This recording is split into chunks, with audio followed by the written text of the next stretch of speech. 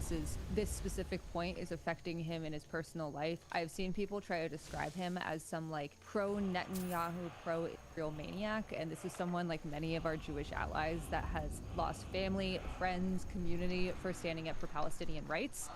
No matter what anything else, I just really want to make that clear. But he no longer works on the campaign, and we haven't updated our website because we're in Get Out the Vote. We haven't. I'm dealing with the federal indictment. Right. It's been busy. So we actually also put a short statement on our foreign policy page just to let people know that things are going to be updated. And we're actually going to be expanding the policy platform in general.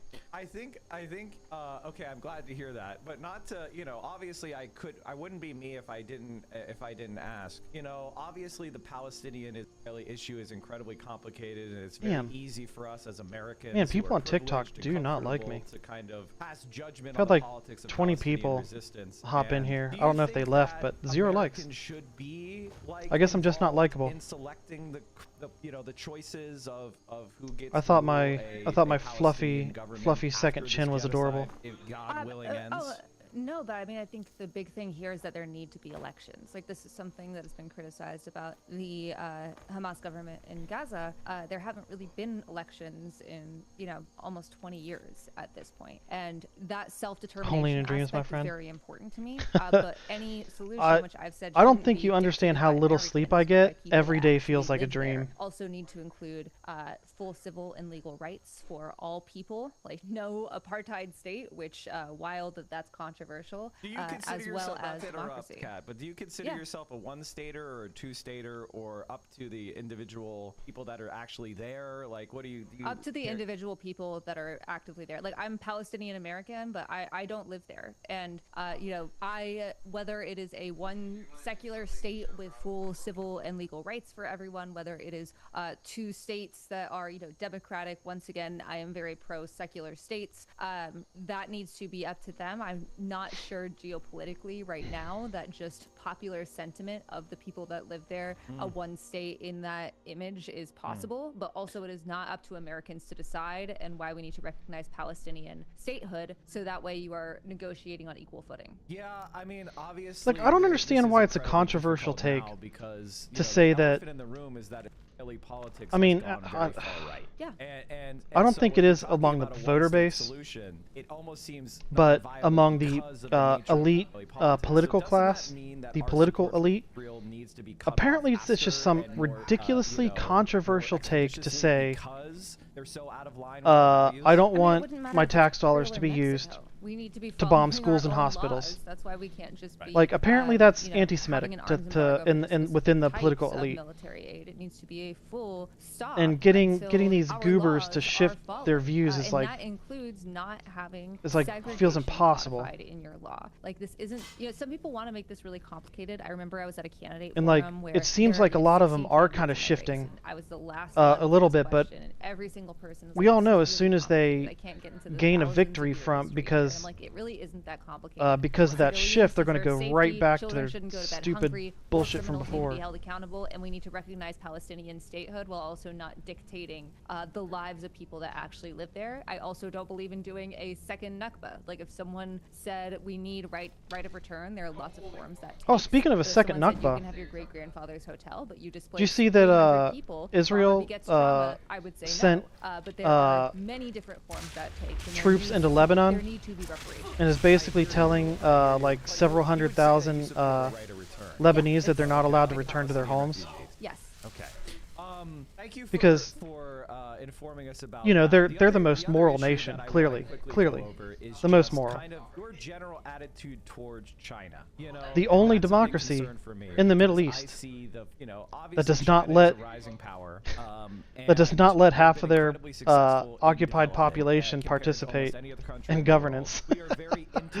Oh man. God, people are so dumb. What do you think our attitude toward China be? Should it be adversary? Should it be cooperation, looking for more cooperation and more friendliness? Should it be aggressive? Should we try to contain China? What is our perspective that you have toward China? I am very much a believer in international cooperation. Like, these are 2 superpowers, and ideally, China and the United States can look at each other as trade and innovation partners. I mean, a safer, healthier, more prosperous world is a safer, healthier, more prosperous America, and same from China's perspective for their own country. That's how I look at the grand scheme of the globe. Of course, we need to be, I actually think that Trump is trying to start like a legitimate world war. As well as like the just general I think superpower. I think he feels like that's the only way he can maintain his grip everything our country's done in the American on the left country. to almost exempt other countries from scrutiny. I don't think that should be like the case that's why he's for basically America, begging for China, for Russia, for any other these country. other countries to so being realistic to help with about, the military threats, escort but tankers also through not the coming Strait of Hormuz. from a point of militarization. I don't Public want tax money to be used diplomacy for overseas is my wars that we have no top business in. priority.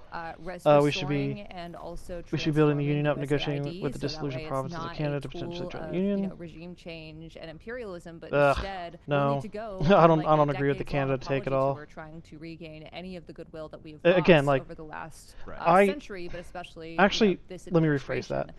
To say I don't not, think it's this up to is what me. you It's up to get, the but people what do within you that need? province. And the same goes for China. And so I want to come from a perspective of cooperation. But I think that the way our there's country's so many acting, particularly Republicans there's like no way Washington any Fox other News for a province living would that just want to join is us. something Look what we're I've doing to seen a lot, Cuba. that just We're want to literally use starving China them to as death. a boogeyman, to enrich because themselves with the because they have an military economic just system like that, Lindsey that Graham we is don't doing with like. Iran Like right how now. how That stupid is that? Abhorrent. It's also something that Like isn't just there's like specific to Republicans. tens of But I thousands think of being people grounded in reality Cuban of just where hospitals situations that at, are trying waiting to for work towards surgeries cooperation is where I come from. And I'd also that can't recommend to get anyone that these really wants surgeries to dive because into, like, Taiwan, all that our stuff, I've done interviews with Breaking blockade Points, has Majority Report, restricted and my own video about it. Yeah, I have to tell you that I restricted oil and gas. Somebody who is probably one of the most That's the kind of country we have right now. People, because our very first target like in Iran yes, exactly. was a freaking school with over 100 that killed over 160 you know, like elementary school age girls.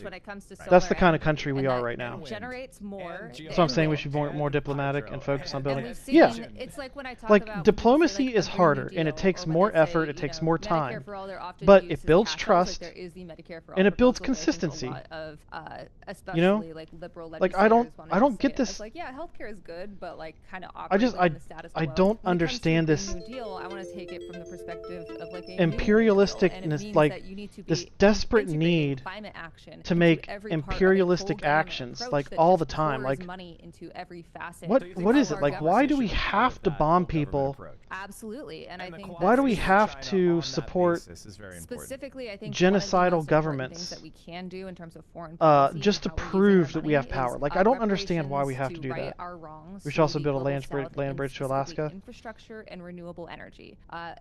Just like I said, a safer, I mean, I haven't better, even more given that prosperous thought. world equals that for America. Same That's for a world not that's even on my fire. radar. Like if the world is on fire, we are not exempt from that, and we contribute a lot to it. And I think we need to not just sign on to the Rome Statute, get back on the Paris Climate Accords, but also not take the dictator role, but rather use our resources to enable leadership globally for cooperation on climate change, similarly to how we did for the ozone crisis. What do you think about what Donald Trump has done to Venezuela and Cuba? You think that we should?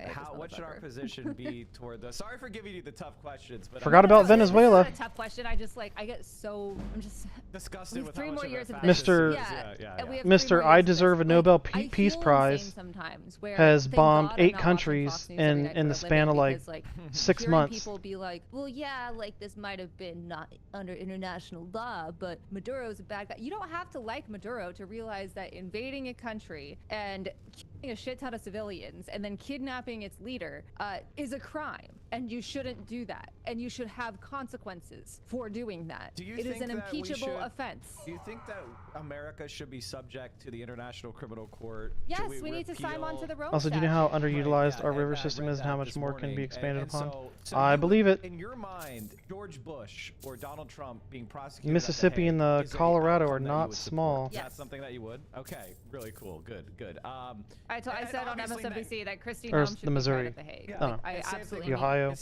You name it. Yeah, I know what you mean. Absolutely. Look, I think every war criminal should be held accountable, and it doesn't matter what flag they're What under. the hell did I pick up? Whether it's ours, whether it's picked up something I don't and want. frankly, whether it's Hamas's. Like, if you commit a war crime, that is bad. But this is why we're supposed to have international law, and There the it is. fact that we, the United States, are supposed to be some exception, and then certain states that we pick and choose get to be exceptions is ridiculous. I was on the debate stage we had a televised debate a couple weeks back, and I remember that the host asked, "Do you think Netanyahu's a war criminal?" And out of my two other opponents, I was the only one that raised my hand. One of them didn't say anything, and the other was like, "Well, you know, I like to think about international law," and I said, Yeah, under like, those standards, probably how do you not have, he like... has a warrant out by the ICC. What are we talking about? He's a war criminal. We don't have to debate this. Yeah, I think the other thing that's really Freaking hate that. Like, and that... I'm glad that you say that, because that's kind of how I think about foreign So, policy. no is that moral to principles. ensure a safe world, the United States has to be subject to the same laws, right? And the Western countries and our allies. And so, are you concerned about, you know, some say like Egypt or Pakistan, who had democracies, but they were overthrown in favor of military dictatorships that are pro-American? Do you think that the United States should overturn that support and try to restore democracies, even if they elect people that are maybe not as pro-American? Well, it worked so well the first time we did it in all these places. Like Iran is another example. Exactly. Yeah. Like, I don't see how us trying to overthrow another regime, no matter the intention, for, like, Iran has a horrific regime that's going to get even more stringent, even more authoritarian after the fact that America can be strong despite having a limited federal government is what makes it remarkable. Doesn't help. And also, this administration doesn't give a damn about democracy. Like, it was I kind of feel like laughable saying they care about Limited is doing a lot of heavy lifting there. But yeah, no, I mean, that's the thing is when we are invading on behalf of ourselves, we make everything we've made the world so much worse. And that's why we really need to, in terms of righting wrongs we have made, it has to come from the perspective of aid, not for the idea of reliance by those countries receiving it, but in an effort to build infrastructure to be able to lift up these countries that we have harmed. Why did my sneak go up? I think we've been talking around it, but I think this is like, you know, not to go to our one major point of disagreement, but I'm curious about how you square that circle with supporting some of the institutions of America, like the NED, that have been used for. Hence why I said made instead of make. Chile, Gotcha. Helping to install, you know, fascist dictatorships in Brazil and Argentina. Makes sense. And you know, the Iran-Contra affair, and you know, you go around the world, and a lot of these instruments of American power have been used to implement anti-democratic outcomes against the will of the people. And yes, Black Soul like, Gem, freaking awesome. I think a sticking point for me, finally cure this stupid vampirism. That these institutions have such a bad track record. Why do you have faith that they could so easily be used for good instead of requiring, like, basically starting from scratch with something new? I don't believe NED is in our platform anymore, but I do think that this is an argument that you hear about USAID a lot. Yes, USAID. Yeah. Thank you for correcting me. I specifically after this interview of hers is done, I'm gonna in ways to affect regime check and see if they change have any to, updates on her create primary. An idea of codependence and reliance.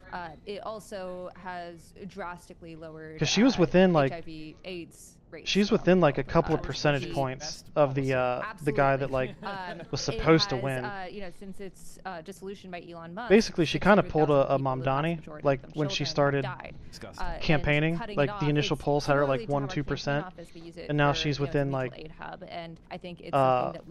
some polls have her a little bit ahead, some have her a little bit behind. But USAID can do a lot of good, but we need to actually elect not just a majority, but make sure that a majority. What's infuriating is like when they talk about her on the news stations, they call her a social media influencer. And while it's true she does have a large social media following, she was actually like a researcher for like a media magazine. You know, like she actually researched like political stuff for a can't remember which magazine. I want to say Vox maybe. But it I don't remember. This was right around. I think we should add an amendment properly outlining national powers of the general government and its federal powers, how they differ, what triggers or jurisdiction. Maybe then they would understand. No. So they well, worked with Jordanian see, here's the problem. They money do understand. Like, do you remember that in that Graham Plattner video we were watching last time, where he said that the system isn't broken? It's working exactly the way they intend it to. You know what I mean? They do understand. Say that. And ISIS recruitment of women went down by like 75% the next year. It aired during Ramadan, and that's a great use of U.S. resources. And almost the entire project was created, dictated, and published by the actual people that live there. That's a use of resources that I'm like, see, that's something that we have immense wealth and we have immense power. What if instead, like after we win on Tuesday, we are going to use our resources to get progressives elected nationwide and keep doing that after 2026. If we can actually and have hope that we can actually elect people like that, maybe we can get to a Black point Soul where Gem those already full? institutions can be changed. USAID specifically, though, does a lot of good. Oh, heck and yeah. I think that it has a lot of potential to not just be brought back, but also reformed so that way it's operating essentially to bring about its own demise, to build up that infrastructure so it's not necessary to need this aid. This is what happens when you let the engine fall under the control of bad people for so long. Yeah. You know, my only concern. And I know I sound very idealistic and like solar pumped over here, but yeah. But and the reason why I say that is like that's why like itself is something that that's why of the Gulf states.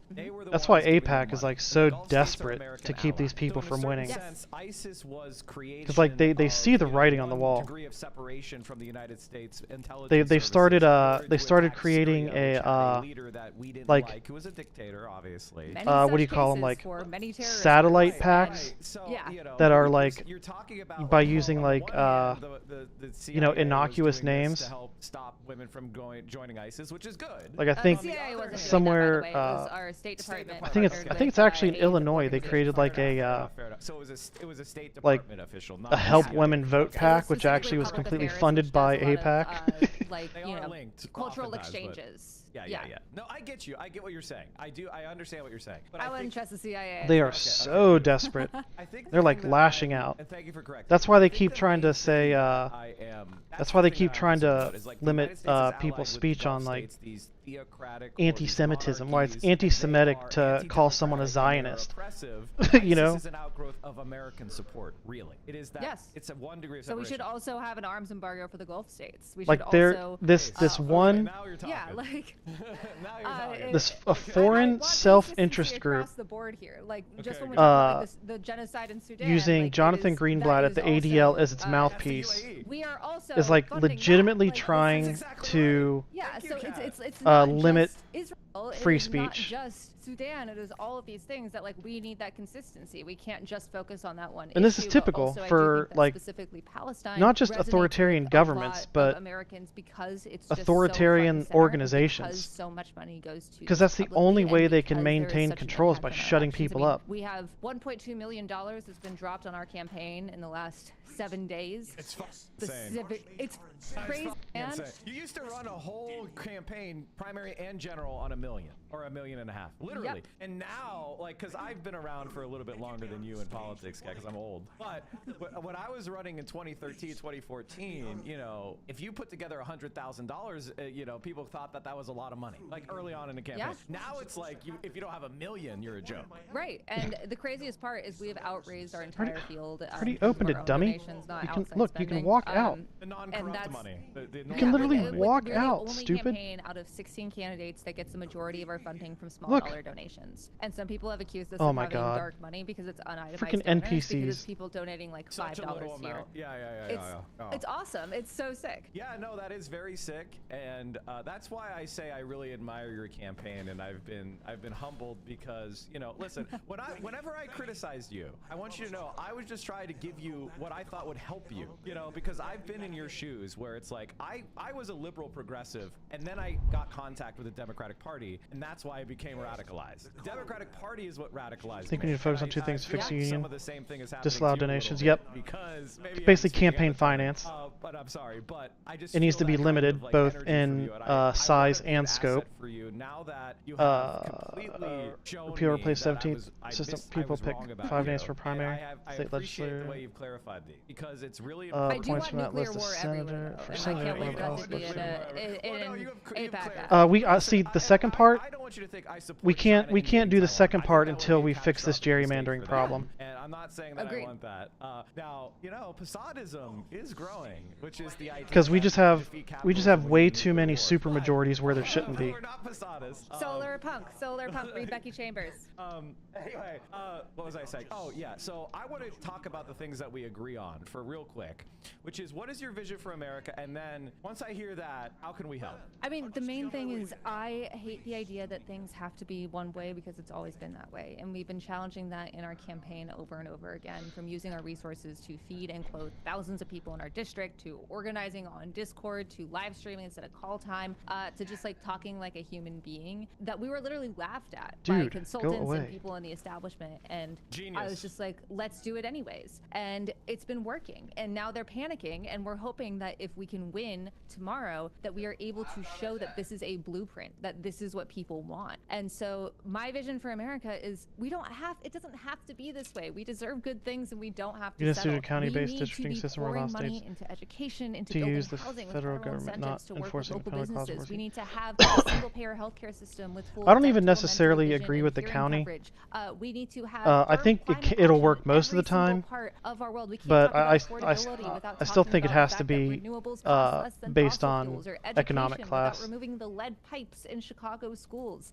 I feel very strongly not just about universal pre-K, but also universal basic income, starting with stay-at-home parents, the most invisible and unpaid labor on the planet, which would allow families to have more money in their pockets, ensure that people aren't trapped in a relationship because they're reliant on their partner's income, and also make sure that stay-at-home parents have their own social security pot. And the best part is we can afford all of these things. We don't have to keep putting more and more and more money into our military. We don't if we can afford a freaking war we can tax that costs like $1 to $2 billion per day. I don't see you. Basically, the money that's been spent on this war so far in like 2 weeks that has been going on, we could have literally afforded to give every single person in this country healthcare and every single child in this country free school lunches. So that way they it's freaking absurd. 2 weeks worth of I don't want that. 2 weeks worth of bombing some brown people across on the other side of the world. Government, and where you and your loved ones can economic have class a works, safe, but county just makes it. Yeah, it does make the lines easier. I agree with that. Making the next secret police force, whatever form that may take. Also abolishing and prosecuting ICE. I'm going to spend every single day of my life, whether or not I win on Tuesday, making sure that happens. I'm sick of this. I am Gen Z millennials. We're kind of told like you do everything right, you go to college, you get a house, you get a family, and it'll all work out. And they were lied to. And then Gen Z, they were just like, we're not even going to lie to you. And so we don't have a status quo that we yearn for. I want to have a status quo that I can yearn for. And now they're firing everybody who learned to code with AI. Exactly. And so but both millennials and Gen Z, where's the status quo that's ever benefited us? We don't have one. So while Trump, we don't have to burn anything down. Trump's already doing it. And so while it's horrible to see, it's so scary, so many people are dying, at least we can build something and grow something so much better than what was there before. I totally agree with you, and I'm glad to hear it. And if I had one ask I could make of you, because I'm gonna make an ask for my community now. I mean, I don't know if you have a lot of spending you're planning on still doing, but I think the number one thing also make it a lot more representative of the district, since the local counties would have similar laws. 2 days, so you won't be representing people who have wildly different statutes because that's how you win. It's just what sucks is like a lot of our district goes a lot of up cities from and Chicago, townships West Muskogee, and then all the way bleed to over Crystal between Lake. counties, which is kind of annoying. Vote tomorrow. The weather is going to be gnarly, so vote today. There's still but we need your help overlapping and crisscrossing boundaries. Even if you do and you're like, I don't want to go outside, cool. Help us phone bank. catforillinois.com/events. That's KATFOR Illinois.com/events. We have had so many volunteers that started volunteering for us because they were reached by phone bank. Same for voters. It does work. We need your help. AIPAC is dropping so much money on our heads. There's a whole I want to say, I think in the last week, wild. Oh my God, every AIPAC has spent crazier than the last. Somewhere between $15 to $20 million. The stuff that's going to come out. Maybe not in the last week. Throughout the campaign, this her specific Illinois district campaign. That these politics somewhere between $15 to $20 million. Melding the new media that so many of us rely supporting on her opponents. That's how desperate they are. So many of us don't have anymore, but really want. And the community that we wonder if sub-district mixed with economic blocking, not more corporate donors, being how the county districts are cut down to multiple reps might work. Obviously, good luck. I have a lot of faith in you. There's the momentum is in your direction, and I think I forget what the system is called, but it's where you vote for a party, which we should have. Was it representative? It's you know, I want to continue supporting you. No matter what happens. Representative voting, where equal representation. That's what it's called. Equal representation voting. I'm already a DSA member. Well, no, I mean like where each party submits a slate of candidates, that is what we need more than anything. and say the other grassroots candidates. Say one party gets 55%, the other gets 45. Then say there's 100 candidates on the list. Then the party with 55 would get 55 of those candidates, and the other party 45. Yeah, equal representation is what it is. It also allows for multiple parties too. And very brave. So I'm glazing you because you deserve it, and that's just reality. Thank you for coming on. I really appreciate that. If you have any more time, you know, we can talk more. But I understand that it's GOTV. You probably need to get going. So any last calls to action for the people? ChatForIllinois.com/events. We want to use this momentum to help elect progressives You're nationwide. not supporting Jeffries for leader. I just want to get that out, right? No. Okay, good. Okay. Yeah, no. All right, go ahead, Anyone go I ahead. vote for speaker, I'll be very public about this. Like, if I vote for you for speaker, That's another reason they're dumping so much money against her. Stock trading for Because Congress and also forcing yeah, them she's to sell been their individual completely stocks 100% and, vocal, like she would not pursuing the support abolition Hakeem and Jeffries as prosecution of ICE. speakership If Hakeem Jeffries changes because of his. everything about himself, Oh my God! try I really, really I don't know if hard you've to seen any of convince his me, but interviews, yeah, but at it's this moment, absolutely infuriating. Well, thank you so much. Like it's just so the way his answers are just so slimy. You know what I mean? Hopefully, I'll come on as a nominee.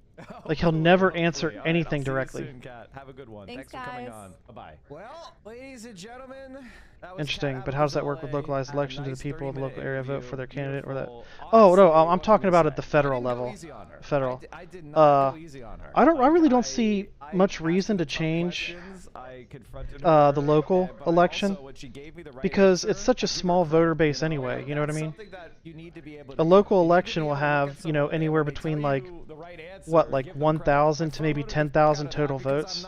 the reason why is because I wanted to talk about issues. That's what I care about. That's what I care about. And so she You know, there's a more personal interaction with the base typically. You know how hard that is? And also, you have to understand something, Chad. You know, they're more accessible in the real shit now. should people want to, you know? Her because she has done this. Because she withdrew every bad take and allowed our criticism to be heard. That's all I want. I was gonna say, wait, wouldn't that mean a town would vote for X and their preferred candidate?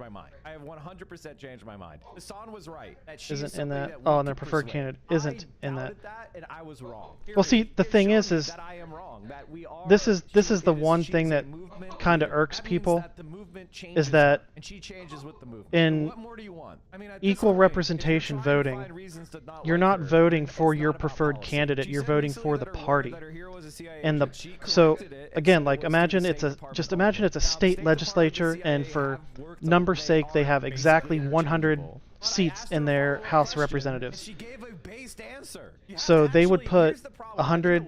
The Democratic Party, Republican Party would each put 100 candidates, equaling the number of seats. You vote for the party, and the party itself is the one that chooses which candidates take those seats. So that definitely kind of irks people a little bit because of it, because you're not actually voting for the candidate, you're voting for the party. I asked her tough questions. She agreed with my take. She said, she talked about an ISIS thing where USAID helped support a program that created a movie that hurt ISIS recruitment for women, right? And she said that's a good project. She's doing the thing where you get very specific in order to make your point. And then I asked her, well, ISIS is an outgrowth of American foreign policy. It was supported by the Gulf states. And her response is, yeah, arms embargo the Gulf states. They're doing genocide in Sudan. They're behind ISIS. We shouldn't be giving them weapons either. That is what I wanted her to say. I didn't tell her to say that. She said that on her own. That is a left-wing position. That is a solidly anti-imperialist position. At a certain point, you have to take yes for an answer. I am not a curmudgeon. I am not somebody if you think that that's me, you don't know me. I am somebody who Well, at that point, you shouldn't do districts since it isn't localized representation but faction-based. You cut the representative count down, just give them X amount of points per vote. And if you are with me on my ideas, then I'm with you. The point is to where, you know, the point is that what it would prevent from happening is in states like, you know, like Ohio, Texas, where the voter base is typically, you know, like 55 to 45, somewhere around there. And I know that because, like, I'm both from Ohio and I currently live in Texas. And Ohio was a swing until Trump came along. But the way it sits now is like in the state legislature, they both the Republican Party has a supermajority, and like that just proves that the districts are not equal, you know. And this would, although you wouldn't get to pick your preferred candidate, it would prevent these supermajorities from existing in a state where the party doesn't have a supermajority of the popular vote. You know what I mean? Again, like, this is what we call a compromise. The reason why Mike is right is a meme is because I'm like this. Because when I figure out I've made a mistake, I fucking correct it as hard as I can. I don't sit with my mistake and try to fucking rationalize it forever. I say, I made a mistake, I was harmful, I am flipping to the opposite to rectify mistake. If that's not what you want in a person, then you don't know what a good person is. That's what a good person does. That's what I try to be. And if you don't respect me, fine. You know what? If you say Mike is trying to be the good person, I don't respect that, fine. You. I don't. What more do you want me to say? I am somebody who's trying to make your life better. I am trying to save this fucking world any way I can. Yeah, we don't need that many people since they have no incentive to represent the people and I'm using the power that I of the seat. On my stream the party points for them, so just do general elections statewide and reduce the resources. When I'm wrong with about yeah. a person, I will correct it. Yeah, like a general election would be pissed at me for a while because I was wrong about her, and it's gonna be on me to correct that. You know, like, and if you don't agree with me, if you're like, well, I still think there's something to be mad about. What are you mad what's about? the phrase? There's plenty of ways to skin a cat. I asked her every single point that I was pissed about. Like, whatever it takes to make sure that people are not, they don't become disenfranchised voters,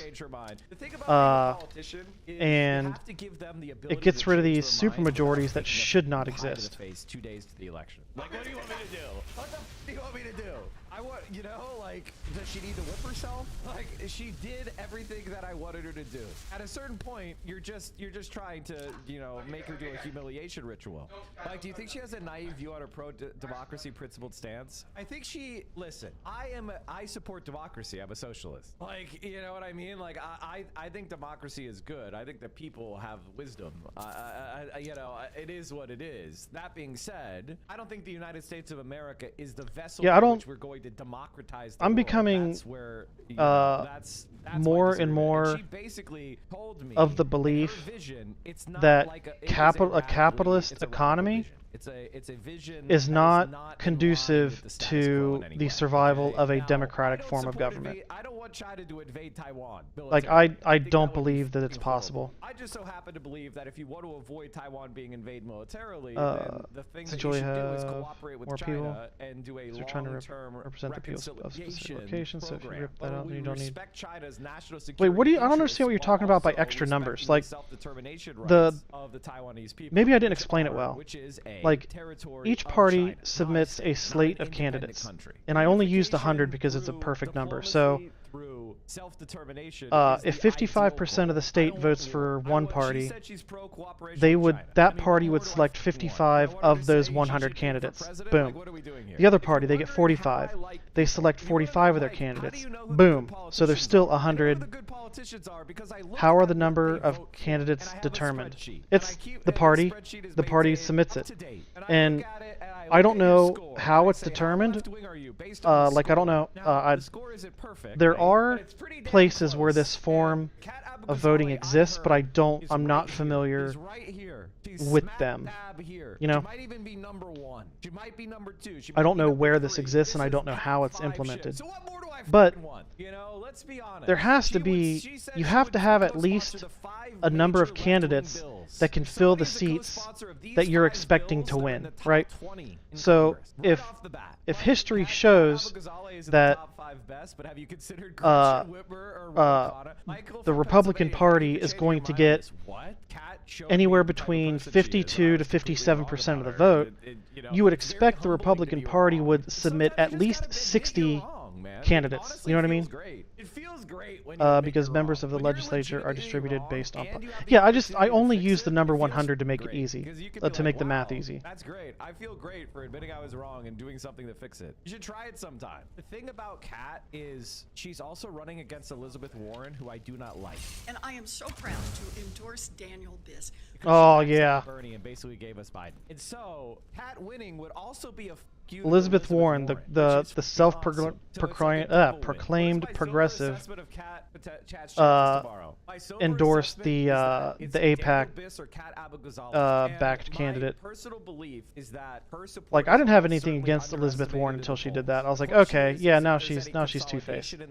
Now I can't trust anything else that comes out of her mouth. I would not have played in this race. I think this is a stupid campaign. I think they're dumb as for trying to play in this race, and they're bad at their jobs. They just have infinite money from Zionist billionaires in the Israeli state. So they're, they try to make a big splash in every race. I think this is a total waste of money. They're idiots. And they look powerless. They look like they don't have a lot of juice when they get their asses handed to them. By the honestly, way, like, please sign up for her stuff. If you guys do like, I kind of feel like AIPAC is like, no matter where you are in the country, if Donald Trump morphed into a special interest group, that would be AIPAC, because they're just like throwing temper tantrums, trying to shut people up, trying to silence free speech, complaining when things don't go right. You know what I mean? Go make me look good. Sign up for a shift. Think about Kat is if she like trying to throw money at every single I don't think people everything possible. Don't understand something. If Kat pulls this off tomorrow, she's going to become a international celebrity overnight. I don't think you guys get that. If she wins tomorrow, they're going to be talking about her in Beijing. Okay, they're going to be talking about her in Paris. They're going to be talking about her ass in Warsaw. Okay, like she's going to be an international celebrity. Dems will try to rap her by running Biss in the general. No, they won't. No, they fucking won't. Oh, that reminds me, chat. I have an announcement. Yesterday, in between a photo shoot and visiting the Oscars, Hassan recorded a podcast with me. I have a new project. You got Nick, Greta, and I are launching a new podcast where we take down every major figure of the online right. The Reaction Podcast. Save my game. Do you guys have like a support network now? I wish that I wanted to watch this video too. Damn it. Honestly, but at this point, but he's quite the union buster.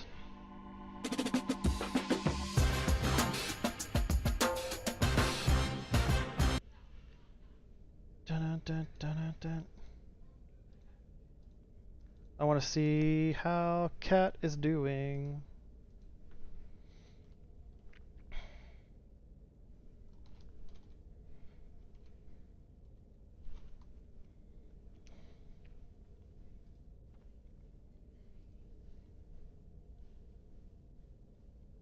Oh, gross.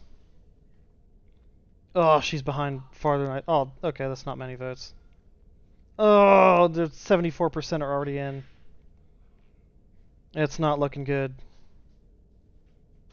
Where's the live? Oh, here we go. As much as we appreciate what our mechanics can do and who they are, no one looks forward to seeing the inside of an auto shop. Because if you're here, your car is too. And that means something's wrong. And likely it means an expensive repair bill. I want a live feed. When you watch.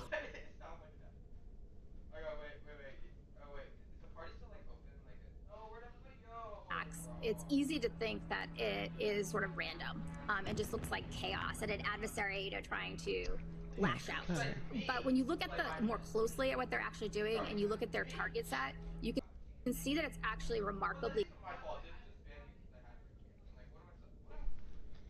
I wonder if we could also fix the tax apportionment stuff after fixing the election stuff and getting the union back on track. That would be freaking awesome.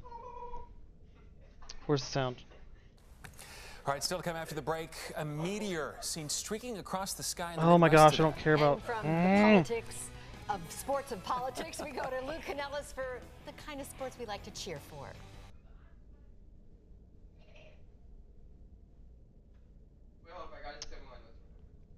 Videos show that U.S. and allied forces are destroying Shaheds with weapons that are much more expensive. Why isn't the video showing up? That's so weird. A Shahed drone can be built for just $20,000. In the video from the Dubai beach, the Emirati F-16 fires a missile costing more than $400,000. I don't know how they do it. I got like the videos playing on my screen, but it's not playing on the stream. Russia, Those slick, but it took the US a full slick goobers.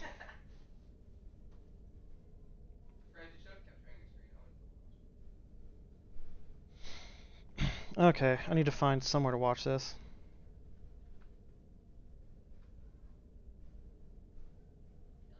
So that everyone else can watch it too. Ugh, I'm not doing CNN.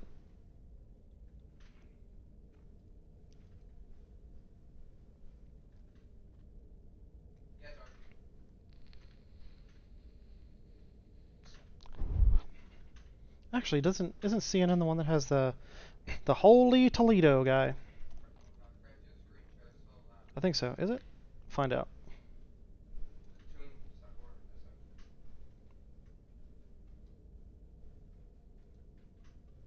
No way. That's an honor. Ugh.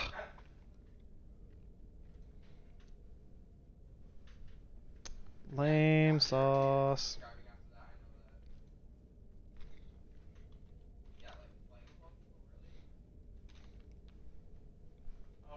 Is his name Harry Emden, I think?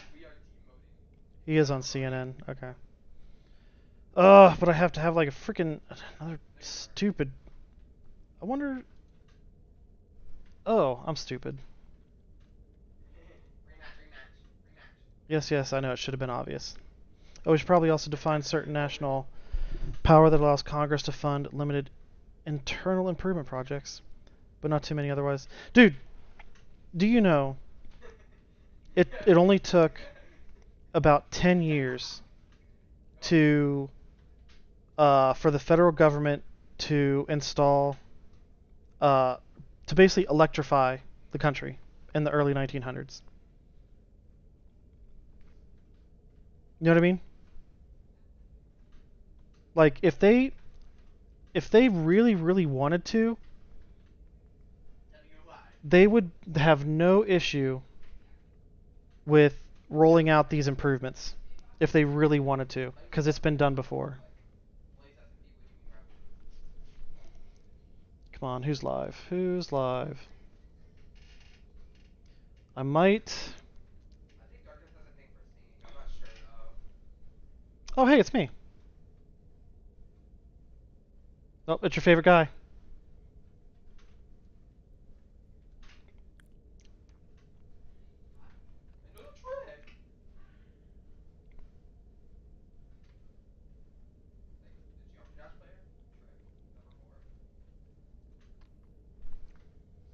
Yeah, a lot of state help and infrastructure. Yeah, of course the states have to help. But the point was that there was. So far, the only candidates beaten up by CryptoPac. The point was that they put in the effort and they got the shit done, you know? Illinois 7 very narrowly.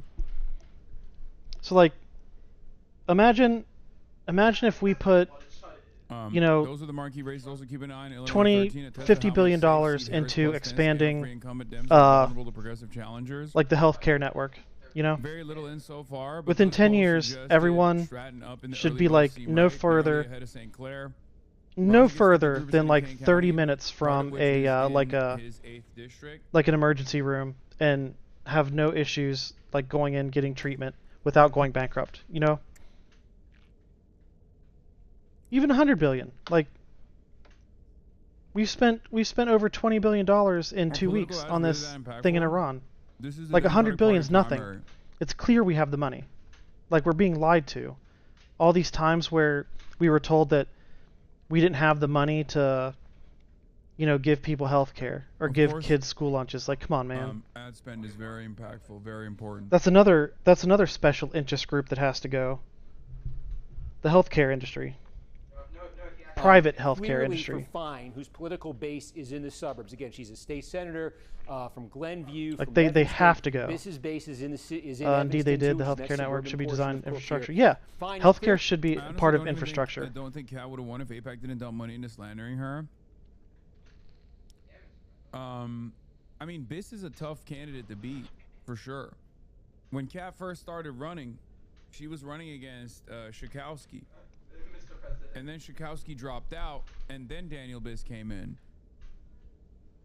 So it's a tough race to begin with. Daniel Biss is a beloved mayor of from Evanston. I thought it would have been closer than what it says. Like somewhat progressive. He's like it's like 5% difference. I thought it was going to be like maybe 2 or 3. I wasn't 100% sure she was going to pull it off, but I thought it'd be closer. You know?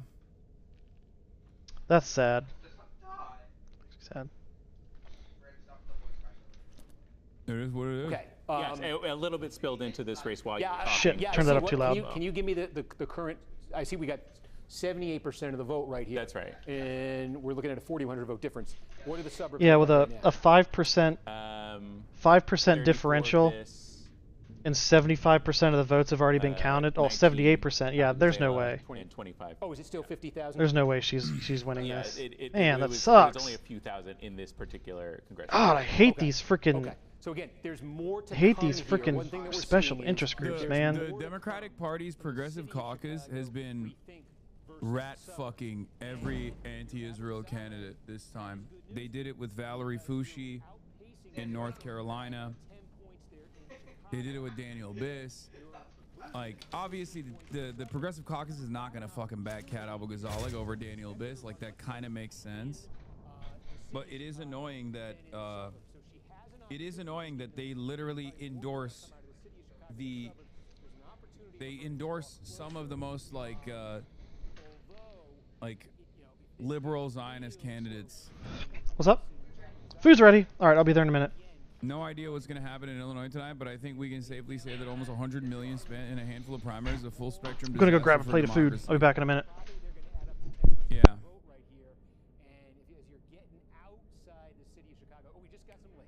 It's just so crazy that we literally give unlimited money to the nation state of Israel so they can do a genocide, and we cover all their defenses so they can then turn around and just like fund whatever fucking race they want to. I mean, it's Americans that are technically funding AIPAC, but like they just spend so much money undermining American democracy. It's crazy, dude. The foreign countries. The foreign countries advocacy group, like lobbying arm, is quite literally cooking American democracy on a daily fucking basis. And liberals don't have shit to say about it because as long as they maintain like somewhat of a pro-Israel position, given how the left flank candidates are oftentimes also anti-Israel, it's fine. So Democrats don't say shit about it either. Democrats also rely on numerous advocacy groups and PACs that fund their races.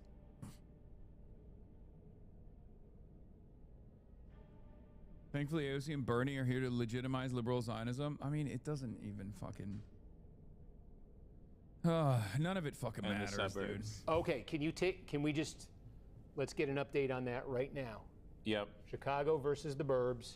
So in Chicago, Abou-Ghazaleh at 34, Biss 24, Fine 13, Cook suburbs, Biss 34, Abou-Ghazaleh 19, Fine 25. Okay, so what's the rough number of total votes? Holy shit! You can't tell me AIPAC doesn't matter here. Chat, come on. Elect Progressive Women was an AIPAC subsidiary. They obviously pummeled the fucking suburbs with ads, and that ate away at like what Kat Abou-Ghazaleh could have potentially gotten in terms of votes, and the suburbs went so heavily to fucking Laura Fine. Like, that's it.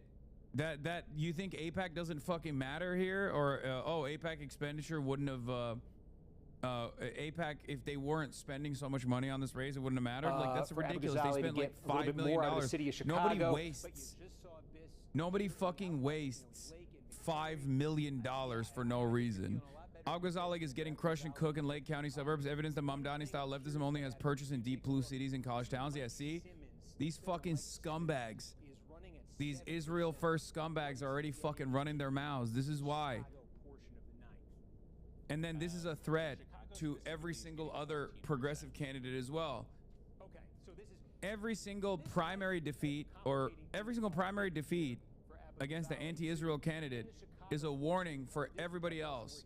That's how they get Democrats to shut the fuck up and not do the bidding of the majority. Seeing this, actually, seeing her lose after seeing how much money they dumped against her in such a ridiculously gerrymandered district makes me want to run even more. This photo looks so weird. I think the federal he's got makeup on. Anyway, run, organize, whatever. I think the federal government should focus on other infrastructure. $21 million across 4 House districts in Illinois. $21 million. You think that's? You think Charging they're doing outrageous that for no prices reason? despite getting What are you, assistance tax crazy? breaks to manufacturing. I think Yeah. she's likely to net around 3,000 more votes out of Chicago based on my math. I think she's going to end up 2 to 3 points short. Yeah. 29%. Donna Miller, Cook County Commissioner, is well ahead of him right now. I just want to see where the vote is coming from. We've got about three-quarters of Cook. About three-quarters of Cook. Adam, can you just tell me in the like what sucks is like we desperately need and the city, like where they are. We need a drastic shift away is much from more in the burbs right now. Oh, like we have 43,000 this right votes, wing and this right leaning centrist suburbs. bullshit. 90% But of our the problem is like currently. significant we have changes 7,000 within the votes political in the system, city, and that's about, our political system, a third of our expected don't votes. typically happen quickly. I want to get back to the Senate race because I think people are probably most curious about that. But I just want to know, you see Donna Miller with that double. It's hard to break these boomers and these Gen Xers from a frame of thought that they've had for 50 years. Look, man, there's no guarantee that those people would have voted for Kat. And also, once again, you can't it sucks, but you can't expect them to drop out. Doing well, but we still have more to come, a lot more to come, relatively speaking, from the city of Chicago.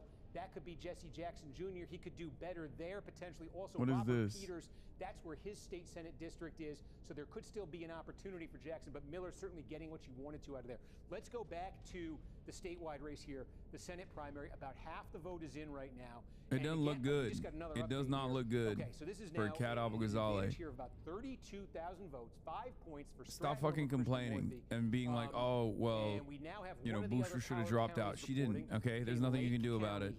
And again, about half the vote in Lake County. And again, you're seeing, so Krishnamurthy, we see How is Tallarico able to beat AIPAC Crockett by a wide margin in Texas? Tallarico and Crockett's sentiment on Israel were not super far apart.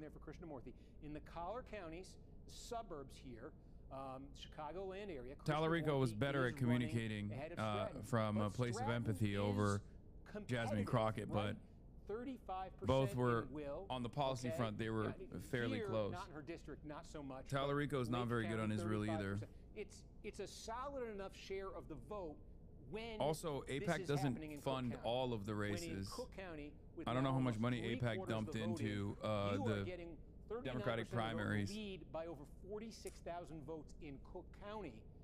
That's about what you need to be doing elsewhere. So, and I'm looking to see if we've got any other major population centers. One significant place that is not lit up yet right now. Blackpilling type of night? No, I don't think this is a blackpilling type of night at all. 29 precincts left in Chicago out of 111 or 119. Chicago peeps will have to tell me if there's a way to figure out exactly which ones are still out. I'm in PA. In PA, I'm able to go precinct by precinct. This is Illinois State. There's a lot of similarities, I think, demographically, culturally, between these places. And I think the fact that Stratton was able to run well here in McLean, the fact she was able to run well here in Sangamon County, I think bodes well for her. And this is, relatively speaking, when you get outside Chicago, fair number of votes right here. So that's a place where she might be able to do quite well. But let's get back in here to Cook County at 72% of the vote. And maybe we can run through it quickly here. This is the kind of is the ball game. City of Chicago versus burbs. And go ahead, Adam. What is it in Chicago? Chicago, 43% for Stratton. Yeah. 24 for Krishnamurthy. Yeah. And in the burbs, 36 for Stratton. Yeah. 36 for Krishnamurthy. 36. And let me put it this way: what percent of the vote is in from the Chicago portion? Do you feel disappointed in Bernie and AOC's lack of endorsement in this race? They did. They made endorsements. Bernie did. But It doesn't even matter. They didn't do it early enough. And not only did they not do it early enough, their candidates are also losing, and by worse points, as a matter of fact. Like, the candidates that Bernie endorsed were late. They were late endorsements, and not only were they late endorsements, but they're also losing by wider margins. Like Junaid Ahmed is losing by a wider margin than Kat Albaghazali is. Bernie endorsed Biss in Illinois 9, which blows. Oh, he did? I didn't even know he endorsed Biss. Are you sure about that? Did he? I did not know that.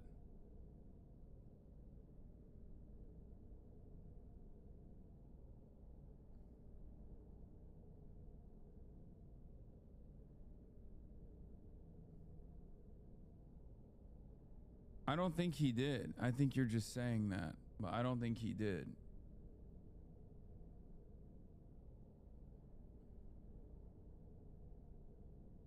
He sat out and AOC didn't endorse this one. So AOC could have endorsed someone in this race, but she didn't put her weight behind anybody because this is a House race, but there is no incumbent. So AOC could have actually endorsed someone in this race because it's an empty seat, but she didn't.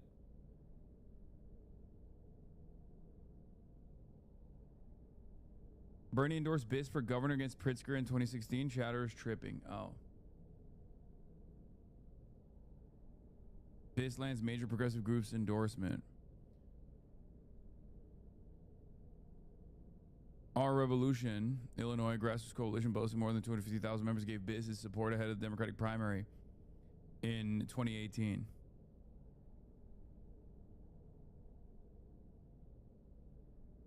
That's what Chatters might be referencing. Who knows? Oh. Yeah, 7 points behind Melissa L. Bean here in Illinois 8. Elizabeth Warren endorsed Daniel Biss. I know that.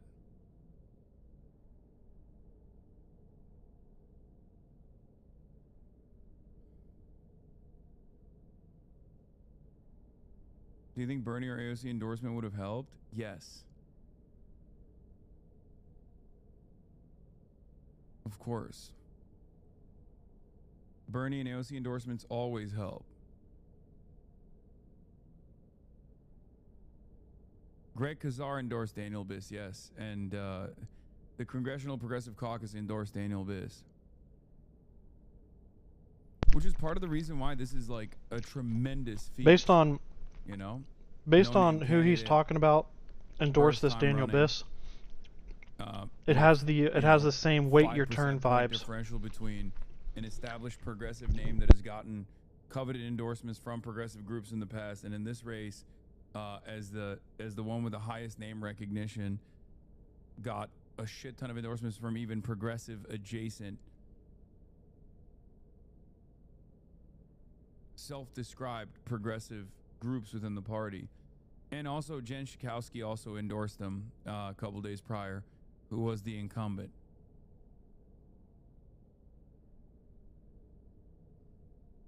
Yeah, Daniel Biss is the guy who literally dropped his lieutenant governor, Biss dropped Chicago Alderman Carlos Ramirez Rosa from his ticket. And Biss himself at the time was like kind of a bit of a progressive love story. People thought Biss was going to be like a really unique, really dynamic candidate. But then he dropped Carlos Ramirez Rosa. And the reason why Carlos Ramirez Rosa was dropped was because of his position on Israel. Biss, a state senator from suburban Evanston, made the announcement on Wednesday saying the two could not reconcile Rosa's support for BDS or the boycott, divestment, and sanctions movement with regards to Israel. Blowback from the issue was already affecting the other Illinois races in support for Biss. Brad Schneider withdrew his endorsement of Biss in the gubernatorial primary. This is back, I mean, this is 2017. This was like, I remember covering this story at the time. Like, it was unfucking believable. If you go back, you'll find probably my tweets, at least from back then. but it was unbelievable that Israel interfered in the gubernatorial primaries. Israel interfered in the gubernatorial primaries in fucking Illinois because the lieutenant governor's positions were untenable to their goals in American politics. Like that, this is the degree of interception and interference that pro-Palestine advocates have been dealing with for decades in this fucking country. That's why it takes a lot for me to get truly black-pilled in this moment. Okay? That's why I'm still not black-pilled in this moment. Because many of you are utterly oblivious to how things used to be in American politics. Okay? This is what I'm used to. I'm used to Israel interfering in the lieutenant governor pick in the Democratic fucking primaries of the gubernatorial race. Do you understand? How can I be fucking black-pilled when in this day and age, all of those very same people are now saying, oh, I would never take money from Israel. What do you mean? I would never take money from Israel.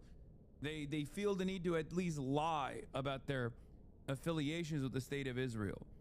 And yeah, Schakowsky was already a progressive liberal, so Biss will most likely be more of the same. Not a brave voice on foreign policy, but will vote for M4A type stuff. Yes. Schakowsky was really old, but she was one of the more progressive congresspersons in general. I thought that there was a real room here for growth and a real opportunity to make a true anti-Israel play, but it didn't work out, it seems.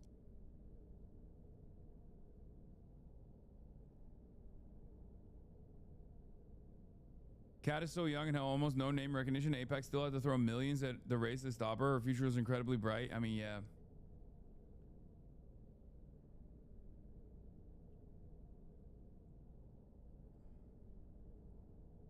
How do you live without dark money? Seems like you don't.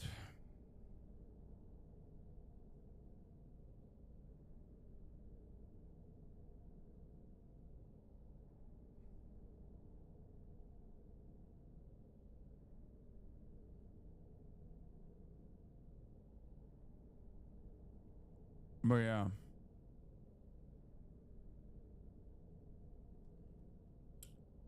She's leading by 12. We checked in earlier. I think this has gotten a little closer. I think since we first checked in, but my memory isn't what it used to be here. But about 60% of the vote in Kane County, and then we're waiting on DuPage. I just said DuPage County. We're waiting on. Maybe she can improve her foreign policies. Oh, shut the fuck up, dude. Her foreign policy is utterly irrelevant in this race. Please stop.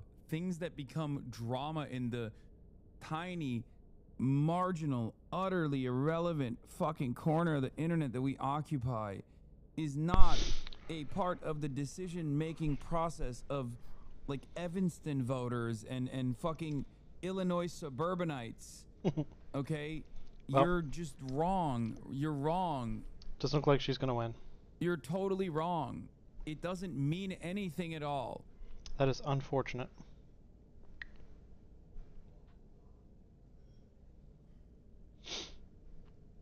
Well, back to the regularly scheduled video.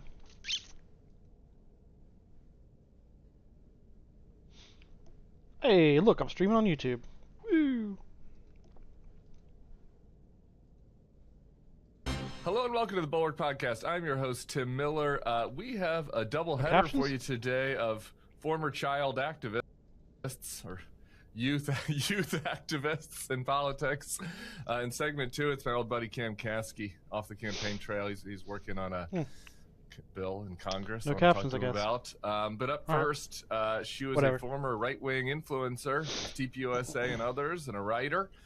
She's also the mother of one of Elon Musk's children. It's Ashley St. Clair, and who apparently watches the Bulwark Podcast. And you know, we're meeting now. This is our first meet. We've been DMing. How's it going, Ashley? It's going. My mother is also a big fan of the willing Bulwark to sleep podcast. with Elon Musk. Really? Freaking Yes, she is. So amazing I what money appreciate can you get guys you. holding space for the more moderate.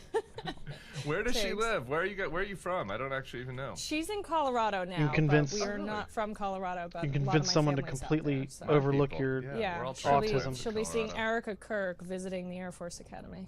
Oh, Lord. Okay. Well, much to get into on TPUSA. For people who don't know, who are like, oh, my God, I just heard that introduction. I've never heard Ashley St. Clair's name. And we have viewers and listeners who are not on social media, who are not following the influencer wars on the right. And so for those I kept thinking folks, like, give us the first people date. watching my TikTok. I look up, it's like 0 views. I finally saw it said 0 viewers. I was like, okay, well that makes sense why no one's My villain chatting. origin story is I started really on campus with these campus groups like Young Americans for Liberty as soon as I got into college, freshly 18, and then I got involved with Turning Point and I was tweeting and it just kind of snowballed from there. It was within a few months that I was invited to my first Turning Point event, that I was meeting Charlie Kirk, that I was doing events in Colorado, and then it just snowballed. It snowballed. So where were you on campus? I was in Colorado, University of Colorado in Colorado Springs. So it was a smaller campus, and there was, some appeal to the provocateur nature of rolling a free speech ball around campus. Is that a lib campus?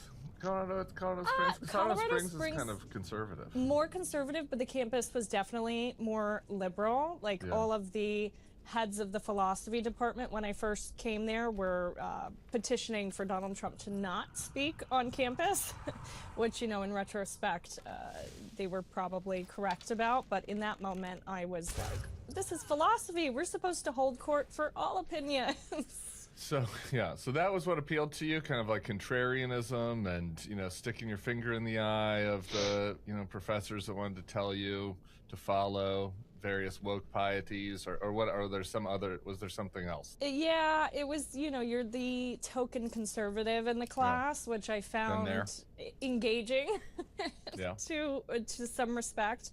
But it was also, you're young and 18 and you get a lot of attention on social media by being provocative in some sense. So how did that start? So you started posting and then TPUSA would just from a process standpoint, because there's a lot of discussion about this, particularly on the left. And when I went to the last, I didn't go this past year to America Fest because given after Charlie was killed and everything, it just was too much for me to take. But the year before I went to the Turning Point Festival at the end of the year, and I'd been going every year.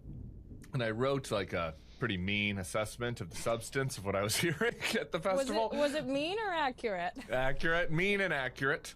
Accurately mean about the just hateful bullshit that was coming from the stage. But before I did that, I started by just saying, you do have to give credit where due. There is no version of this on the left. It kind of emerged from nothing. It emerged from the ether, during the Obama era when and the Bush era when I was on campus, was just a very lefty space. The college Republicans were very dorky and a very minority part of the campus. And TPUSA changed that, and they brought a lot of people there to the festival. The crowd is huge. There are people there that aren't particularly political, who are young, who they had engaged. As far as just their mission was concerned, it was a success. Just looking at it as a political organizing tool. But one thing I don't have visibility into is how they recruited ambassadors like you. What was that process like? Was it organic or? So I was just kind of shit posting online on Twitter, and then Mike Cernovic actually found me, and him and Jack Posobiec started sharing my tweets, my periscopes, my lives, and it just, there was no, Twitter was very ripe for reply guy bullying in a way. So, you're replying to AOC and replying to Elizabeth Warren, and it just kind of blows up in a way that you don't expect because you're 18 and nobody's listening to you, and suddenly you have 10,000, 40,000. You remember when you hit those milestones, and envisioning that many people in a room, you're like, oh my goodness, all of these people are liking my things. They think I'm important. They think I'm smart. And especially when you're just getting a sense of identity. I fooled them. Your youth, freshly 18, that was formative. Little did they know. For me. So were you I would willingly have Elon Musk's child. Not particularly. Eventually I got into, I'll sell a t-shirt or this or that, but I didn't really monetize it in the same mode that a lot of other people did. I worked behind the scenes, so I also worked on campaigns at 18 and door knocking and, you know, cleaning up the door knocking data and donor events, that sort of thing. So primarily my mode of income was a bit different than most influencers. I kept normal jobs as opposed to doing a podcast. So I was looking at some of your early material. And it's a lot of nut picking, you know. I mean, there's some nutty leftists, okay, don't get me wrong, but you know, it's a lot of like Ashley St. Clair confronts deranged leftists, you know. That's like a lot of what it was. Like when you were doing that, was it like how much of it were you like, I really believe this stuff? How much of it was like WWE? I think it's very circular too, because you're told that these things exist and that there's this caricature of the left and that they're all crazy and they're all deranged and they all have the purple hair and whatever. And then when you see it, you're like, I found it. It is real. Like, look, guys, it's real. So I think there's that where it kind of feeds into itself, where you wanted to find it to show everyone that it's real. And then there is confirmation bias. Veterans who are coming up to you saying like, good job, patriot. And that makes you feel a bit more important, or like you're doing some real on the ground soldier work there.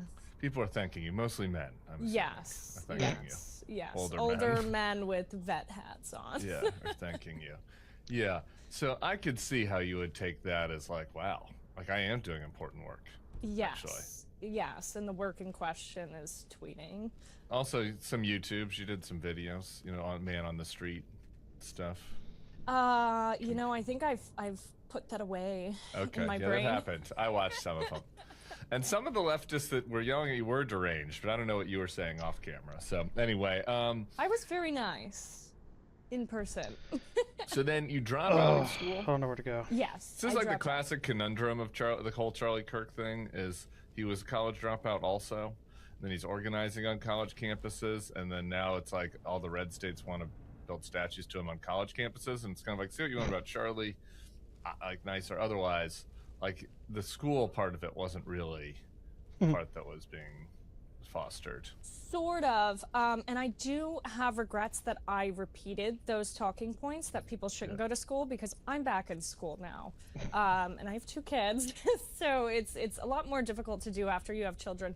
But there's also something that's very similar to when you're in a relationship and the guy tells you, you know, quit your job and don't do this. But then if you want to leave, you don't have any mode to make income. You don't have the same ability. Holy shit. And I think that's really similar on the right, where they tell these kids, you know, you don't need to do that. You can make money in right-wing politics or start your own show or sell your own merch. But then if they leave, that source of income is gone. So it kind of keeps people within that cycle more than it would if they had a career or education outside of it. So that's what you did after you dropped out. It was just full-time influencer stuff. Yeah. And I guess one other thing on that, and then we'll get to the fun topic, and then we'll get to talk about the current day politics. Like, so then during that part, were you like actually making money, like, you know, through your own content, or were like rich people like subsidizing you? It was decent money, but I wasn't making much money from my content. I was just working behind the scenes. So I worked on campaigns, I worked in fundraising, I worked in production, doing Republican ads. So it was I always had a decent salaried job that I was primarily making income from. But that is a thing out there, right? Like there are some of these influencers are like kind of subsidized by, you know, yes, very wealthy and, donors, and where you can't really track the money. There's a lot of dark money groups on the right as well, and influencer apparatuses. There's gotta be a key somewhere that I missed. Will pay you just to put out messaging, and there's no rules right now to even put notification that it's an ad, because it's just messaging. Someone's got a key. There's a large portion of the right-wing influencer space is paid in one way or another for whether it's opinions or pushing certain cabinet picks. They make money for all of it. Can I say this is going to be the story of the 2028 campaign? By the way, it's like paid influencers and AI influencers, and that is happening on the right is way ahead on that, but this is happening now on the left too. I talked to Cam. I wonder if I accidentally blew it up. In the second segment, but I saw like, you know, some influencer, it's like the woke ginger or something, is like getting paid to support some candidate, and it's not disclosed. you know, in the primary. And I get people sending me all the time, like random influencers who are saying this and saying that. And like, people have to be really careful out there with like, if you're just following a random person with an Instagram account, like maybe that person is just earnest and viral, or like maybe not. Back during the election, I was offered money to promote like Rick Grinnell for Secretary of State. I mean, they do all of this. I was like, no, thank you. But this was very much a thing, and they were offering a lot of money, Tim. This was to promote Rick Grinnell for Secretary of State? Yes, and as I'm given this offer, I see all of a sudden these people pushing Rick Grinnell for Secretary of State, and I'm like, you're paid, you're paid. You're paid. But this happens all the time with everything, from support for certain bills to support for cabinet picks, and there is a lot of money that is difficult for many people to turn down. Pretty delicious that people are trying to pay to get Rick Grinnell as Secretary of State, around and instead he got stereotyped and put as the gay in charge of the theater. And then he was fired from the theater for being too mean, too big of a dick. That's a shame. that's quite a negative trajectory for Rick Grinnell. So let's do the Elon origin story. And I guess I should say before we get to this, you have an ongoing custody battle with the richest guy in the world, or the second richest, whatever he is now. And I obviously don't want to do anything that puts that in any jeopardy. And so anything that you can't say, please, no stress. Your original encounter with Elon, though, according to this article, was based on a gay best friend who was showing you a lot of rocket videos. And I don't know, I think having a rocket gay as a friend was maybe your first mistake. But tell us about what happened. He loved the launches, the SpaceX launches. And, you know, you're kind of exposed to them, like, throughout, because he was a very big, larger-than-life figure, Elon. So I was exposed through little things like that, and obviously I had friends who liked Tesla, and my rocket gay loved showing me launch videos. We're not going to get into the psychology there. We're just going to move forward. No, but besides that, I didn't really have much interest in what he was doing until he was buying Twitter, and I was like, yes, free speech, because I hated Jack Dorsey at the time. Yeah. And so, like, how does one go about meeting Elon Musk? Like, I'm trying to think to myself, like, I don't even know how I would do that. Like, if I were to say a gay that like liked Peter Thiel instead of thinking that he was the Antichrist, I'm not exactly sure how I would go about that. Like, oh my God, I can't believe I didn't see this before. He had reached out and, you know, asked if I was ever in San Francisco or Austin, and I had told him, you know, I'm in Austin quite a bit, but I'm supposed to be in San Francisco whenever you get back to Seth. At the time was my boss from the Babylon Bee, about an interview date at Twitter headquarters. And within like a couple minutes, I'm getting a text from Seth saying, Elon got back about the interview. We're going to go to San Francisco in like 48 hours. So that's how I ended up meeting him. We've talked before about my friends at OneSkin, how they really stand out as a skincare company, and how so you don't meet them, they meet you.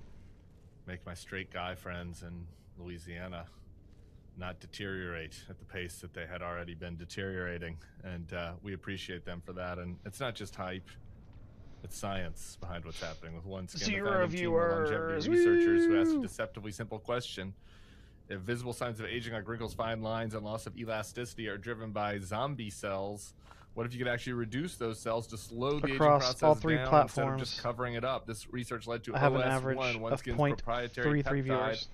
It's the first ingredient proven to switch Killing off it. those damaged senescent cells, actually slowing skin aging directly at the source. All the Bulwark people have been on this.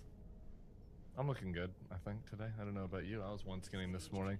You know who was really one-skinning? George Conway.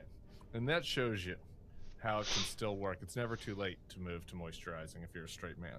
Because George Conway, running in New York 12, formerly against Cam Caskey, you know, he had a lot of stress in his life. We don't need to go into all the details, but he had a lot of stress in his life, and it was starting to show. OneSkin starts sponsoring us. Next thing you know, George is like glowing. George is glowing. Oh, come on. Born from over a decade of longevity research, OneSkin's OS1 peptide is proven to target the visible signs of aging, helping you unlock your healthiest skin now and as you age. For a limited time, try OneSkin with 15% off using code BULWARK at oneskin.co/bulwark. That's 15% off oneskin.co with code Bulwark. After you purchase, they'll ask you where you heard about them. Please support our show and tell them we sent you. So, like, how much time did y'all spend together during that period? A decent amount of time. Okay. And so there's a lot of discussion out there right now, Megyn Kelly talking about Mark Levin's micro penis. I'm just wondering if there's any, how we compare and contrast. I don't know anything about Mark Levin's penis. So you can't compare and contrast for us. I can't compare and contrast. I guess I'm just like, what is it like? Like let's just put aside the politics for a second. Like, he's constantly tweeting. He's just this figure over here for me. Like, I interviewed Walter Isaacson about this, and it's kind of like, it doesn't seem like he sleeps. He's like tweeting all night. He's very manic. He has 13 children, multiple ex-wives. Like, I don't understand how he, what is it like to be in his orbit? When I first met him, I thought he was very interesting, especially I was 23, 24 at the time, and guys my age are not talking about philosophy or Schopenhauer or the Greeks. He's talking about Schopenhauer? Yes, to a degree. So, finding someone who could speak about something, and at the time you think this individual is a part of something so much bigger than themselves, and they're fighting the good fight, that's very intoxicating to a young girl who's does not have a fully developed prefrontal cortex at the time. So I think there's been a difference in my view since I've developed that. And at some point during that, you had to be like, I'm in too deep on this thing. Yeah, you're kind of like, I have girl bossed way too close to the sun. And you start recognizing things again. I can't speak too much about anything because there's probably 4 attorneys paid $2,000 an hour to watch this. But you see the red flags that you're like, uh-oh. I should probably protect myself. And it's also, there's red flags that you see that are not just personal relationship red flags, but red flags where you're like, this could harm a lot of people. This is a lot bigger than myself. These red flags are indicative of greater harm to a lot of people in the country, a lot of people in the world. So I think that was Elon Musk also trying to do bad things to harm the internal country? battle No in way. my head where I'm like, am I reading too much into this, or is this genuinely dangerous? Sure. He is posting all night. Like, that's really him? Yes, it's all him. All his posts are written by him. You didn't get to ghost any of them during your moments? I didn't get to ghost them. Ghost any tweets? Like, you didn't get to take. There were a couple that came out of my mouth, and he was laughing and then typing them immediately down. So he does have muses for some of his late night rambling. Do you guys have like a support network now? I wish I wish the harem would unionize, honestly, but at this point, but he's quite the union buster. I feel deeply for Claire and Grimes. Oh, I need to brush my teeth. I do love her music as well. Okay, maybe we can get them all together. If you're out there, Grimes. She talks about Schopenhauer, I think. I want to go forward to kind of the news around what's happening on X and all that. But as it stands now, obviously, I can't talk about the details, but like, you guys are still embroiled in a lawsuit where he's trying to. A few. Multiple lawsuits. That's tough. I guess putting aside the specifics of the Elon thing, like that's like, how do you like deal with that mentally? Like, it's got to be tough to think about all of the assets and resources and friends that he has. I don't know. That's got to be intimidating.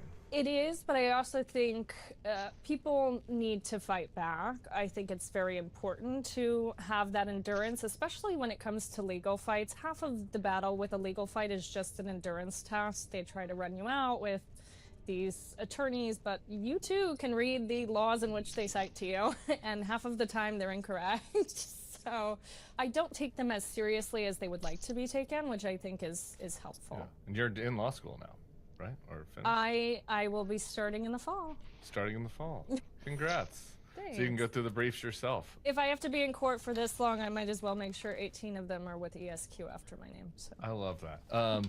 One of your suits, not related to your kid, is about what is happening on X with regards to porn. This is news also breaking this morning. There are multiple additional lawsuits from teen girls who were, I guess they had pictures of themselves in clothes posted on social media, and Grok took off their clothes and made it seem like they were nude. That sounds like something Pictures Elon of Musk would them. make. Did that happen to you as well? Like, talk about what's happening with those suits and the status. So back in late December, Grok was unleashed onto the public with a new image generation manipulation feature in which it was able to undress women and children, and anybody really, but primarily women and children were targeted by this. Ugh.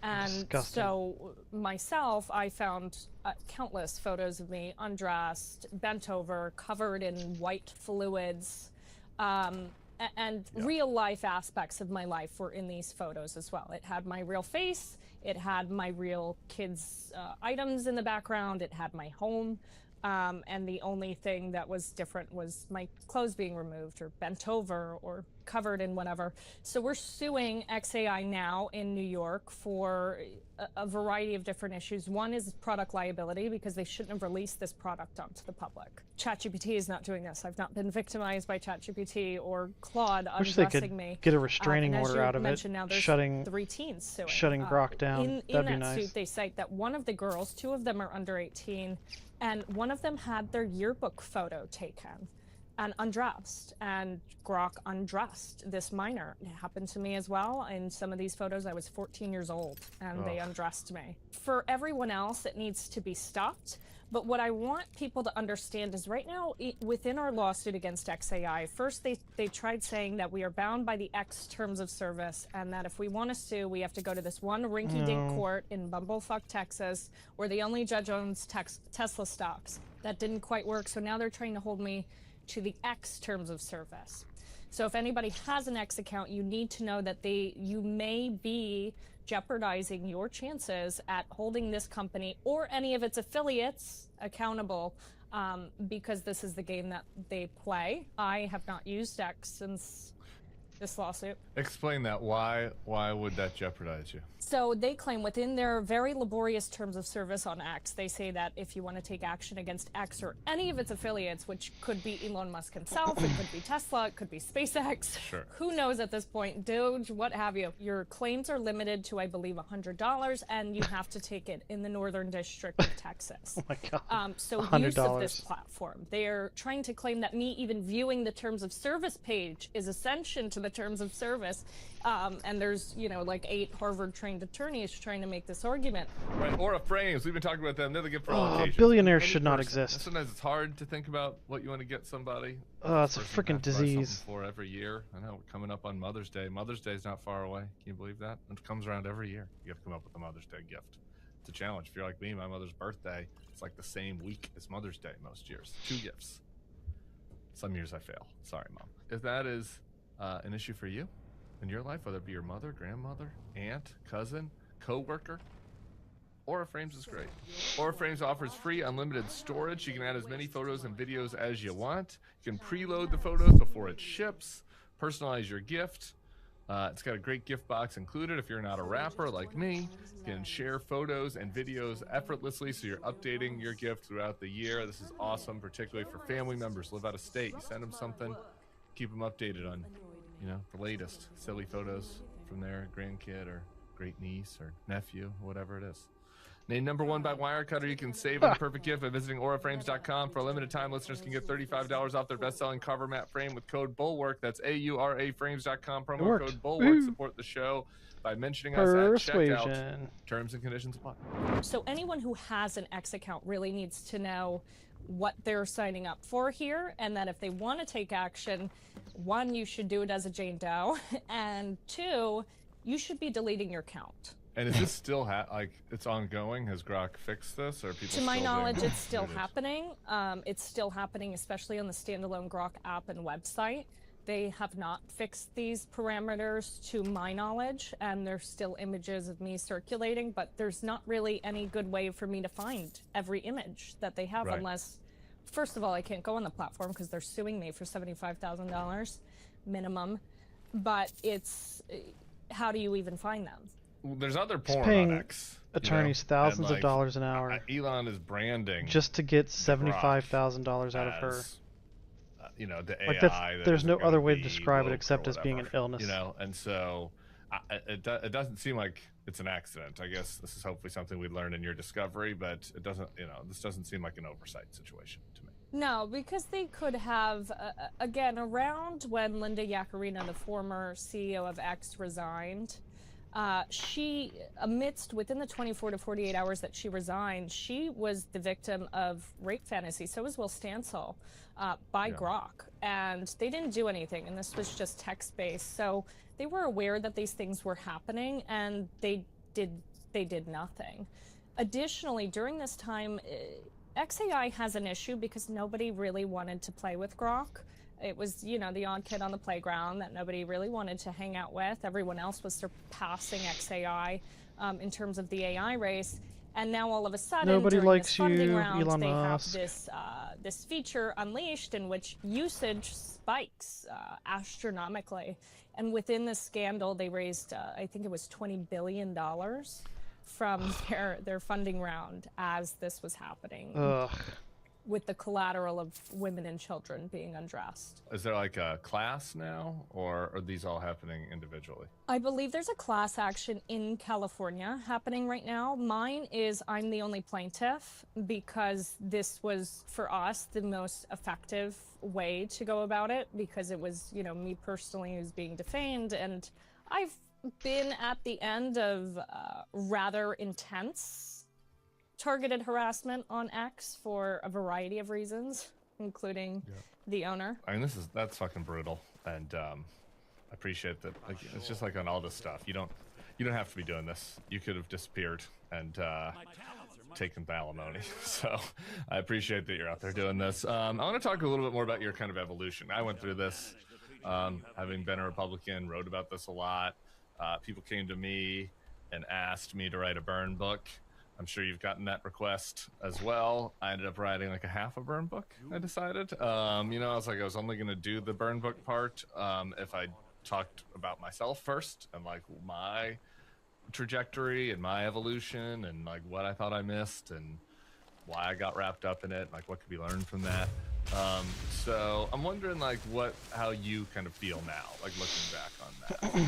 I think it was very helpful for me to get off the internet for a while. There's a lot of echo chambers that everyone kind of ends up in there, and your access to information and frankly lived reality is really important for having views outside of these things. While I was within MAGA, I certainly had doubts. There were moments of free thinking that I had, but you're so wrapped up in it. And your whole identity is this. Your whole source don't sit of behind income, me, your stupid. career, especially when you have kids, Ooh. you're like, what am I going to do if I blow up my Come here. life and attack these people who are not exactly stable? Why won't you sit in my lap? Huh? But again, I got involved very young. It was this sense of belonging, and then I dropped out of college, and I was in it. But I think, especially recently, there's no way that you can watch what's happening and not say something, because it's so egregious. I think there's a lot of people, there's some people within my own family who voted for Trump and said, what is happening? We did not vote for this. We did not anticipate this. And you did. Some people might call those who say those things, stupid, or, we tried to warn you, but there is also a mass manipulation campaign going on, and I don't think that should be downplayed. I think people are being really manipulated and deceived on social media as well, and as we know, there's more and more of these tech bros buying up our media platforms because it's so valuable to hold your attention and hold the keys to perception. What of the administration so far, like when you say what's happening is so egregious, like what are some examples of things that you find to be egregious? I think especially with ICE, I think what's happening with the economy, with foreign policy, that, we're promised no new wars, and they are gleefully blowing up, capturing foreign leaders, using our tax dollars, and having these tech bros at the White House. The average everyday person has been left behind. There's, we're having people who cared about immigration, and we have Trump gold cards, and normal people are being rounded up and sent to El Salvador. it's disgusting. We have American citizens being shot on the streets by ICE. And I'm not quite sure how even people that I knew can watch this and not think that this is going to come for them as well. As it relates to free speech, you have Brendan Carr threatening to revoke broadcaster licensing over what people say. That's not what any of these people that I knew supposedly signed up for. We're supposed to care about free speech. We're supposed to care about the sovereign rights of citizens. And that, to me, has been very difficult to watch because I feel like I played a role in having that come to fruition.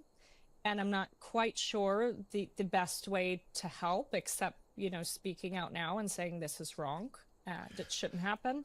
I think some people would say, particularly in the immigration thing, I think it's interesting you started with that with ICE. That, like, I don't know, the Trump first term had Stephen Miller. There was child separation. Like, isn't that kind of what people signed up for, at least on the ICE part of it? I did not. You know, there's also behind the scenes, there's these assurances like that would never happen. You know, of course, we're just going to get the criminals out. And you heard Trump repeat this over and over again. We're just going after the criminals, which, you know, obviously is a very small percentage of the population of immigrants that are here. But also just the cruelty of it is really difficult to watch. And I've always been very against the feds and law enforcement and authority in a way, but I can't understand why the Republicans think it's okay to say, well, you know, if you don't follow the law, you're going to get shot. But I do suppose we were warned about that in BLM while we were making fun of all those people. Yeah. We have today, like just this morning before you came on, I think the first person to quit the administration in protest over one of these issues, the Iran war, Joe Kent. He posts this, after much reflection, I've decided to resign from my position as director of the National Counterterrorism Center, effective today. I cannot in good conscience support the ongoing war in Iran. Iran posed no imminent threat to our nation, and it's clear right-wing social media is so pissed at this guy for that second paragraph. I don't know. I look at that and I'm kind of two minds about it. Like, on the one hand, it's like, well, all those things you just listed, like, it is true that Trump has betrayed his base on a lot of things, and I think on foreign policy most clearly.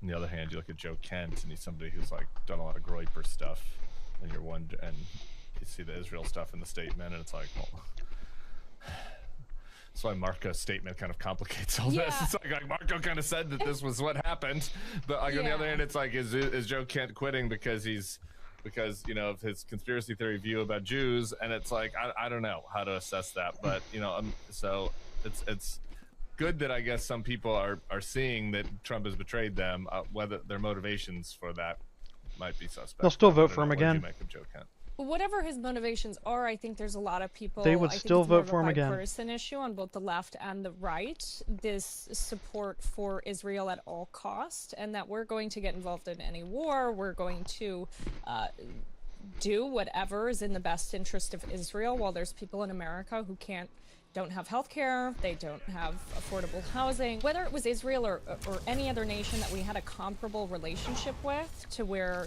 you know, the American people are being impacted by what this foreign nation Why are you talking to me? What? No. People are feeling that, and they're not happy about it on both the left and the right. And there's going to be some intersect, and just because there are fringe characters who correctly identify the issue, I don't know that it should be discarded, especially going into the midterms. I want to talk a little bit about how hard this is to do what you're doing, and maybe to a lesser extent what Joe Kent's doing. I was listening this weekend to Tim Dillon. He's a comedian.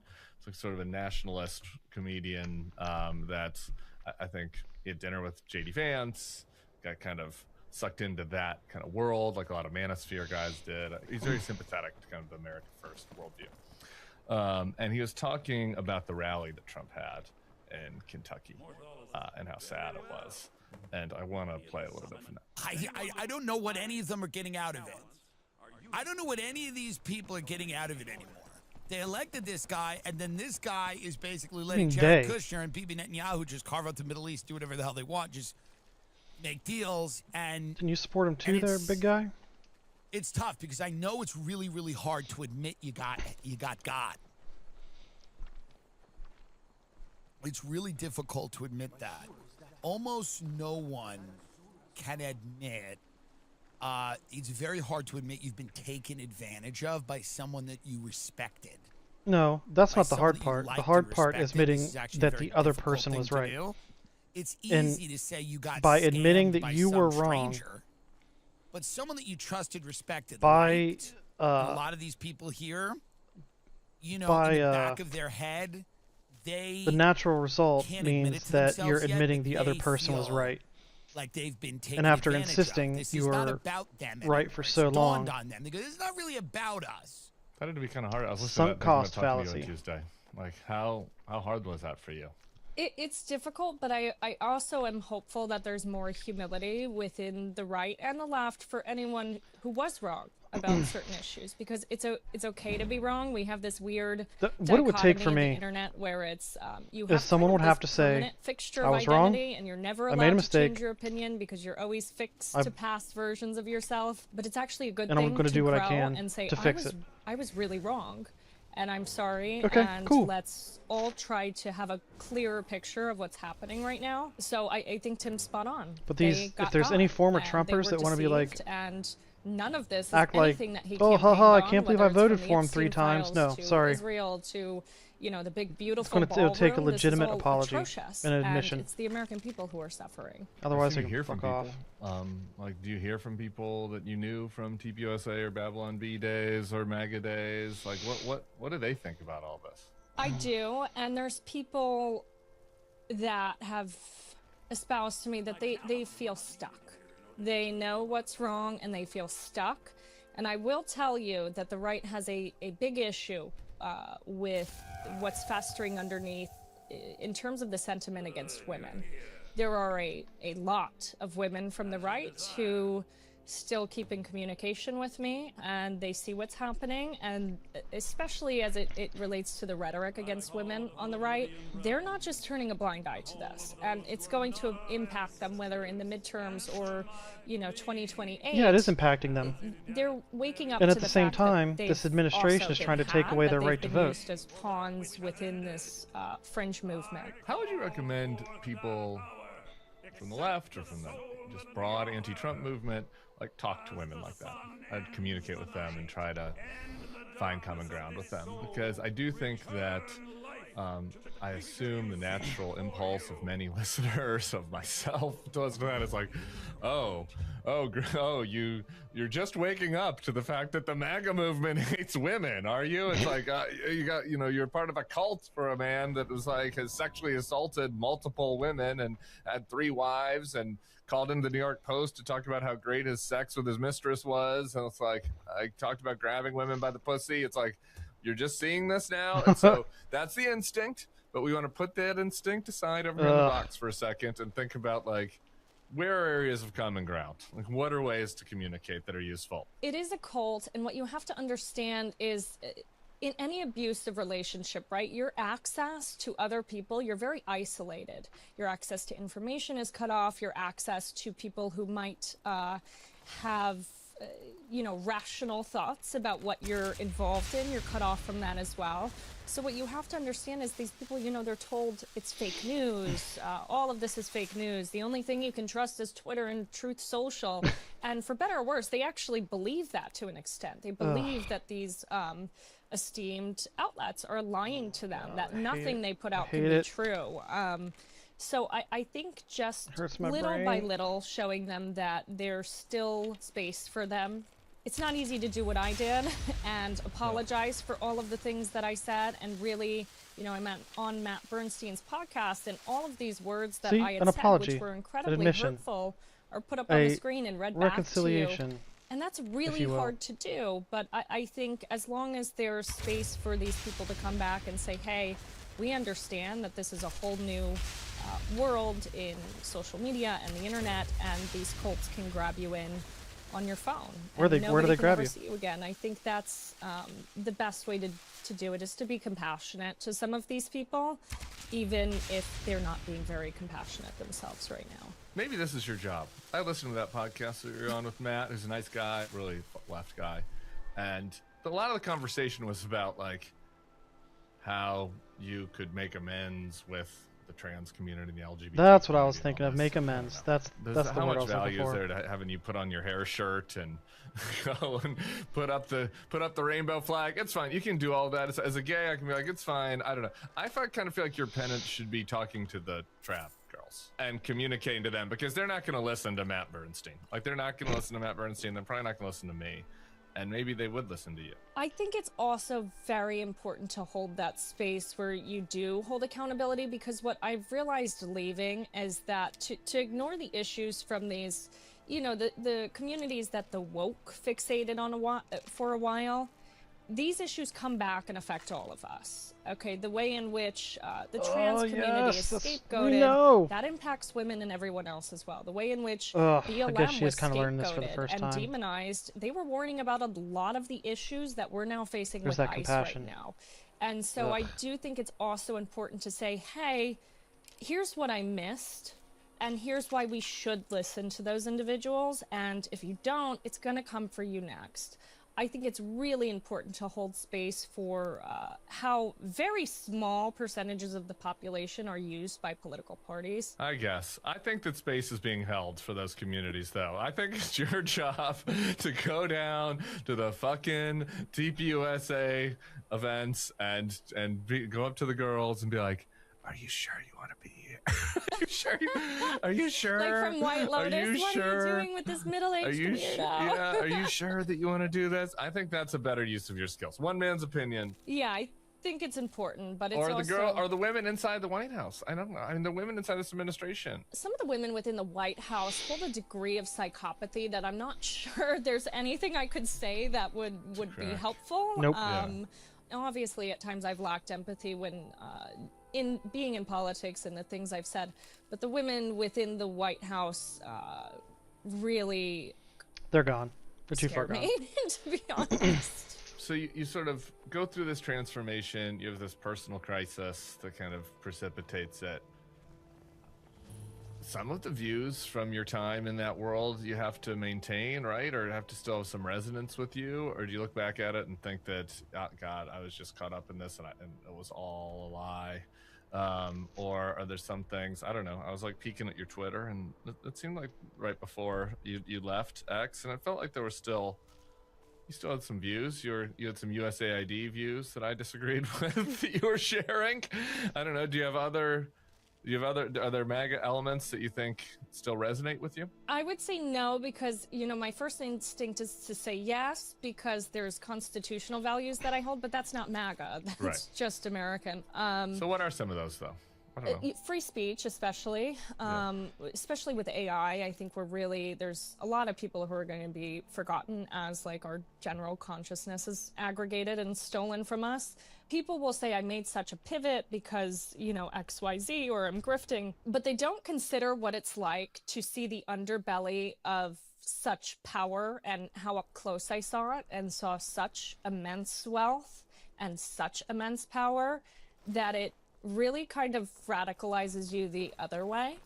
Because, you know, to be in the rooms with the wealthiest people in the world and they're talking about socialism being handouts. It's a disease. Is, as a normal person, when you get too close to a disease, didn't want to go to the hospital when she was having a heart attack because she wasn't insured.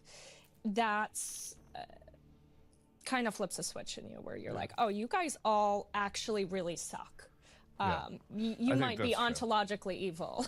And so, yeah, I've had a hard flip the other way, especially as it relates to my views on capitalism. I saw something very ugly. When you see that they're evil, it's hard to say, well, I do have to hand it to them on the Jones Act, you know, and like I deal with this as well. But how about maybe looking at it from this perspective? I'm hand them anything. Them. If you're talking to Democrats, just practically speaking, somebody who like lived in that world and who, you know, had friends there, like, is there something that Democrats are doing that is blocking them from being able to reach those people? Or are there things that you wish that they would do? Yes, they are incredibly lukewarm. Like, the Democratic Party is very lukewarm. I don't think they're speaking to any real issues that people are facing. People need healthcare. People need housing. They need a lot more than what the Democrat Party is saying that they support now and Gavin Newsom going out and saying, we went too far with the trans stuff. Why even address it at all? This is a non-issue. I do believe like old woke is dead now, but it's these very lukewarm candidates who aren't offering accountability for the corporations and big tech and all of these people and entities that have pillaged America. There's nobody talking about AI governance whatsoever. And then I think that's really harmful. I think if the campaign I was working on, that was one of his policies. They do need to take a hard look and start offering more social programs in conjunction with really holding these corporations accountable. I want you to let the dog out a little bit more. I'm giving you, I don't know, were you Catholic? What'd you grow up? What was your I'm evangelical? Jewish? Okay. Well, so I don't know. Maybe producer Katie can tell me what Jewish people do in this situation. The Catholics, I give you penance. You do 10 Hail Marys and 10 Our Fathers, and then you get to move forward. I want to give that to you in the Catholic spirit, because you did this tweet right before you went dark. And Ruben Gallego wrote, Trump wants to invade Panama, Greenland, and now Gaza. Trump is a warmonger. Credit to Ruben. He was right about that. You replied, your mom named you after a sandwich. That's funny. He was right, you were wrong, but I want you to use that skill set for good. That's what I want you to do. I was right that his mom named him after a sandwich. And it's funny. Look, there's no foreign policy take there whatsoever. Okay. One last try. Do you want to comment on Elon's microphallus, or like just draw a picture of it or something? I am not at liberty to discuss that. Connor Eats Pants tried getting me on that as well, but the greatest journalist of our time, by the way, Connor Eats Pants. Connor Eats Pants. I can't compete with him. Is there anything like just like something in his in his bedtime drawer? He's got a little binky. Is there a little something? Does he sleep with a teddy bear or something? There's nothing, not one little thing? I will respect his privacy in that regard. Okay. Lastly, give me a little kid talk. You got 2 kids now. Obviously you want to respect their privacy, but just give us something about being a mom that's been a blessing. Well, my older son today is St. Patrick's Day, so he's dressed as a leprechaun in the full getup. He's very excited. It is so cute. They are the best parts of my life, and it's all I focus on. That's why I go more dark now, because they are so incredible, and I hope everyone at some point gets to experience that joy of parenthood. But it really makes you reflect on what your beliefs are as you have to explain the world to these little beings who are going to grow into their own. And I don't know. I hope that my motherhood will live forever through them and through their kids, and I hope that it's impactful and meaningful, and that I can make them proud. But I love them both so much. I hope you can too. You're doing the right thing. You're doing really well. I appreciate it. My daughter came downstairs today in a little green hat that has the thing where you press the button and the ears go up, as well as a shamrock necklace. And she looked at my husband and said, "Is this too much?" It's like that. It's never too much, That's the right baby. amount. That's the right amount for school. My son has said that he has crabs in his pocket that he will throw at people if they're not wearing green. So the crabs are doing the pinching. He's outsourced the pinching to his minion crabs. All right. Well, send me some kid pictures on the gram. I appreciate you so much, Ashley. Thanks for coming on the show. And take off the hair shirt and just go forth and do the right thing. All right, girl? Of course. Thanks, Tim. I appreciate you so much. Up next, my buddy Cam Caskey. We are back. He's my mini-me. We used to do a podcast together. He was also a candidate for New York's 12th Congressional District and co-founder of March for Our Lives.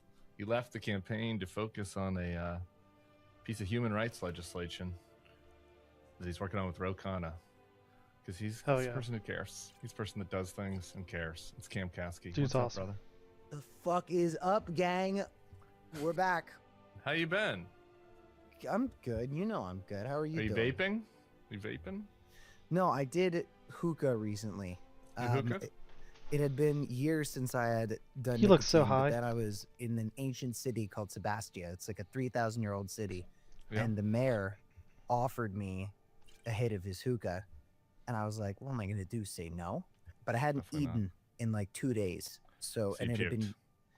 I didn't puke, but I was like, it was like I had just done crack. Like my entire body was buzzing. I couldn't sit still. It was so crazy. I hadn't slept. I was overseas. I had never been overseas before, so I didn't really know what jet lag actually was. Jet lag to me was like going to LA and it's like, oh, you woke up, fucking mess. But anyway, wait a minute. Your trip to Israel and the West Bank was your first time ever leaving America?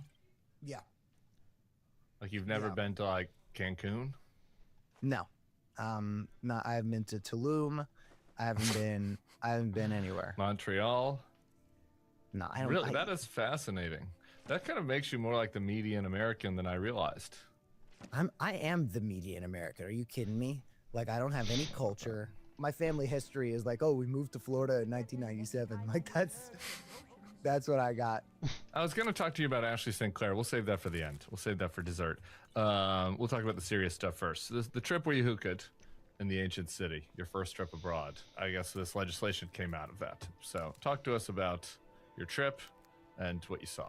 Sure. So, I was running for Congress in New York 12, which everybody at the Bulwark is doing these days. And Palestine was a huge issue of mine. So a lot of people in my district were saying, well, if you care so much about people over in Palestine, why don't you go over there and see how they feel about you, Jewish boy?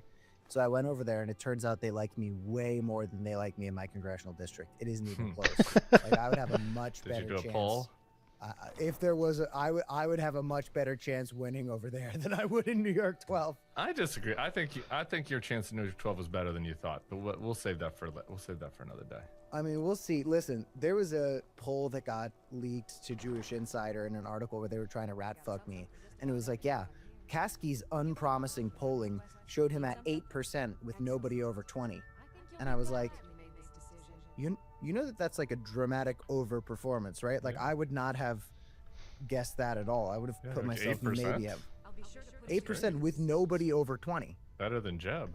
Well, it's not a competition. It's a different situation.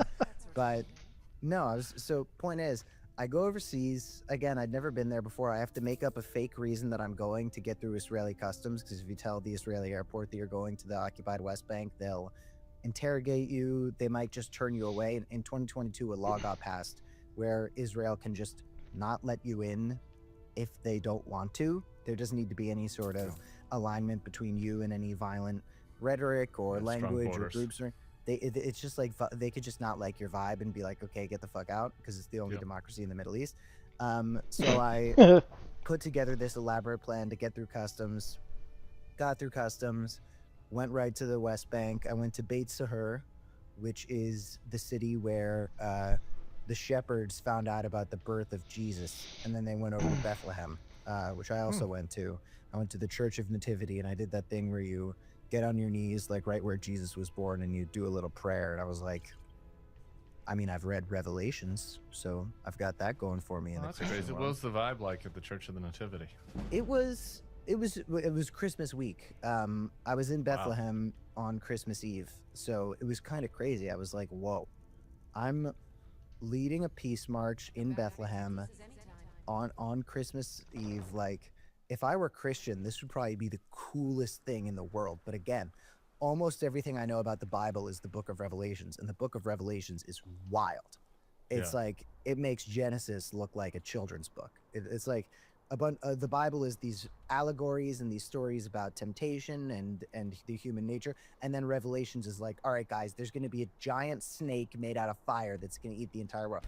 I digress. I go around the West Bank, and it's a very interesting situation because I'm in all these different sorts of life. I'm in these urban population centers, and then these Bedouin villages, and these more suburban areas and everything. And the life that they experience there's all these different sorts of struggle that they go through, because in some places you see these military checkpoints where people cannot walk home because they just get turned away by the Israeli army, and what should be a 7-minute walk back to their house ends up taking them 90+ minutes. And then there's other places where settler militias will just raid villages and shoot people point blank in broad daylight. This happened to my friend's husband, who was murdered last year by a guy named Yinon Levy, who not only faced no criminal consequences, he also regularly comes back to the village to harass people to this day. And it's just all these different things. Like in Gaza, you have this very clear picture of this war and this bombing and this constant barrage of drone strikes and bullets. In the West Bank, it's very much death by 1,000 cuts. And it's a slower, more meticulous process that involves going after the water sources, energy grids, all these different things, economic collective punishment. It's a very complex situation. And you know, I'm a dipshit layman. I'd never left the country before. So it was just a weird experience for me. How long were you there? I was there for a week. I would have stayed longer if I weren't, you know, running a congressional campaign. What about the playing with the kids? Talk to me about shooting hoops. Oh my God. Well, the kids were so cute. You know, there was one little girl who I scared. She was probably about 4 years old, and I was going up to her brothers in Hebron to play football with them. That's what they call it, football. It's this word for soccer that people use. And she saw me, and she kind of jumped for a second. And I realized this girl was probably like 3 or 4 years old. The tourism industry in the West Bank, which is like what keeps the West Bank alive, has just disappeared since October 7th. I might have been the first white person she has ever seen that was not a settler trying to harass her family. And then I just gave her candy and she was chill. The kids, they go crazy for candy. And I went to this village called Umachir, where I brought bags of candy. My friend Jasper, who's a journalist, told me to do it. And the kids would just swarm me. But then when I ran out of candy, I did not know the Arabic to tell them that I didn't have candy. Tough. So they thought that I was just like playing a game with them. And they kept on being like, candy. I was like, guys, I actually don't have any more. I'm sorry. I was like going over to different villagers who spoke English. I was like, can you guys tell them in Arabic that I don't have candy anymore?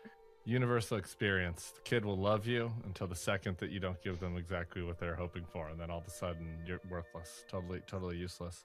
Yeah. So you come back, you decide to get out of the race. We'll get to that in a sec.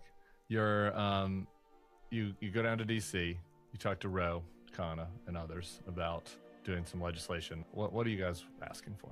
I mean, everything that happens in the West Bank, we fund, and a lot of people in the you know, liberal Zionist world who are ultimately supportive of Israel agree that the West Bank operation is something that is that must be stopped at all costs.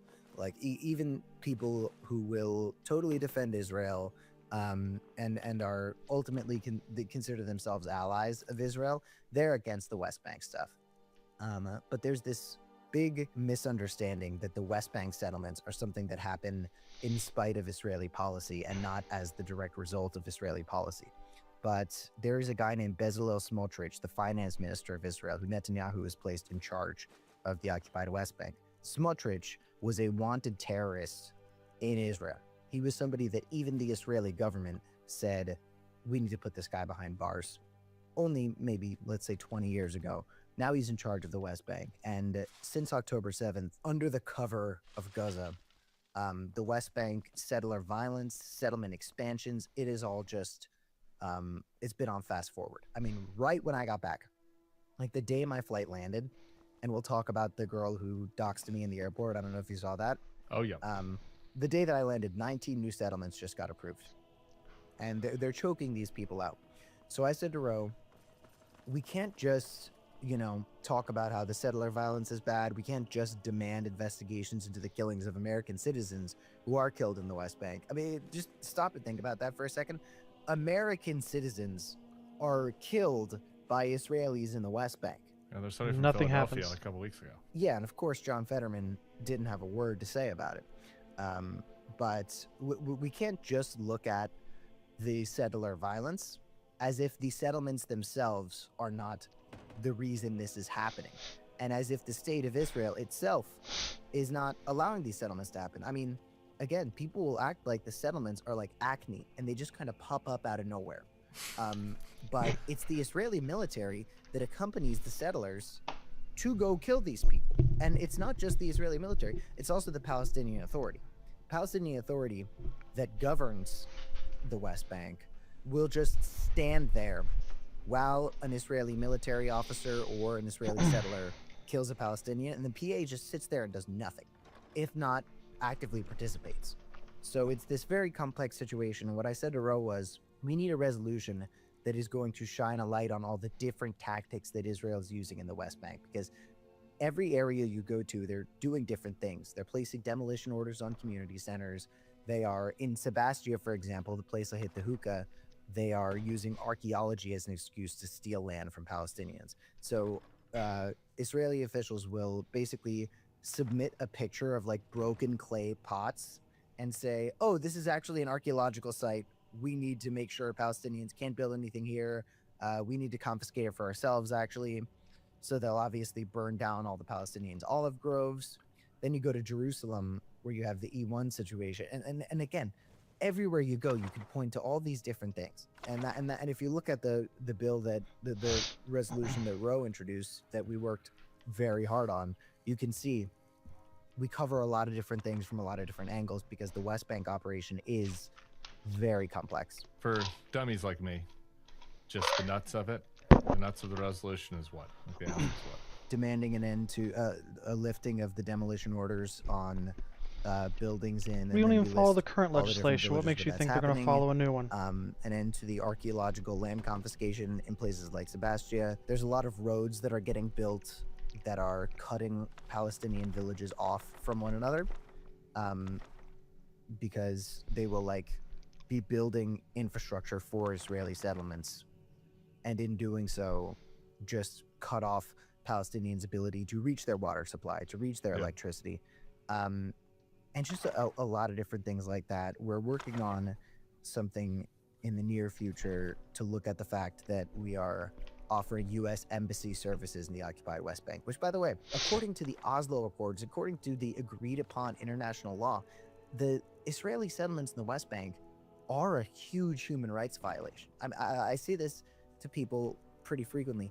Even if you just completely took Gaza out of the equation, even if you acted as though there was absolutely nothing going on there, the West Bank occupation is still one of the biggest human rights violations happening in the world right now. But there's a difference between the West Bank and Sudan, and the gang wars in Haiti, and Ukraine. There's a very important distinction to make here, which is that the American taxpayer is not subsidizing the RSF in Sudan.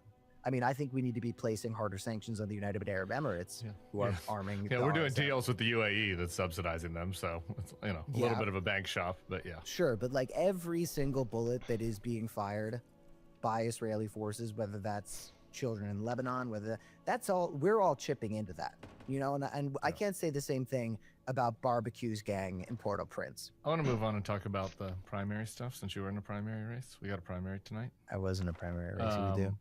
The Illinois, there's a bunch of races in Illinois. The Senate race has been interesting.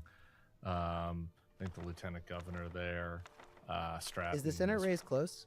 It is, yeah. It's a lot of these races, the degree to which AIPAC has played such a big role in all these races is pretty insane, actually, because now you're figuring it out. We try to tell rhetoric, in the Senate race in Illinois, it's everybody's accusing everybody else of being the AIPAC candidate, and that's the thing that I'm seeing the most. It's fucking wild. But Juliana Stratton's lieutenant governor, she was losing the polls. Raja, I don't want to butcher his name, Congressman Raja, was winning the polls, but Stratton seems to have the momentum. We'll see how it shakes out tonight. But then there are a bunch of congressional races, including the one that's gotten the most attention is one of our former FY pod guests, Kat Abou-Gazaleh, she lost. Kind of lefty online candidate against Daniel Biss, who's more of a, I guess, liberal left traditional candidate, and then there is an actual AIPAC candidate in that race. Then I think there's another leftist candidate. It's kind of a four-way race. Kat and Biss seem to be the two most likely to win. You've been monitoring that. You have any hot takes on it? I've seen some tweets from you on that race. It'll be very interesting to see. I mean, you're right to say it's going to be Biss or Kat. And either way, the way that I put it is if Kat comes in third place, that is still a dramatic overperformance, considering her youth, her narcolepsy, her radical left positions. Well, she's not even the radical leftist in the race. There's a girl who's running against her from the left. So this is how weird the AIPAC world has gotten. This is how strange the puzzle of like AIPAC science has gotten. There's a candidate named Bushra who is to the left of Kat and has a lot of community ties that are sort of, you know, people around her who are telling her, no, you can actually win. No, you can actually win. Yeah. I've noticed from my experience as a candidate that that's something that happens a lot with candidates. Like a lot of the candidates who stay in races, and I'm sure you've seen this a million times. Oh, yeah. A lot of the candidates where you're like, oh, the only reason they're staying in is because they're trying to make a point, or because, you know, there's some sort of end game here. It's so hard to believe that some people can actually be convinced that somehow, even though they're polling at 0.05%, they can make it happen. No, a lot of these people are just surrounded by enough people being like, no, you got it. No, you got it. You had to experience this. Was it weird being a candidate? Did people treat you different? Like when you were a candidate for a couple months, did you notice people being like a little nicer to you, or a little bit more excited to see you, or buttering you up a little more?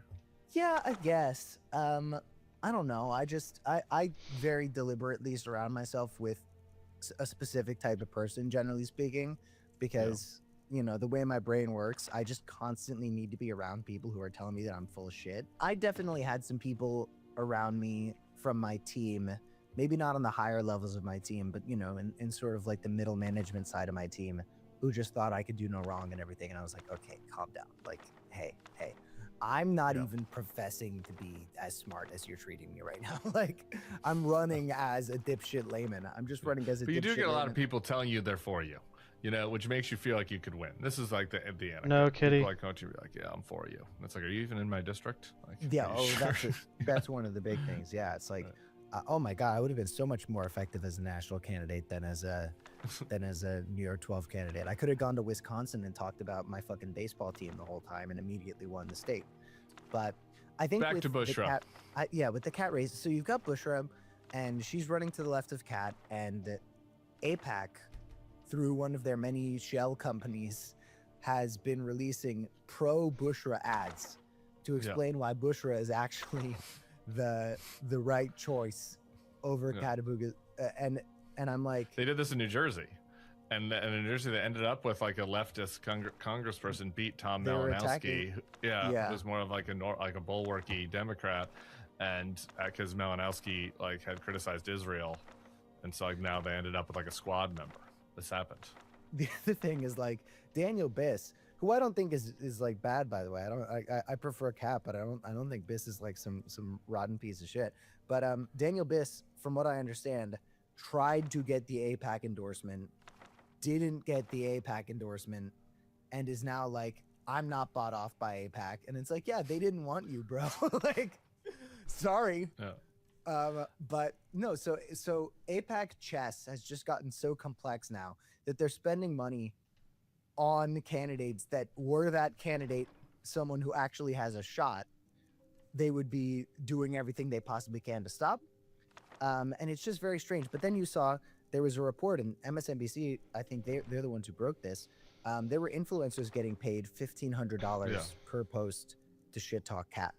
Yeah. And it's not just AIPAC. There's a fuckload of crypto and AI money in Illinois as well. Like the amount this is happening in your race too. There's like a pro AI candidate. They're trying to destroy Alex Porras. The two guys like who were the traditional New York candidates here, because, you know, George Conway is a special case, Jack Schlossberg is a special case, Alex Porras and Michael Lasher are like the expected guys here. Yeah, the machine candidates.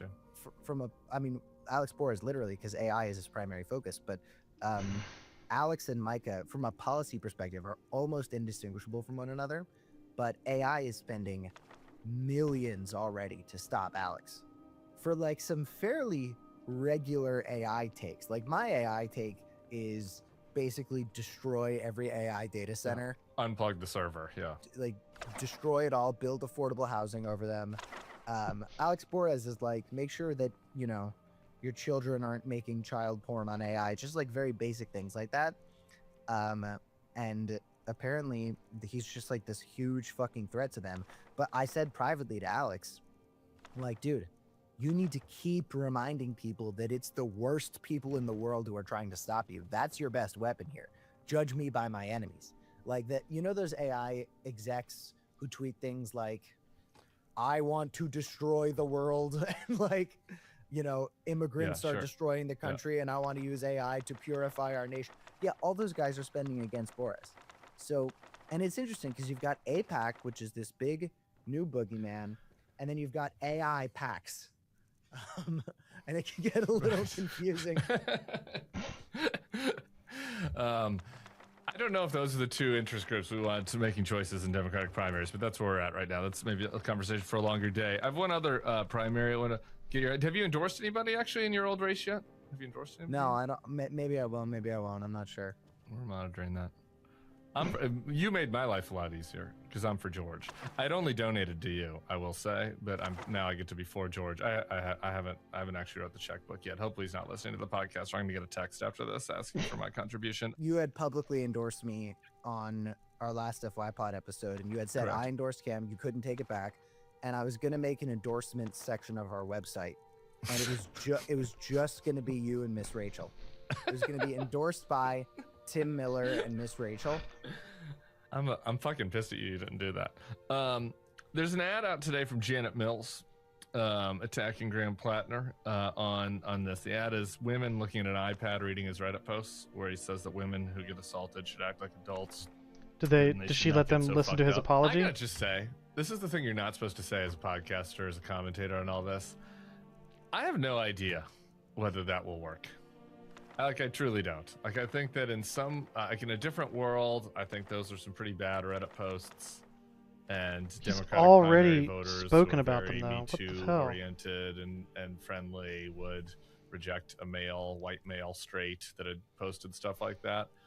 In this day and age, after the Biden thing, after just the disappointment with the establishment, I don't know. I'm not sure it's going to work. I'm curious. You're just more in touch with the progressive id than me, so I was interested in what you thought about that. I think the progressive id, I said this about me recently because I had made some comments in the past that were by really any measure just outright Islamophobic, and I was talking to people about it because it was being called into question the sincerity of the dedication that I have to human rights in the Middle East, North Africa region. And I said, it's kind of one of the most classic themes in a story of all time is, can a man change? Like, if you go through all of literature, fables, tales dating back to ancient times, one of the most common themes you'll see is, can a man change? And you'll notice that all of the happy stories end with the answer, yes. And all of the tragedies end with no. And I think that a lot of people want to believe in the redemptive power of the human spirit, and a lot of people also recognize that it's not like this was someone who was a business leader posting this shit from his C-suite, executive first-class airplane seat. This was somebody who had just come back from war. This is somebody who just came back from, by the way, the same type of war that everybody is outraged about right now. And the people see these comments as something that were being made by somebody who was dejected and had felt like the American experiment politically and socially had left him behind. And now what is he doing with his life? Is he continuing to stew about in the dark, or is he trying to do something to help people? So I think that this would have been a very different story if Graham Plattner was running against Jon Ossoff or Raphael Warnock, but he's running against an extremely weak candidate. Yeah. I think Ossoff and Warnock, or Elizabeth Warren even, somebody with some juice, it would be a different story. Yeah. But Janet Mills doesn't have any juice. It's really powerful what you said there about the fables and the redemptive spirit. It's tied to what we talked about in the first segment. Talked about this with Ashley and how she's obviously grappling with this. And what she needs to do to redeem herself, which is kind of a crazy thing to grapple with as a 26-year-old single mother of two, but that's what she has to kind of think about, what is valuable for her to do. She's 26. Yeah, we talked about and Joe single. Kent. Yeah, with 2 kids, it could we could really speed run your trip to parenthood. I was gonna say, put us in a group text. Okay, we'll put you in a group text after this. Also not blonde. The other thing that we were talking about was Joe Kent.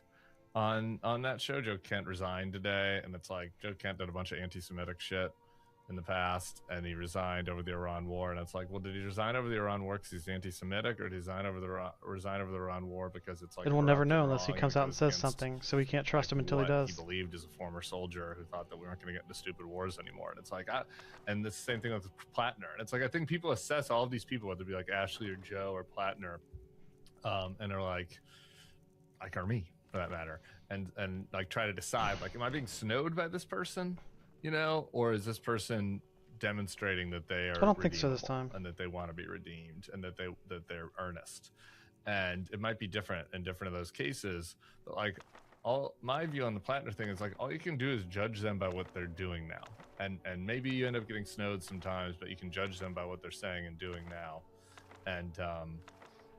And I would rather someone try to redeem themselves and be imperfect than the opposite. If we were all defined by our lowest moments, we would not be in good positions, right? Like anybody listening to this can think of the worst decisions that you've ever made, the worst beliefs you've ever had, the worst things you've ever said, and if somebody tried to say that's you, that's who you are, you would say absolutely not. Or maybe kind of, or maybe it's part of who I am and it's what I'm grappling with. Like everybody has demons, you know, or maybe, you know what I mean? Like that's also part No, of it. I don't know what you're talking about. I don't have any demons. You have no demons? Well, I don't have any demons. If you go into with. my brain, it's just angels floating around with harps. We all got demons, baby. Yeah, I don't know. I always go back to the old Hillary thing. Everybody obsessed over her saying that the MAGAs were deplorable, and I was like, that wasn't the problem. It's that she said they were irredeemable. I don't know. We'll see. If any of these people earn their redemption. Cam, we were supposed to talk about looks maxing. We're like an hour over the length of how long this podcast is going to be. So we're going to do, we'll just very quick. We're going to brag on this. Everybody's talking about clavicular now. Clavicular won't come on the bulwark because he doesn't think it's moggable, which is wrong. It's not moggable. Cameron and I, podcast 1, go to the FIY Pod archives. It wasn't even really the first episode. It was a trial to see if this project could work. Oops. And it was about fucking looks maxing. We were ahead of the game. We're doing this shit over a year ago. We're ahead of the game. Get mogged, everybody. Get mogged. That's Cameron Kasky. I appreciate the work you're doing, brother. Let's stay in touch, all right? What do you mean, let's stay in touch? We talk every day. All right. We do talk a lot. Yeah, let's stay in touch. Email me. Yeah, you're right. What the fuck was I saying? I don't know, man. It just was like, I was just like, talk to me, baby. Talk to me. I just want your attention. Sorry. Okay, I'll see you at the fucking wedding that we're going to together. We'll see you at the wedding. I'm Cameron's +1 for a wedding soon. Everybody, thank you, Ashley St. Clair. Thank you to Cameron. Up tomorrow, we have another friend of Cameron's, I think, who's going to be on the pod. And this is a little teaser for that. So we'll see you back here then. We'll see you in Texas.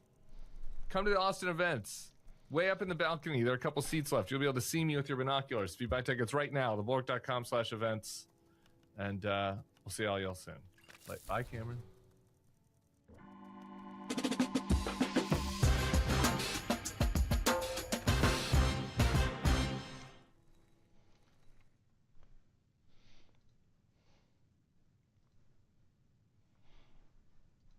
You know, all my life I've been hearing about the United States and Cuba. When will the United States do it? I do believe I'll be having the honor of taking Cuba. That'd be good. That's a big honor. Taking Cuba. Taking Cuba in some form, yeah. Taking Cuba. I mean, whether I free it, take it, I think I could do anything I want with it. You want to know the truth? They're a very weakened nation. Oh. They were for a long time. Very violent leaders. What? Castro was a very violent leader. His brother's a very violent leader. Extremely violent. That's how we're literally starving this island, he's saying. But a lot of people would like to go back. What a sick thing to say. The audacity of America in the process of starving the Cuban population right now. 11 million people living on this island no longer have any energy for the past 3 months. Their energy grid just collapsed today. The audacity for the guy responsible for that bloodshed to turn around and be like, it's the Cuban leadership that's violent, actually. Insane. CNN breaking news. The Cuban energy grid has completely collapsed. It's suffered a total collapse. This is according to the country's power operator. It's the first nationwide blackout since the U.S. effectively shut off the flow of oil to Cuba. And we're so cruel that it's on autopilot, chat. That's what's so fucked up about the way that America operates. Like, this is not even a part of the consideration. Like, what we're doing in Cuba on top of what we're doing in Iran is not even something that people are considering. I do believe I'll have the honor of taking Cuba, President Trump says. Yeah. Fucking rapist president, dude. He is literally raping the land. He is raping the people. Like, he is such a goddamn rapist. And breaking news into CNN, Cuba's electrical grid has suffered a complete and total collapse. This is according to the country's power operator. It's the first nationwide blackout since the U.S. effectively shut off the flow of oil to Cuba. Awesome.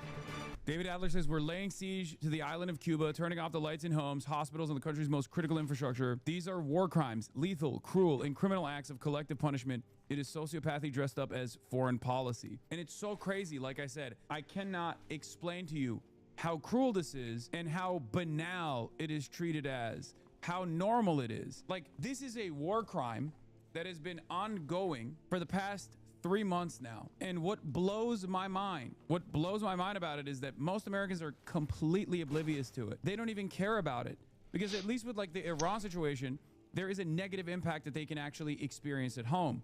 With the Cuba situation, nothing, right? Cuba has never been a threat to us. Cuba has never been a threat to anybody else. Cuba has, as a country, been just an overall moral force. I normally say countries don't operate on moral boundaries. Cuba is one country that is unique. One of the only morally righteous forces on this planet, historically. It's incredible. Hard to believe that there is any justice that will ever be served. How is Cuba morally good? I don't get how a state can have morality. I mean, it doesn't. But if it could, if states could behave as moral actors, Cuba would be one of the only states that you can see as a morally righteous state in its existence since the Cuban Revolution. This is the replacement for U.S. aid, by the way. That doesn't mean that the practice of U.S. aid was all good, but I still take that over hard power. No, for sure. Sending doctors on medical missions all around the world, even to the United States of America at times. On behalf of Cubans, no, you are wrong. Cuba is not a moral force, Lamau. Dude, if you do this diasporoid shit in my chat one more time, oh my god, every conversation has to be met with the diasporoid freaks of every country that we are doing unlimited maximum punishment to, where someone has to come in and be like, you don't understand, I'm a Cuban, on behalf of all Cubans, shut the fuck up, you don't know how bad it is, you don't know how much like the government has mismanaged everything. I know it's the government's fault, right? What was the government dressing as? What was the government wearing when we decided to rape it? That's the argument that you're making. Your standpoint epistemology doesn't stand here. I need to make that very clear. You cannot utilize standpoint epistemology to justify American intervention, endless, senseless, cruel American intervention that is a war crime. A crime against humanity. Collective punishment is a war crime. America has never stopped collectively punishing the Cuban population. Wake the fuck up. We just spent the last 3 weeks of Iranians living in the Western world demanding that America and Israel intervene in the affairs of Iran. And now, a lot of those voices have become silent. The reason why is because some of them at least have the capacity to feel shame. They feel the shame of agitating. No, the U.S. is wrong for blocking oil and the Cuban regime is a brutal dictatorship. It's not. Shut the fuck up. No, the fuck it's not. Shut the fuck up. Oh my God. Adolf Hitler could be a cruel tyrant that engaged in some of the worst crimes against humanity in the Holocaust, but also the USSR wasn't so great either. America wasn't so great either. You're insane. Actually, no, it's literally worse than that. The argument that you're presenting is even worse than that. The argument you're presenting is equivalent to saying some of the Jews actually did deserve to get killed in the concentration camps. That's basically what you're saying when you make this comparison. Yeah, Adolf Hitler was a ruthless tyrant and a fascist of the highest order that engaged in the mechanized death of 6 million Jews, but have you considered some of those Jews were like tax evading? Like, that's literally what you're saying here. It's so ridiculous. Oh my God. Bro, people don't have food. What are you talking about? I have family there right now. Talk to them about how great Cuba is. Why the f don't they have food? I hate this dumb shit, dude. Yeah, it's because the Cuban, like, what do you think is going on? The Cuban government is like literally going, I hate my own population. I don't want to give them food. Is that what you think is going on? God, dude, every person, for the record, Of course, there are going to be people that are going to falsely present the equation while they're suffering, falsely assume that it's actually the government itself that's like causing their demise. Just like there are Americans who think banning transgender athletes from the NCAA competitions is going to make their lives better. Okay? Like, think for a moment. Do you think the Cuban government is deliberately denying food to its own citizens? Do you think that's what's going on? This and the other conversation that's like always the top of mind is the antibiotics, like as though the Cuban government is like directly refusing to give medical aid to its own citizens on purpose. Why are they doing it? No one knows. There is never any answer to this question. There's never an answer to this question. Why? Do you think that the Cuban government is deliberately starving its own citizens? Do you think that the Cuban government is deliberately refusing to render medical aid to its own citizens? Do you think that that is the case? How many instances of foreign intervention led by the United States of America has been so devastating, and it always comes on the heels of arguments such as this one? Ridiculous. Yeah, Miami Cubans are reactionary. No, they have to ration because they can't grow food. The machinery is in tatters. I know. And then people assume that this is not, you know what it's like? Yelling at the Cuban government about the food supply in this current situation is like yelling at the doctor in the emergency room while they're engaging in triage. It's not the doctor's fault, brother. What are you talking about? Like, after like a mass shooting incident, you're mad at the doctors for engaging in triage rather than the mass shooter, or rather than the government that allowed the mass shooter to have access to an arsenal of weapons that they can use on and deploy on a civilian population at any given moment. It's ridiculous. It's always the same too. Think, oh, Palestine looks the way it does because of Hamas, not because of Israel and America. Iran looks the way it does right now because of the IRGC, not because of Israel and America. Jesus Christ. It's just so strange. It's always never the fault of the American government, even when the American government openly admits that they're doing this. You're talking to me in a moment where the Trump administration is saying, I'm going to take Cuba. It's going to be mine. After 3 months of collapsing the energy grid deliberately, what do you think that has? What kind of impact does that have on the regular citizens of Cuba? Yeah, bombing Iran in the middle of negotiations, while starving Cuba, while genociding Palestinians, while threatening to invade Greenland. The U.S. and Israel are the single greatest threat to humanity. Is not even close. We're all forced to live in the nightmare they create. There is a better future out there. We don't have to do this. We are American citizens. Ask yourself that. Do I like this? Is this beneficial for me? Do I want this to happen? What can I do to change it? That's the purpose of this broadcast. That's why I do this every day for 8 hours a day. And there are still motherfuckers who come in here and try to do this standpoint epistemology, to be like, no, you don't understand. As a Cuban, I think it's totally up what the American government's doing to Cuba, but also they kind of deserve it because the Cuban government was asking for it. Think, why can't it be both? Why can the government be terrible and the U.S. intervention worsen conditions? Because it's bullshit. It's absolute bullshit. There are countries that have gone through unimaginable pain and struggle and have been able to completely rid themselves of American domination, and we see what those countries look like now. There are not many of them, but one country that you can give an example of is China. A lot of these other countries would look like China if America did not consistently destroy them. That's the problem. And it certainly, not only does this argument not apply to Cuba in general, it does not apply to Cuba at all. Vietnam is another one as well, for sure. But the reason why I use China is because it's like completely sovereign. Not only does that argument not apply to Cuba at all, and every time I ask the questions to people who come in here with this argument, their answers are ridiculous, where it'll be like, well, the government actually arrests dissidents, right? It's like, yeah, they're under imperial siege. Of course they have to keep things stable to the best of their goddamn ability so it doesn't collapse entirely. Like, it'd be great if that wasn't the case, but you have to think, like, who is responsible for this? Is there a larger domineering force that is 90 miles off of its coastline that literally owns a piece of Cuban territory? That's how much we dominate Cuba, that we give them $1 to rent out Guantanamo Bay from the Cuban government. They can't say anything about it, can't do anything about it. People that come in here and say, why can't it be both, just don't realize that they are playing a role in crafting State Department narratives. They're playing a role in crafting propaganda. The do you mean, why can't it be both? I'll give you another example. I already gave you the example of like yelling at the doctor for engaging in triage and not the mass shooter or the government that allowed the conditions for a mass shooting to take place once again. How can you, in the process of like we're not done. We're not done with, oh, well, we have to free the people of Iran and what that freedom looks like. We're not done with that story.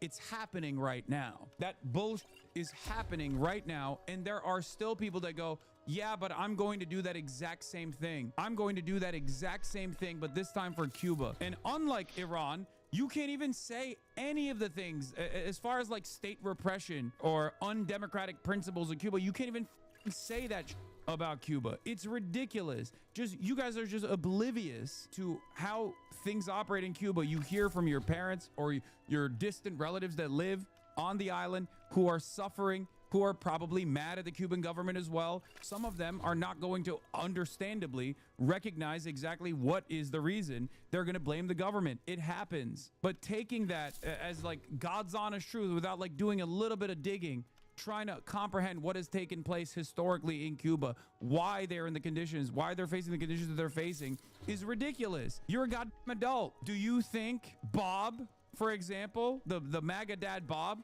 would be an accurate reflection of how things are operating in America right now? Do you think the average MAGA person, for example, would be able to give a accurate assessment of how the American government is operating currently? If you can comprehend that American citizens are not a monolith, why the f do you think that your relatives in Cuba would be able to completely capture the abuse while they're literally experiencing it?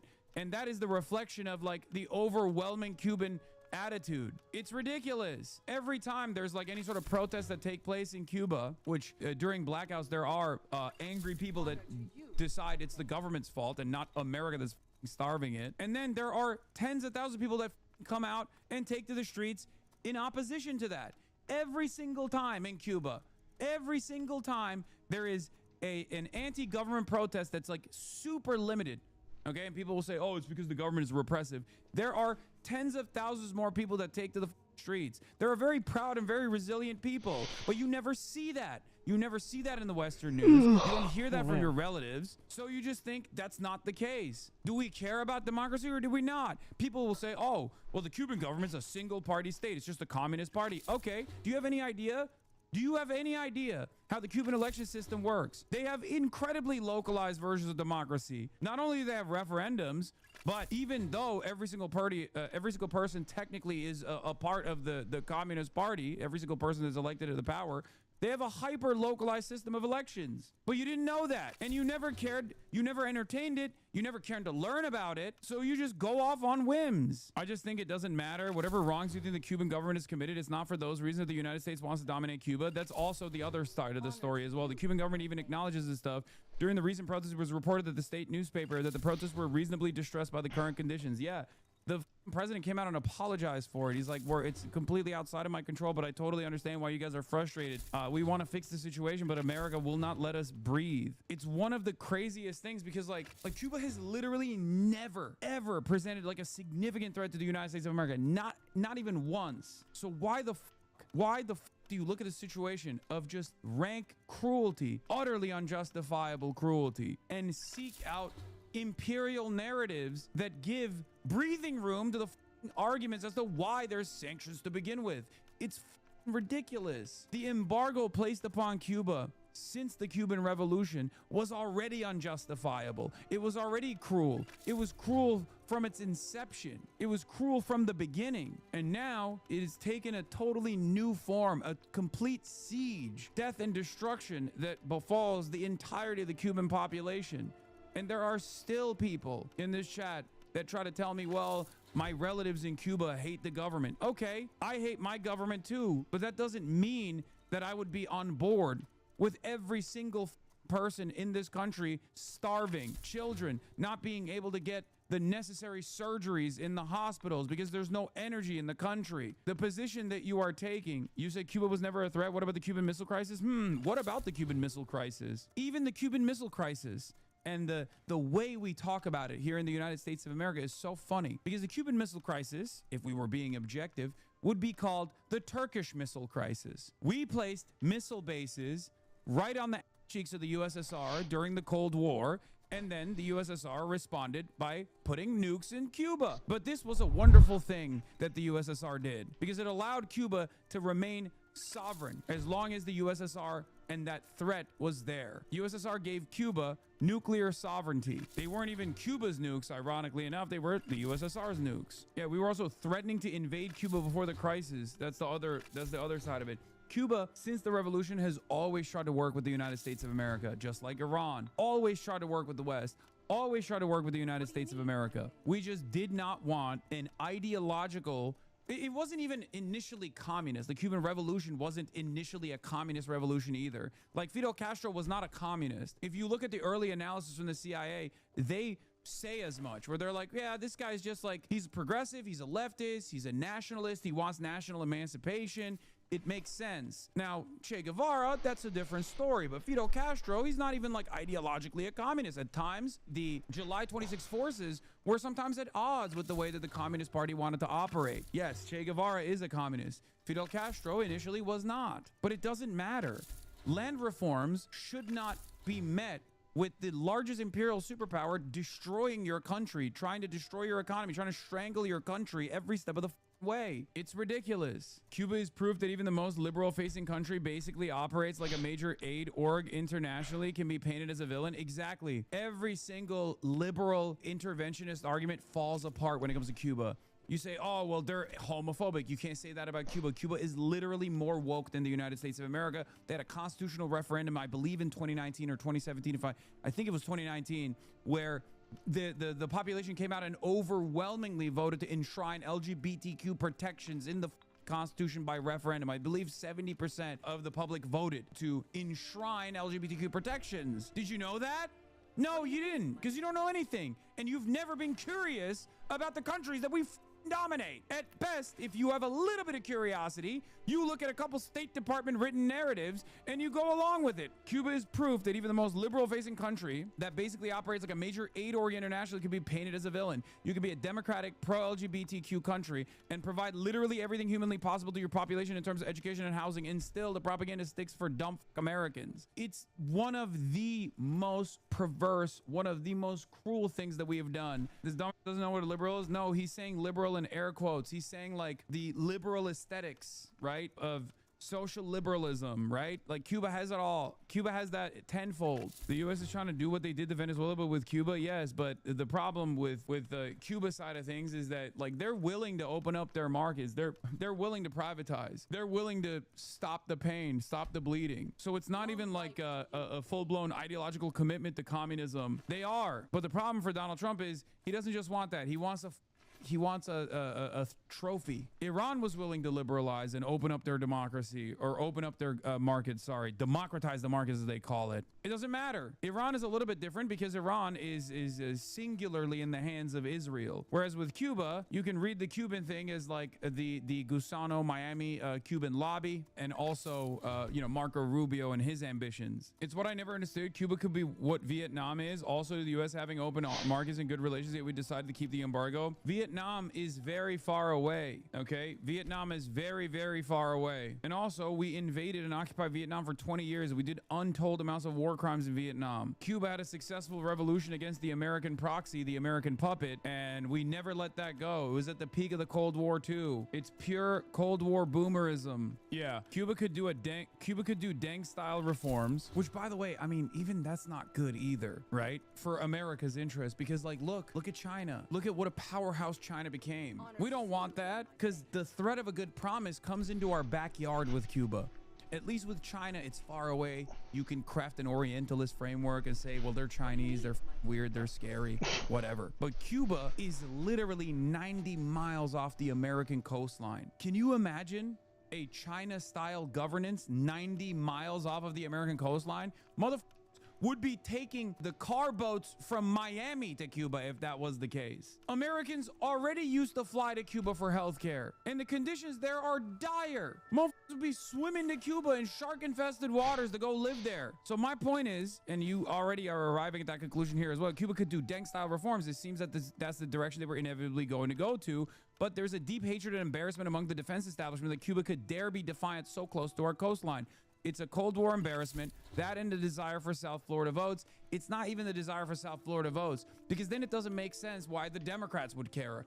The Democrats would be totally aligned on this stuff, because the Democrats lost the South Florida votes. The South Florida voters are unimaginably reactionary, let's say. The ones that do care about this, they're never going to vote for the Democrats anyway. The last time they did vote for a Democrat was unironically a Democrat that was opening up Cuba and normalizing relations with Cuba. His name was Barack Obama. He's the last Democrat that won the majority of Cuban voters. Yeah, Obama gave Cuba sanctions relief in exchange for opening up their markets. That was a moment where there was unironically room to breathe. Remember the Cuban journalist that I talked to, who I'll be hanging out with when I'm down there, that said that like there was room to develop, room to grow, room for prosperity in Cuba for once, and then Trump came in and destroyed it. Unbelievable, dude.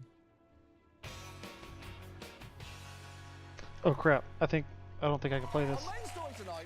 I think it gets. Stop. I forgot I can't play this show. Stop.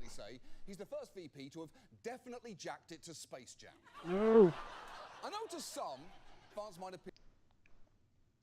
Twitch doesn't like when I play these. When I play the John Olivers. Is it even possible to get behind a black hole? There's distortions in the space-time continuum in the vicinity of the black hole, so that the accretion disk behind the black hole has sight lines that come around the black hole to you. Because it's bending the light around because the gravity is that deep and heavy. Bending the light around. That's amazing. So you're seeing this sort of unfolded image of a black hole in all places. You can't sneak up on a black hole.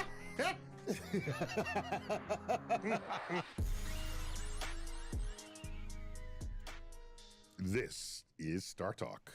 Neil deGrasse Tyson, your personal astrophysicist. It's a Cosmic Queries grab bag. And you know what that means? Chuck Nice is right here. That's right. All right, Chuck. The fan favorite. Yeah, it's a fan favorite. It is a fan favorite. The people love the grab bag. Why? You know? We have all these amazing guests and Nobel laureates, and they keep coming back for the grab bag. We like to grab them by the query.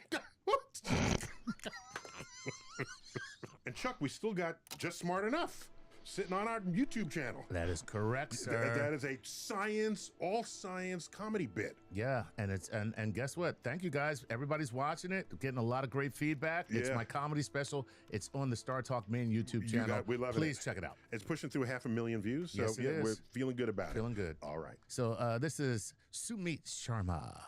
And Sumit says, while riding my bike, I noticed the dynamo that generates light every time I pedal. I think it converts rotational energy into electricity. In space, things stay in motion. What if we rotate a turbine that keeps rotating forever, generating loads there of has to be electricity friction. that we can send back to It would Earth? slow it down over time. Or have big solar fields. Why don't we generate electricity in this way?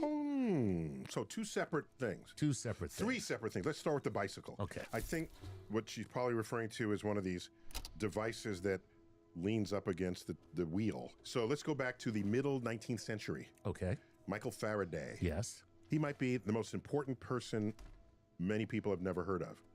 Because he invented a way Faraday to cage. make electricity. That's right.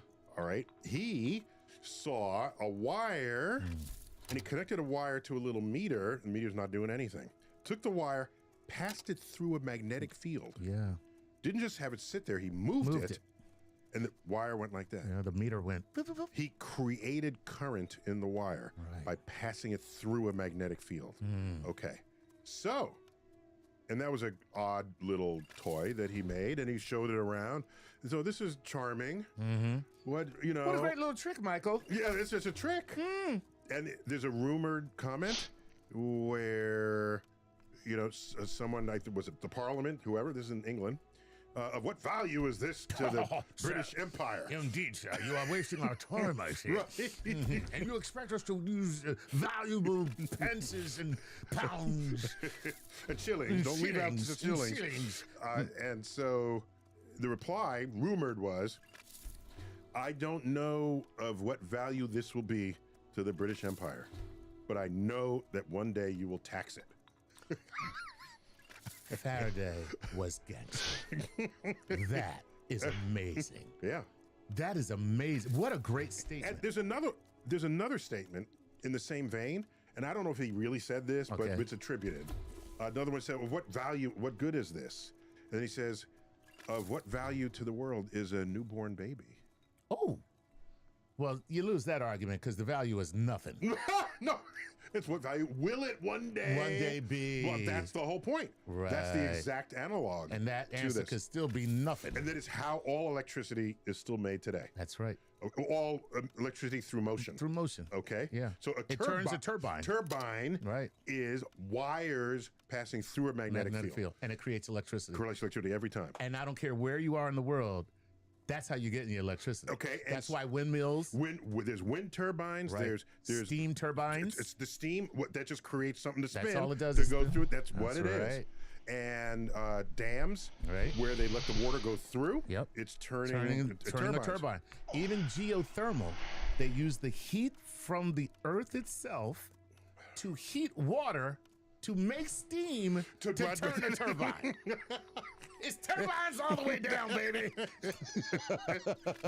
Well, it's not turbines just to warm your home. No, because you can do something with the geothermal. Well, you could warm your home with geothermal. Nothing else. Right, correct. But you're not generating electricity. You're not generating electricity to do so. Right. Yeah. Okay, so now, different from that, you have solar panels. Right. Where the energy is already there. That's called the sun, baby. Okay. Yeah. You got it. It's a solar collector. You have your photovoltaic cells. Correct. And that converts the sunlight directly into electricity. And so, yeah, we can do that in space. China has a plan to put a big ring and do exactly what Sumit is asking to do. I don't know if it's a ring, but they're going to put up a solar farm in space. Well, that's the second thing they're doing. So they have a ring that they're going to do. I didn't know about the ring. The ring is the latest thing that they're talking. You going to put a ring on it? They want to put a ring on it. That's why they put a ring on it.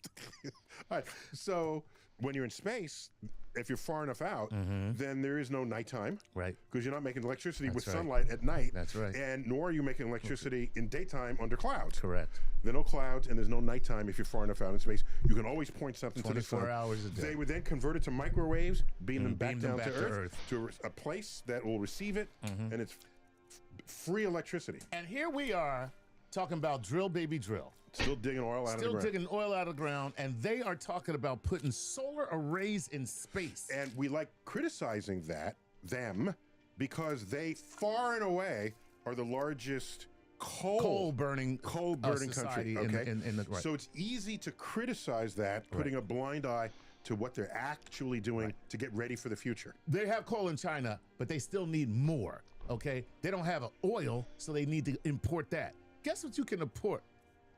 And you're going to own it outright. The sun? The sun. Okay. And people are like, oh, solar power it's not really viable. It's not, and I'm like, it's 93 million miles away. And if you lay your ass on the beach, it will burn you. And you will tell me that it's not. Anyway, I'm sorry. There's the evidence. There's the evidence that the sun. Okay. So there you have it. There you go. Sumit. All right. Thank you for that. Way to go, Sumit. Way to get us thinking. All right. This is Siroons. Don't make me come over there and read that for you. Don't make me grab this. I think it's Siroons. Okay, go. He says, in Sunshine, you said that if the sun were about to run out of fuel and collapse, any amount of atomic bombs wouldn't matter. But what if we could put giant rockets on Jupiter and throw it into the sun? Would that buy more life for the sun? This guy is diabolical. He's like Dr. Evil. No, he's Lex Luthor. Exactly. I'm putting rockets on Jupiter. I don't know what he's remembering that I said. Yeah. Maybe I said it wrong, or he's not remembering it right. So what he's trying to talk about. The nuclear bomb. Here's what I'm saying. When the sun runs out of hydrogen in its core, right, then the furnace turns off. Right. To run out of it means at the place in the sun where it's hot enough to fuse hydrogen, they've run out of hydrogen. That's it. Okay? Right. All right. Hydrogen is everywhere else in the sun, it's just not hot enough to fuse it. Exactly. If you could find a way to stir the contents of the sun, bring outer layers down into the middle, right, conveyor belt style, you could feed this nuclear engine with an essentially unlimited amount of hydrogen. Right. The amount of hydrogen participating in the sun's generation of energy, I forgot, 1%? I mean, it's tiny. compared to the sun is made of hydrogen. Yes. 90% of the sun is to 8% helium, 2% other. Okay, good. Because I'm like, what? 2% other. I thought it was just yes. hydrogen and helium. Yeah, it's mostly hydrogen and helium. So that would be the way to prolong the life of the sun. In fact, there's star clusters in space, obviously, where they're all born at the same time, and so you expect them to evolve synchronously in a way that the high mass stars die first, the lower mass stars die second. There are some clusters where there's a star that should have died long ago and didn't. Ooh. It's called a blue straggler. A blue straggler. Blue straggler. I remember when this first started. I'll never forget the time when the nursery was over here and this other stars came It's hanging out longer than it should have in that diagram of the cluster. Right. Okay? It was in my time in graduate school where people figured out what that was. You know what? What? A blue straggler is two stars that collided, stirring up their material, giving each other new energy. New energy. That's right. So what I did was I found myself another star. I'm kind of like the Keith Richards of stars. Got a younger star over here and I took his energy. Boy, How old is Keith Richards? That boy must be 120, 250. Yeah. Oh, that's super cool. So super we know the stirring up would work, right? Because these stars live that's longer what they did. than they're supposed to. They're supposed to. But if you throw Jupiter in, that'll help a little. Okay, yeah. But Jupiter, as big as it is still small compared to the sun. By mass. By mass, right. So maybe we should just find another star system. That's it. We're talking about 5 billion years in the future. If you can't figure a way to get another star, go home. If we made it that far, by the way, if we do make it that far, let's just call it quits. We're done here. If we're here as a species 5 billion years from now, we need to be gone. Okay? Anyway. Give the rats a chance. Yes. T-Mobile 5G home internet has some big news you should know about. They now have the fastest 5G home internet according to the experts at Ookla Speed Test. Now, in practical terms, it means photo backups happen faster, streaming a documentary doesn't stall halfway through, the physics of waiting reduced. What's also notable is that this jump in speed doesn't come with added complexity. Setup is simple. You plug it in and you're online in less than 15 minutes. And the value side of the equation holds up too, with a plan price that's backed by a 5-year price guarantee. So, if you want the fastest 5G home internet with a simple setup and savings that stick, get T-Mobile 5G home internet. Just visit t-mobile.com/home internet to check availability today. Price guarantee exclusions like taxes and fees apply. Fastest based on Ookla Speed Test intelligence data, second half 2025. All rights reserved. All right, here we go. This is David Everett who says, artificial gravity in movies/TV confuses me.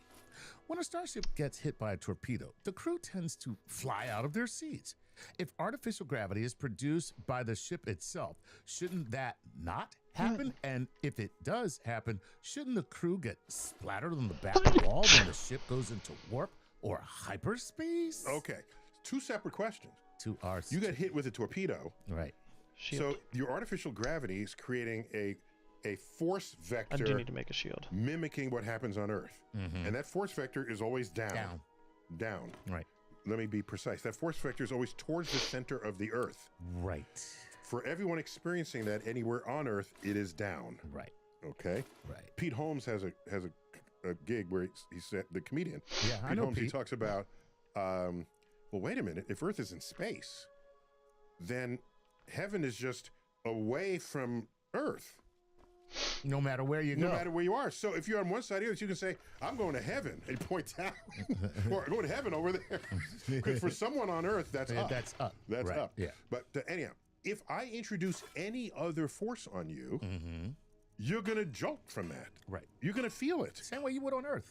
You're going to exactly. Same way you would. Yeah, if you're on a bus and then the bus hits a wall or stops, you'll be jolted. Exactly. So in space, with your gravity vector doing its thing, if you get jolted, you'll get jolted. You get jolted. Okay. Right. No, we A did shield? an explainer on all the levels of acceleration. Correct. Yeah. And I think we ended with splat. Yeah, it was the jerk. The jerk. And we ended with snap, crackle, and pop. Snap, crackle, and pop. That's what it is. Dig that up. Yeah, I'm not going to go over that again. It's all the levels of acceleration that can happen to you. Yeah, exactly. So now you want to go to hyperspace. Mm-hmm. You need some sci-fi hocus pocus, right, to not be splattered on the back wall. But not warp. You don't need high sci-fi hocus pocus for warp, because that is warping space. My bad. You are absolutely right. Okay. If you're going to warp space, right, that's space doing the work for you. And you just step across. Right. You surf it. So that's not a problem. Right. So when they show it, the way to show it cool is the thing is there, and then it's off at a thing. Right. All right. That'll kill you. Right. Exactly. Everybody on that ship is dead. That'll kill your ass. That's right. All right? Otherwise, you got to find some other way to sort of navigate the space-time continuum in ways that shorten your distance from where you are to the destination. Right. So genuine warp drives, if invoked properly, according to manufacturer specs, you should not be a pile of goo. You shouldn't be a pile of goo. Yeah. Right. At the end of the thing. Very good. There's a quick, if I can get morbid for a minute. Go ahead. There's a scene in the TV series Expanse. Oh, I love that. Where there's a sort of cowboy guy. Yes. He's okay.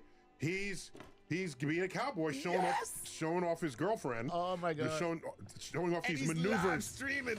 He's live streaming as he's in this craft, and he's maneuvering, and he's badass. Of course, he's strapped in. When you're in one of these things, you're in a 5-point harness, one between your legs, one on each side of your hip, and one across each shoulder. You know what's not harnessed? Your head. Okay. Okay. That's how Dale Earnhardt died. Yeah. Okay. He hit an embankment. His head is not restrained. The head keeps going Snaps, at 160 miles an hour. Right. And the body stays there because it's strapped in. Yeah. Okay. They're all chained in now.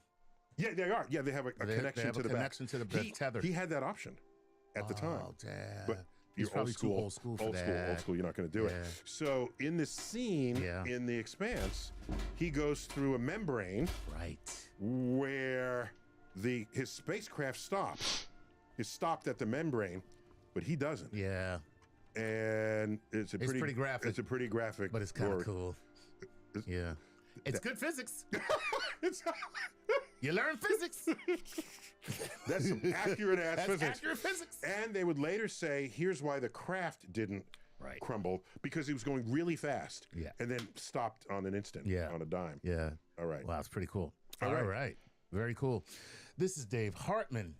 He says, hey, where's the gravity particle? Everything else has a particle of some sort. What's the deal with gravity? We're looking for it, okay? Give us a chance here. Right. But the energy of the graviton is really low, and we don't know how to go that low. Right. Okay? Yeah. That's the problem. Because gravity is like a super weak force. It is the weakest force in the universe. Right. You know, you want evidence of that? Yeah. Bend down and pick up a rock.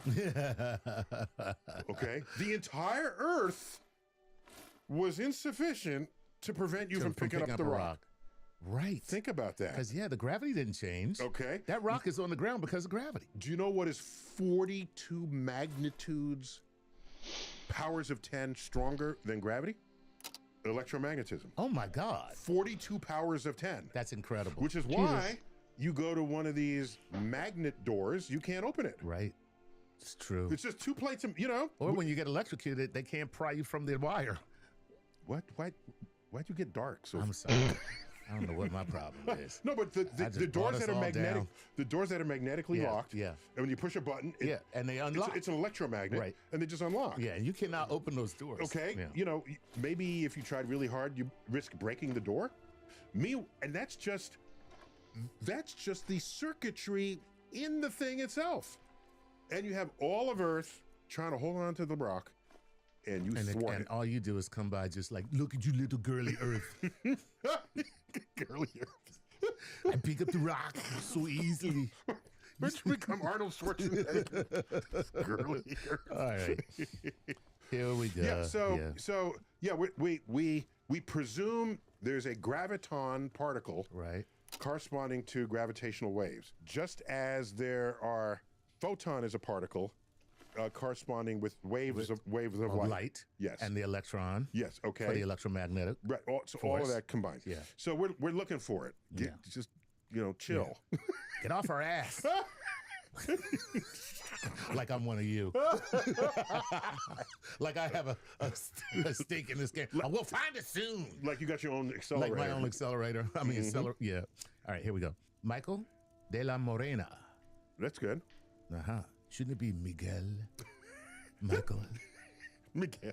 Don't tell the man what his name should be. All right. Is time a dimension or a field? It seems more like a field because it can be affected by gravity. You know, I like that. Yeah. I like the way he's thinking of time. Miguel. I like that. I don't know that I have a good answer for that. The idea that gravity can distort time. Correct. In the way, the way things interact in fundamental physics. There are fields that affect particles that affect fields. So that's an intriguing thought. And I might bring that up with Brian Greene. Yeah. We scheduled a session for him, and where we're going to pick his brain for 3 hours. Yeah, it's going to be a long session. I'm going to smoke weed that day. Stop. All right. It's a good. We're going to poke his brain. I don't know how much brain will be left by the time, but we're going to get all in it. Yeah. It's an interesting concept. It's a really good concept. Yeah. But for now, we think of it as a dimension in which we are trapped in the present. And you know the rest of my quote there? Go ahead. We are prisoners of the present. Yes. Forever transitioning between our inaccessible past and our unknowable future. It's a really great quote. It's really good. I'm just saying. No, it's good. We're kind of stuck. Yeah. But you're not stuck in space. Right. You can move this way or this way. Space any way you want. Jump up and down. Right. Any way you want. So one day, if we can conquer time, we'll have access to our entire timeline. Right. I only want to see parts of my timeline. I'm going to tell you the truth. All right, this is Textile Wiz. He says, hypothetical, Neil. You're given 40 yards of 0.15 millimeter steel wire on a reel with no markings. Would you use it as fishing line or listen to the 1-minute message it may contain? How could you possibly know it contained information? Why would there be information in the wire? Why is that even a thought?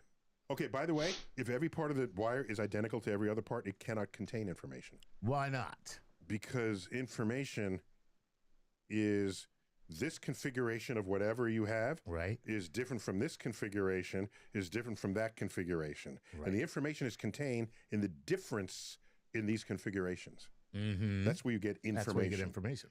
If it's identical... Right. There can be no information because it's all the same all the way through. It's all the same all the way through. Or the only information it's giving you is what's the orientation of the atoms that give you the string. Correct. Yeah. Okay. Right. And often that repeats. Yes. Typically, and it normally is. Like in a crystal, the patterns repeat. Right. So you only have information enough worthy of one of these patterns because once it repeats, it's not more information. It's not more information. It's right. It's just a repetition. So Chuck, that's the difference between two newspapers. And how long ago did you message me?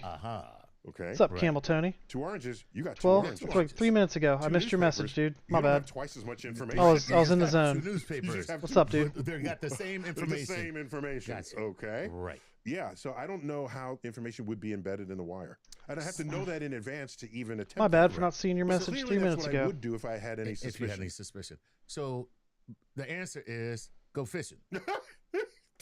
Right? Is that the answer? No, that's not the answer. But it's a steel wire. It's a steel wire. That's a big fish. I don't know what you're catching. Oh man, my back is itchy. We're catching some tuna, some sailfish. What's the difference between a sailfish and a sunfish? Oh, the sunfish are the big giant fish with the funny looking heads. What's the one with the and thing? And that's the sailfish. So what's the sunfish? The sunfish is the big, like fat. Oh, I can't reach. I can't reach. It's just got a too big, fat.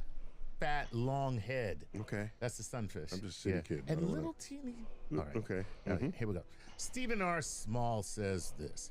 Assuming spiral galaxies are evenly distributed, I'd predict an even split of spirals turning counterclockwise versus clockwise, plus a small fraction on edge. What the hell is where going spin on? Can't be detected.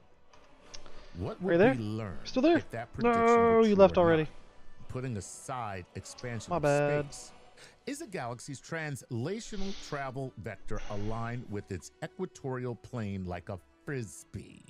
For the longest Why time, is it people have doing wanting this? to use these massive data sets of galaxies Ugh. and universe to see if there's an orientation of the spiral galaxies. Right. One way or another. Right. Because they spin Yeah, they could spin that way. Right. And they can spin edge on, flat, Right. all kinds of And who is this? Having issues, having issues with my Stephen game. presumes that if it's edge on, you wouldn't know which way it's spinning, but we do.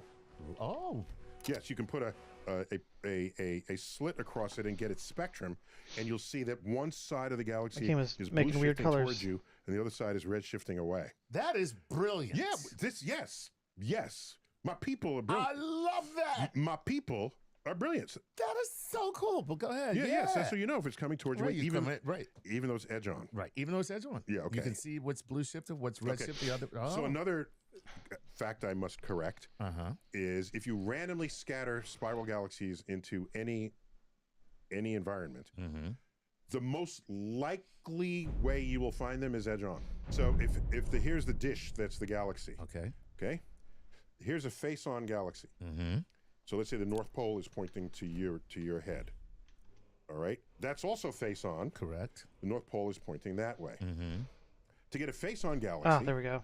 The galaxy has to be facing you to be a face-on galaxy. Right. Or it could be the other way. The other way. So there are only two ways Right. the that you're pole gonna- can be pointing if you get a face-on galaxy. Exactly. Okay?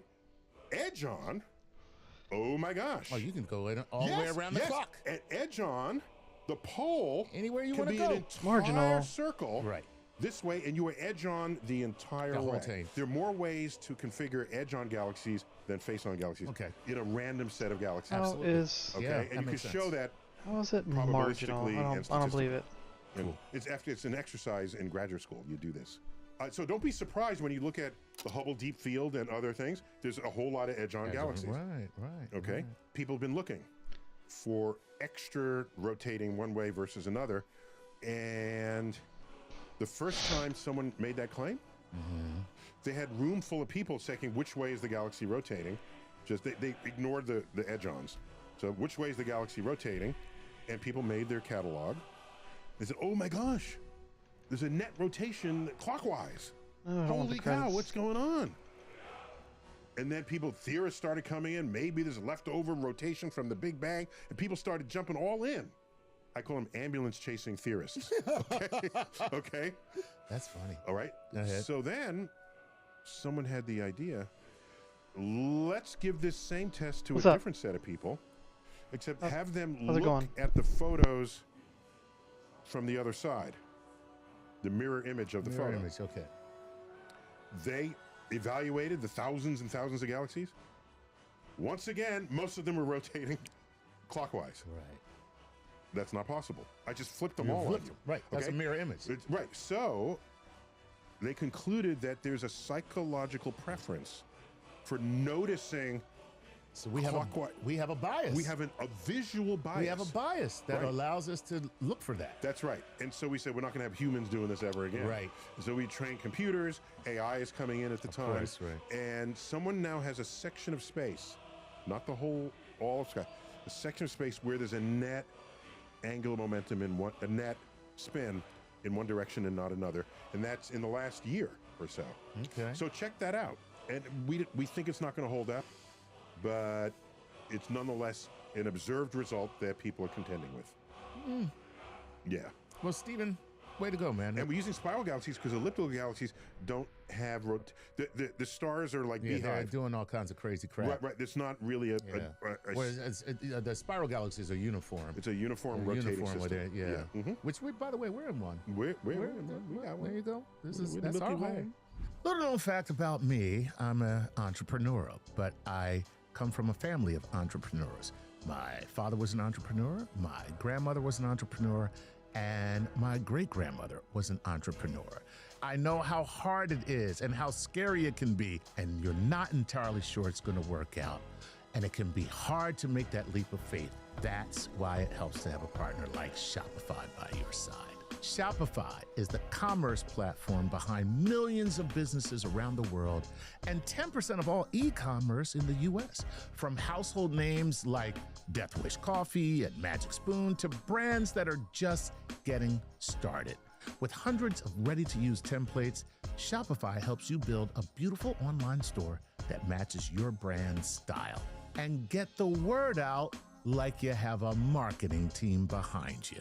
With Shopify, you can easily create email and social media campaigns wherever your customers are scrolling or strolling. It's time to turn those what-ifs into sales with Shopify today. Sign up for your $1 per month trial today at shopify.com/StarTalk. Go to shopify.com/StarTalk. One more time, that's shopify.com/StarTalk. And I want to be a silent partner in your business because you're going to be very successful. All right, this is Jose Camel Tony. You still there, man? Mm-hmm. Jose Ikamba, who says... By the way, is there an accent over the E? Yes. Okay. Because I knew Can a you guy even who hear took me? off the accent. He just wanted Check, to call check, it Joe's. check. No, just Oh, Joe's. my mic's showing up. Joe's. Okay. That felt wrong. That's wrong.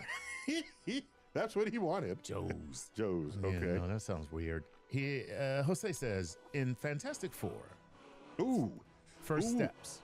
I remember the day that movie premiered. It was highly advertised. It looked intriguing, looked even fun.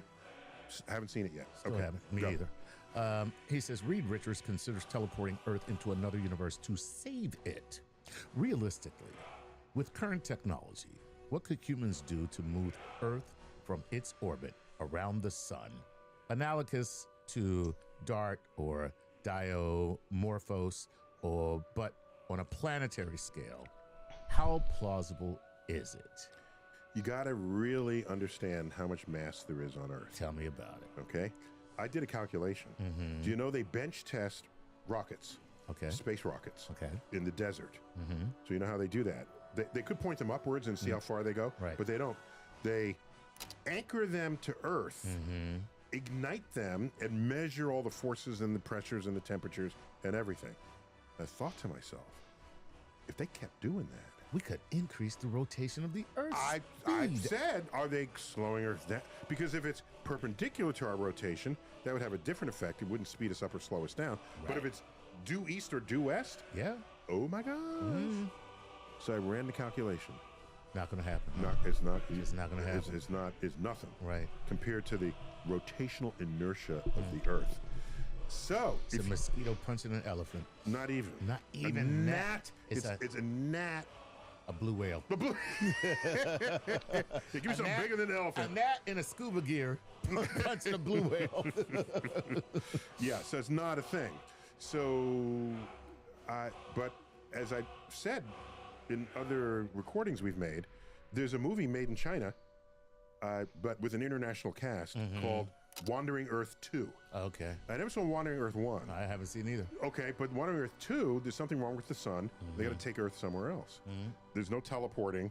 It's kind of in present day, actually. But maybe a little bit in the future where they have space elevators and things. But it's not it's not Star Trek future. No. All right? They got regular rockets. So Well, they said we got to move I Earth. guess here we go. And they set up these rockets around the perimeter of the Earth, all pointing the same way. And then they ignite them all. And then Earth slowly pulls out of orbit. Road trip! And where 99 we bottles of beer on the wall to another star system to enter ourselves into their orbit. Wow. Now then you could choose where to put the orbit. That's true. Get the right exact temperature. Exact temperature, everything you want. And wait, and the closest place we could go, which is not even a real star though, right? Isn't that Proxima? No. Alpha Centauri is a system. Proxima Centauri is the closest star within the Alpha Centauri system. That's what I'm saying. So we would have to the go name to Proxima. We would have to go to Proxima because that's the closest we would. Yeah, for every star there is a distance that would be the right Goldilocks distance. Right. So we can pick any star in principle, right, and just go to the spot. Go to that spot. Yeah. Okay. Yep. All right. So this is Tam Tam. Hey, Tam Tam. In relational physics. This is very like psychotherapy. This is what? In relational physics, Tell me about EMC squared. How's it make you feel? How's it feel? How's it? Makes me feel good, actually. Okay. When different observers describe the same process differently, what is considered invariant? What actually holds across those perspectives? I like that. Wow. You know what's invariant? That's a great point. Because two people seeing the same thing, interpreting it differently. Is there anything that's constant? Right. Yes. The speed of light. Ah, look at that. So no matter what's going on, if they measure the speed of light, they're going to get the same answer. Oh, look at that. Now, there are other invariants. That's the simplest one I could describe. There's others where there's a combination of your light, your travel in time and your travel in space. And so the length of that vector is the same for all the observers, if I'm remembering this correctly. I'm going to check with Brian Greene again on this, but the combination of those two is invariant. So for me, my spaced vector might be longer than my time vector relative to you. You can have a longer time vector relative to space vector, but to connect the two ends, that length would be the same, and that would be the same throughout the system. Interesting. I think I'm getting that right. I got It's been a while since I dug into it. Right. But you see what I'm saying? And so just look at a triangle. Yes. And the hypotenuse of the triangle would be an invariant. But the triangle that gives you that hypotenuse can have varying the legs can be a different size relative to each other. Exactly. And these two legs, one is time and one is space. Oh, okay. Yeah. All right, now that's a very good way to explain it. Yeah. Does that make sense? If that works out. Yeah. Okay. Wow, Tam Tam, that's a good, deep question. And now, invariance. Let me tell you what Tam Tam's doing. She's like, can you do my physics homework? Is that what that is? That's what that is. So invariants are the things that would be constant, and you want to know what those are because those are mathematical jump points from one observational system into another. Wow. Look at these people. I know. We got some good people. I'm telling you, these people are on. Okay, we got like 5 minutes left. Do you think we can fit 2 in there? Diana Smith says, how can galaxies collide if everything is moving away? Oh, I love that. More precisely, how is it that while the universe is expanding and moving away from us, the Milky Way and Andromeda will collide in the near future? Okay, you ready for this? Near. You ready? Okay. Relatively. So, galaxies that are near each other feel each other's gravity. Right. And they have speeds in response to that gravity. All right? So, I'm going to pick a number. Let's say 200 miles per second. All right. Okay? Let's just say. So, that's a characteristic that goes much higher in galaxy clusters. Let's just say, picking a number, 200 miles per second. These galaxies feel each other, and they're moving around each other. The universe is expanding. Well, the bigger is the distance between two objects, the faster it's expanding. If I'm not far away enough from this system for the expanding universe to be greater than 200 miles per second, the expanding universe will not manifest in this system. Right. If I go far enough away so that the universe is expanding 400 miles per second, it's going to rip these galaxies apart. Exactly. So, galaxies nearby each other are not spread over enough space in the universe for the expansion of the universe to manifest. Oh, gotcha.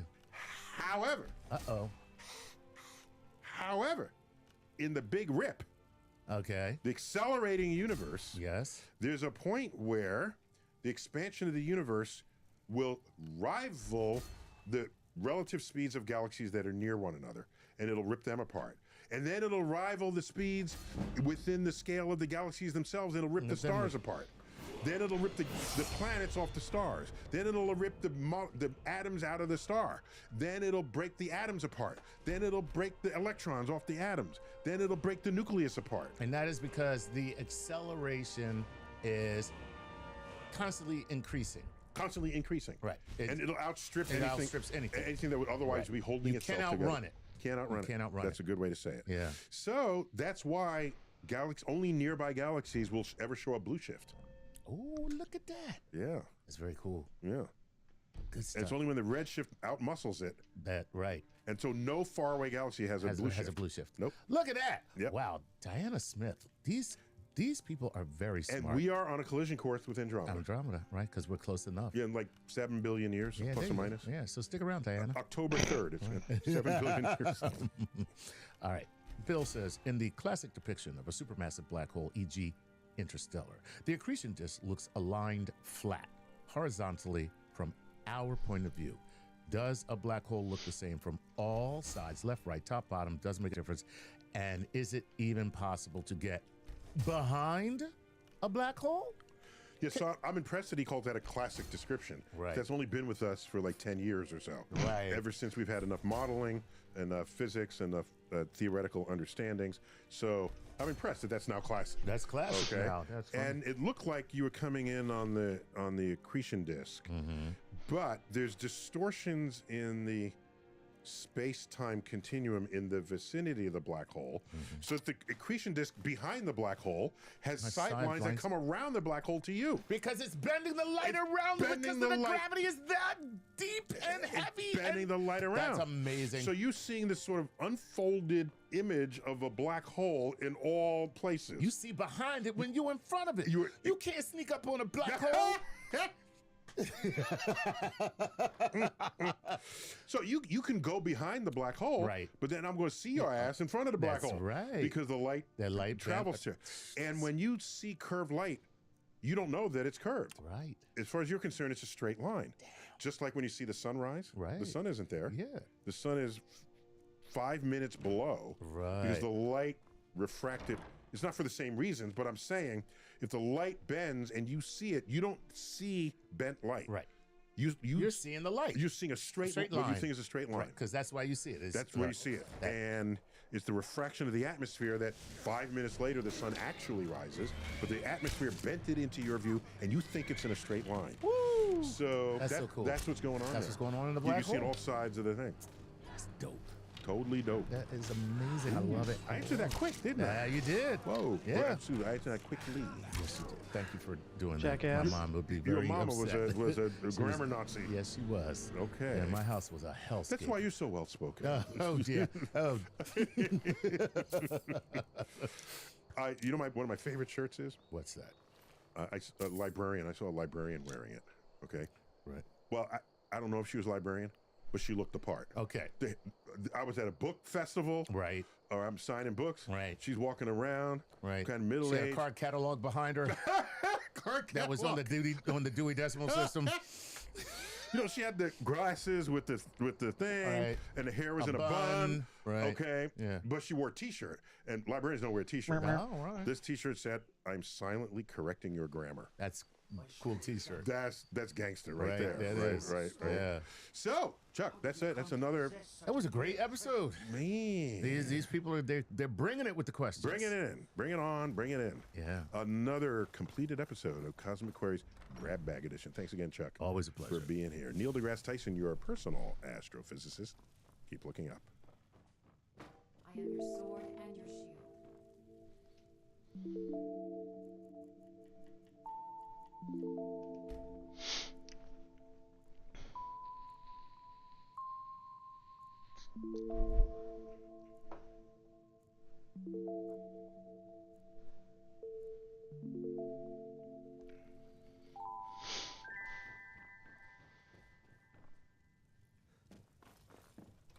He's proud to stand with Hassan Piker, one of the most outspoken, toxic, virulent anti-Semitic influencers in the world. ADL-CO Jonathan Greenblatt is back at it again. Apparently, you know, my boldest op is back at it again. Let's take a look at what he had to say this time. In the days after the U.S. and Israel launched the military operations against Iran. I mean, whatever your views on the conflict might be, and reasonable people can hold very reasonable differences. What happened next was not about He's trying to tell such an enticing story, and he sounds like an idiot. It was about blame. And the blame, as it so often does, was placed at the feet of... The blame. Who else? Is not on the right-wing Nazis. Nope. It's on the left-wing pro-Palestinians. Nope. He said the Jews. The Jews. No, I think I'm the pretty guys. sure it's because Donald Trump, I think the guy's Marco a Rubio, Nazi Benjamin himself. Netanyahu, Lindsey Graham, the Wall Street Journal, CNN, New York Times, Financial Times, The Economist, DailyMail.uk, DailyMail.com, The Daily Wire, Ben Shapiro, and virtually every single person openly stated that this operation was conducted for Israel. Maybe that's the reason why people were like, wow, we're going to war for Israel. For some, they pointed fingers at the Israelis who they claimed whispered a few too many times in President Trump's ear. Dog, that was Lindsey Graham going to Israel 55 times before the Operation Epic Fortnite Chungus started. I'm back. I come here every 2 weeks where I need to or not. Oh, it's Ladybug. So why did I come this time? To put a fine point of where we're at as a world regarding the Iranian regime. And openly saying to Wall Street Journal that Israel convinced me and gave me the tools to convince Donald Trump. In case you are wondering why Donald Trump went to war. Zero. We don't need, we don't need oil. We have all the oil we need for ourselves. It's one of the great assets that we have. We have more than double what anybody else in terms of oil production. We're more than double any other country. So we don't need it, but we did it. It's almost, you could say we did it out of habit, which is not a good thing to do. But we did it because we have some good allies there. We have some great Middle Eastern countries. It's just there, a habit, Israel there. So we did it for a lot of we reasons. We gotta bomb some country full of brown people. Just a habit. We did it out of habit. One of these It's days so we'll be able to funny. break this nasty habit. Again, unironically, another moment of brutal honesty from Donald Trump. For the senior senator from Maryland, a state with one of the most large, most active, most observant Jewish populations in America, he blamed AIPAC, which he slandered as un-American. Dude, you're the head of the ADL. Why the are you saying AIPAC because is it not is un-American? un-American. You're And it's supposed to be undemocratic, a civil actually. rights organization. AIPAC is literally, like, aside from being a lobby for a foreign country that simply, weirdly enough, doesn't get a FARA restriction for some reason, don't know why, okay? It's quite literally reflective not of the American values that you're supposed to care about because you're a civil rights organization. AIPAC is a far-right organization. AIPAC is a far-right organization. You're a civil rights organization. What happened to the civil rights component? It's crazy. Then there's the U.S. congressman who stated that he stands against the, quote, neoconservatives who led the U.S. in... Ooh. Oh, no. Scary. The neoconservatives. Dude, this is so hot. Because they used to hit this line back in the day, and it used to bang. Like, neocon is an anti-Semitic slur. Oh, my was God. a very fashionable way to shut off the conversation way. against people who were, anti-war activists back in the day. I haven't heard that since like 2006. That's cool. He's bringing it back. This time it's gonna work for sure. To the current war, and instead, his words, he's proud to stand with Hassan Piker, one of the most outspoken, toxic, virulent anti-Semites. Bro, he hates me, dude. Yeah. Very good, sir. He hates my ass. Dude, I swear to God, if I am assassinated one day, it will literally be because of Jonathan Greenblatt, I think. I mean, he is an agent of Israel anyway. It'll be probably another agent of Israel, but it's crazy. Neoconservatives who led the U.S. into the current war, and instead, his words, he's proud to stand with Hassan Piker, one of the most outspoken, toxic, virulent anti-Semitic Oh my God. influencers in the world.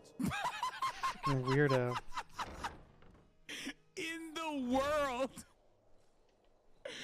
Oh my God. Oh, dude. In the world, dude.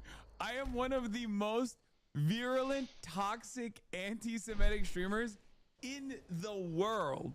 Dude, it's awesome. Not Nick Fuentes. Oh, nope. That's so funny. And his Groiper crew. Oh my God, he's just so. Ignore them. I think one of these days he's gonna accidentally be like, "We should kill Hassan Piker." Like, I think he's, because he gets so mad every time he brings me up. He's just gonna let it slip. Got another client. Who the congressman described as one of the representatives of, quote, a new moral order. Again, his words. Other elected officials felt... You got a libel suit these motherfuckers.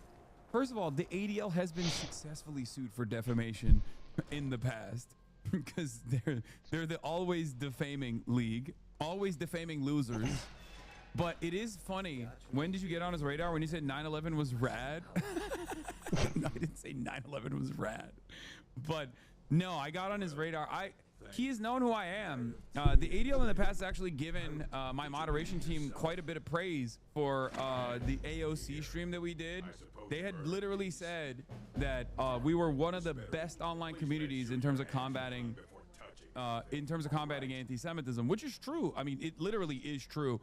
It was after October 7 that I became the #1 target. I don't know if I have Politics, these gaming, books. culture, and content moderation on Twitch. Shit, Comparing books. Ocasio-Cortez's events and Fallon's event, we found that the central difference in moderation hinged on the number of experienced community moderators involved in keeping the stream positive during the events. Experienced community moderators understand how to navigate Twitch culture and calibrate moderation tools that ensure Twitch events stay respectful and inclusive. They literally glazed my mods that were moderating the AOC stream. If you scroll down, there's a screenshot with our names too. Yeah, look, these are my mods, including Frogan, by the way. Some of my older mods that are no longer on the platform. It's actually pretty funny that they straight up by name called out my moderation team for being the beacon of positivity on the platform, for combating all versions of bigotry, including but not limited to anti-Semitism. And then post October 7, now they're like, you know, these guys are, it's basically the Al-Aqsa flood happening every day in the Hasanabi chat, in the Hasanabi community. And it's numerous 9/11s, but like Jewish specific 9/11s happening all the time. And it's being directed by his Al-Qassam Brigade moderation team. Isn't that funny? Yeah, this motherfucker only cares about Israel. At least back in the day, he used to like fake it. The ADL back in the day had a fairly comprehensive civil rights team that would look at all different like extremism research, all different kinds of like bigotries and you know, terror networks and things of that nature. They dropped it. They literally got an unprecedented amount of donations post October 7. And in spite of the extra money that they got, they literally cleaned house. They dropped every single person that was an extremism researcher and are now primarily invested in just doing this. A lot of people also left the ADL as well. Unfortunately, at a time when like an institution that is tasked with combating anti-Semitism is perhaps one of the most needed institutions, the ADL's numbers of anti-Semitism are just, they're not real. They're not real. And you can look at their methodology and dig deep and figure out exactly why they're not real, because they consider any kind of anti-Israel related incident that ranges from like Jewish Voice for Peace organized events where they're doing sit-ins and shit to be anti-Semitic hate crimes. And when you do that, of course, you can create a number that is psychotic. You could be like, oh, anti-Semitic incidents rose in 2023 or 2024 by like 700,000%, and some dumbasses in mainstream news will report on it as though that's real, right, without actually looking into where those numbers are coming from. But let's be real, there is not a guy that is worse at his stated job and his actual objectives than Jonathan Greenblatt. If you ever feel irrelevant, if you ever feel worthless, remember that Jonathan Greenblatt gets hundreds of millions of dollars in donations to combat anti-Semitism in the United States of America. Just remember that, because he is unimaginably ineffective at combating actual anti-Semitism. He unironically creates more anti-Semites, and his real purpose is to defend Israel. And once again, he's also at that too, because this is the public sentiment shift. New NBC News poll finds American public sentiment turning against Israel since 2023. Double-digit drops in positive views of Israel. -21 among Democrats, -19 among independents, -9 among Republicans. Overall, a double-digit increase in negative views. Obviously, we still have a lot of room here, okay? We still have to keep going. We still have to keep going. Among independents, approval, or sorry, negative opinions of Israel went from 22% to 48%. And amongst Republicans, the most resilient demo that is still dick riding Israel, it went from 12% to 18%, right? And the positive opinion and positive association with Israel went from 63% to 54%. So Republicans make up the large share of positive feelings on Israel in this country, right? And if you ask overall in the Middle East situation, are your sympathies more with the Israelis or more with the Palestinians? Overall, it's at 40% for Israelis, 39% for Palestinians. In 2013, it was 13% with the Palestinians, 45% with the Israelis. Amongst Democrats, in 2013, 30% had more sympathy with the Israelis, 18% had more sympathy with the Palestinians. Now, amongst Democrats in 2026, it's 67% sympathies with the Palestinians and 17% sympathies with the Israelis. And it's really interesting because, and I said this already, a lot of these guys think that this happened because of people like me, right? And people like you in my community. And sure, while we may have played a small role in spreading the word and going out and protesting and being steadfast in our advocacy, knowing full well what the truth was, we are not singularly responsible for this. Like, I don't have a Islamic hypnosis beam that I opened up on my community, and then they were like, whoa, wait a minute, I was saying I'm Israel high last week, but now I hate Israel, oh my God. Like, this is not what happened. So taking me out and like deplatforming me or trying to deplatform me unsuccessfully, even if it was successful, is not going to change this dynamic. Buying TikTok is not going to change this dynamic. Tweaking the algorithm is not going to change this dynamic. But these guys don't understand that. They think if we just shut off people like myself, then all of a sudden the public attitude will change. They think that if they yell at politicians, which they have unlimited access to, right? They can't change the public attitude, but they can actually make boss calls and say, look, you got a lot of big donors that I would hate to make hate to make phone calls to you know, deny you of the campaign contributions that you need. And that's precisely why there is this major disparity, this weird undemocratic system where the overwhelming majorities in the base of independents and Democrats believe one thing, but that one thing is not reflected in their democratically elected representatives. Israel has also lost its persuasive capabilities in mainstream institutions as well. While there are places like the New York Times where there's still a tremendous amount of bias in the direction of Israel that no other country benefits from, no other country gets this kind of coverage. Even then, back in the day, if the ADL made a phone call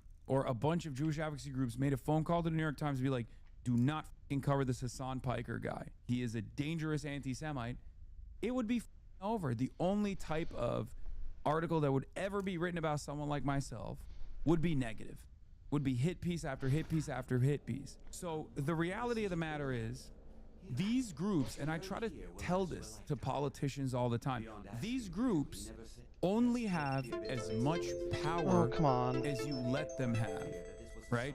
You have the power. If you are in charge of an institution, whether it be Twitch, which does still have a tendency to lean into the lynch mobs unnecessarily, or if you're a politician running for election. These Zionist advocacy groups only have as much power as you let them have, okay? You don't have to listen to them. You don't have to listen to them at all. You can tell them to f off. What are they gonna do? Go to your donors and be like, hey, this guy's anti-Semitic. Okay, one, you can go back to your donors and be like, look, this is a democratic process. I'm not gonna defend Israel. I'm sorry. There are a million different other reasons as to why you're voting or you're giving me money, and I hope you can still continue giving me money. But this is one issue where it's unconscionable, and I can't do it. I can't defend Israel. I'm not willing to do so, right? I need to abide by the principles of democracy, and my base of support absolutely would despise me for this. I will never win another election again, no matter how much money you give me, right? You can tell them that, or you can explain to them what the situation is if you choose to do so. But this is a deeply unpopular issue. It's that simple. Donors are big fans of the principles of democracy. No, but they're donating to you for one reason or another, and it's not usually just because of Israel. So who gives a shit?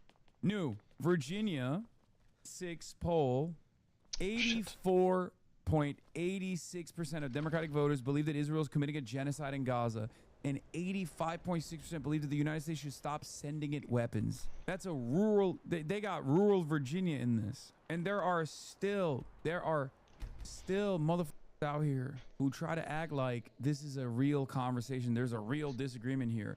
Oh, they're cutting us out of the party. We're Jews and the Democrats are cutting us out of the party. No, dumbass. Jews still overwhelmingly vote Democrat.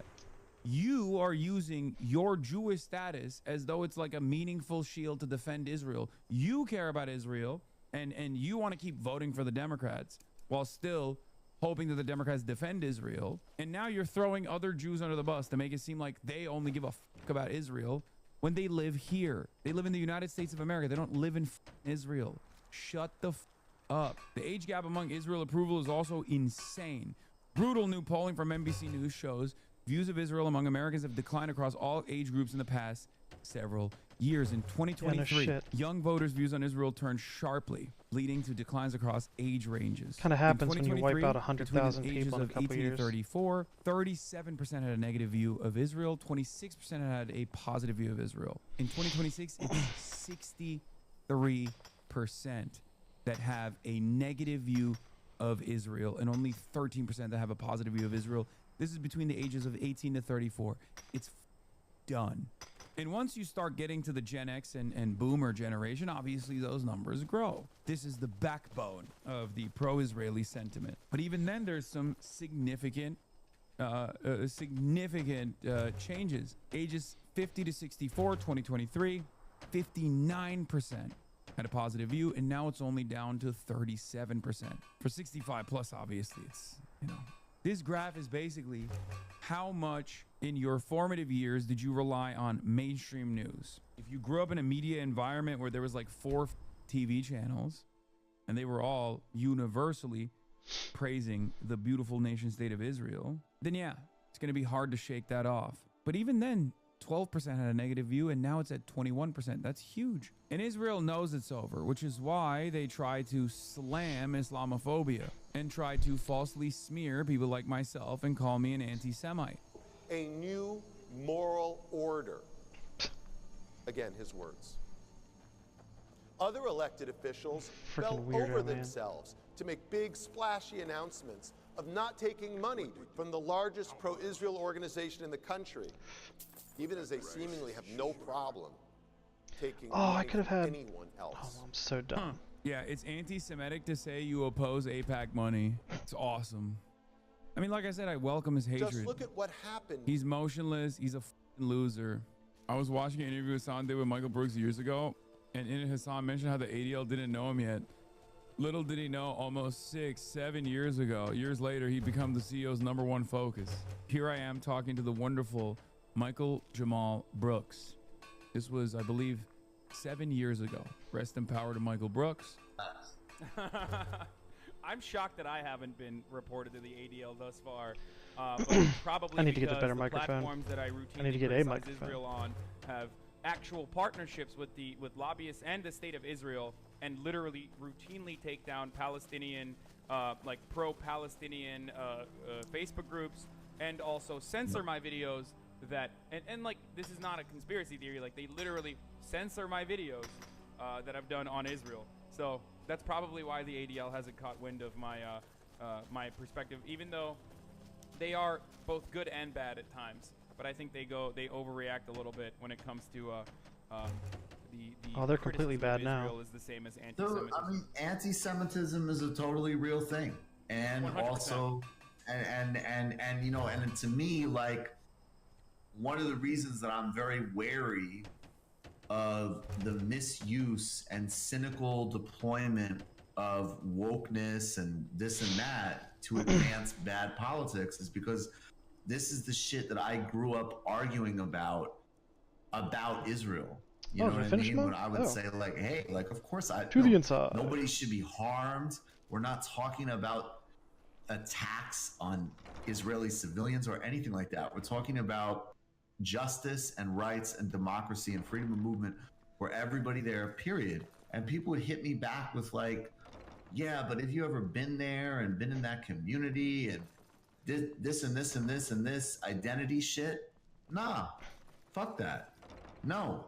I quit watching Uncle Sam after Emma started She's Insufferable. You're so wrong. You're so wrong. Emma actually, I think, carries Michael Brooks's torch very well. Emma is awesome, and it has been wonderful seeing her grow as well. I think she was definitely a lot more libbed up initially. Dude, she is so aggressively calling out Israel on a daily basis. Emma's ideological journey has been wonderful. That was a wild thing to say. Crazy to hear that. Hey folks, we heard from our friends at SunsetLakeSabbaday.com, and they hope you're hanging in there. They know things have been rough lately. Certainly a lot of stuff going down up in their neighborhood with ICE. And it has been a very cold and a rough, tough winter. Time change has messed up our sleep schedules. And then there's the continual barrage of existential horrors that we have to deal with on a daily basis. But spring is nearly here.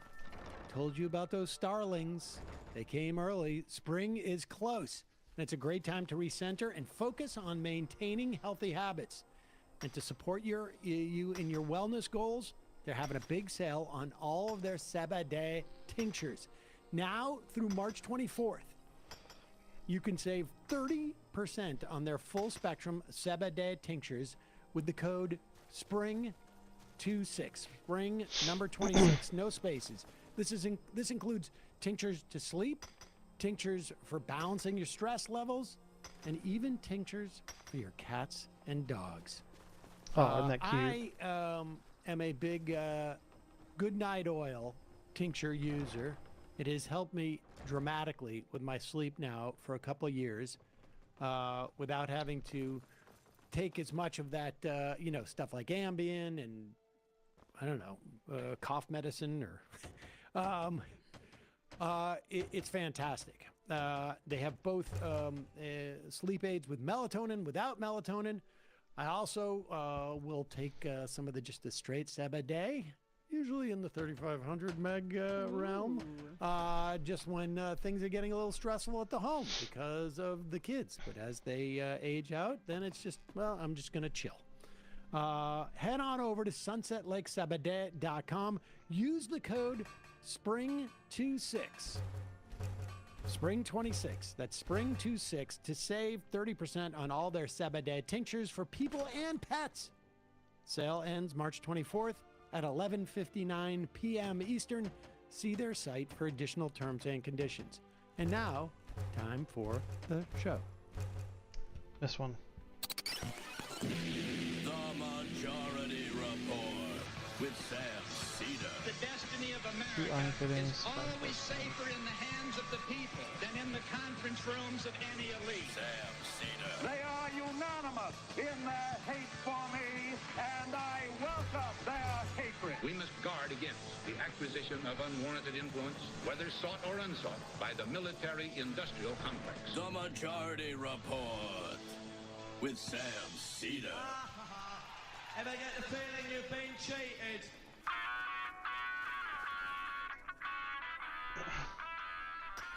It is Tuesday, March 17th, 2026. My name is Sam Seder. This is the 5-time award-winning Majority Report.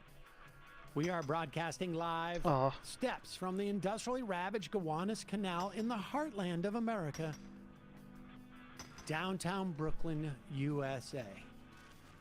On the program today, Europe balks at Trump's plea for help in the Strait of Hormuz.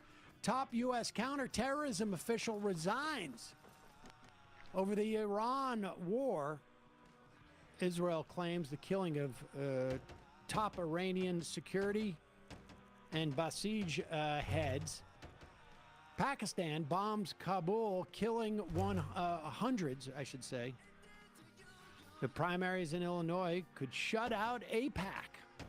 Aw, Senate so sad. Republicans kick off an attempt to pass the SAVE Act, which would disenfranchise nearly 20 million people. Cuba suffers a countrywide blackout as a function of U.S. embargo.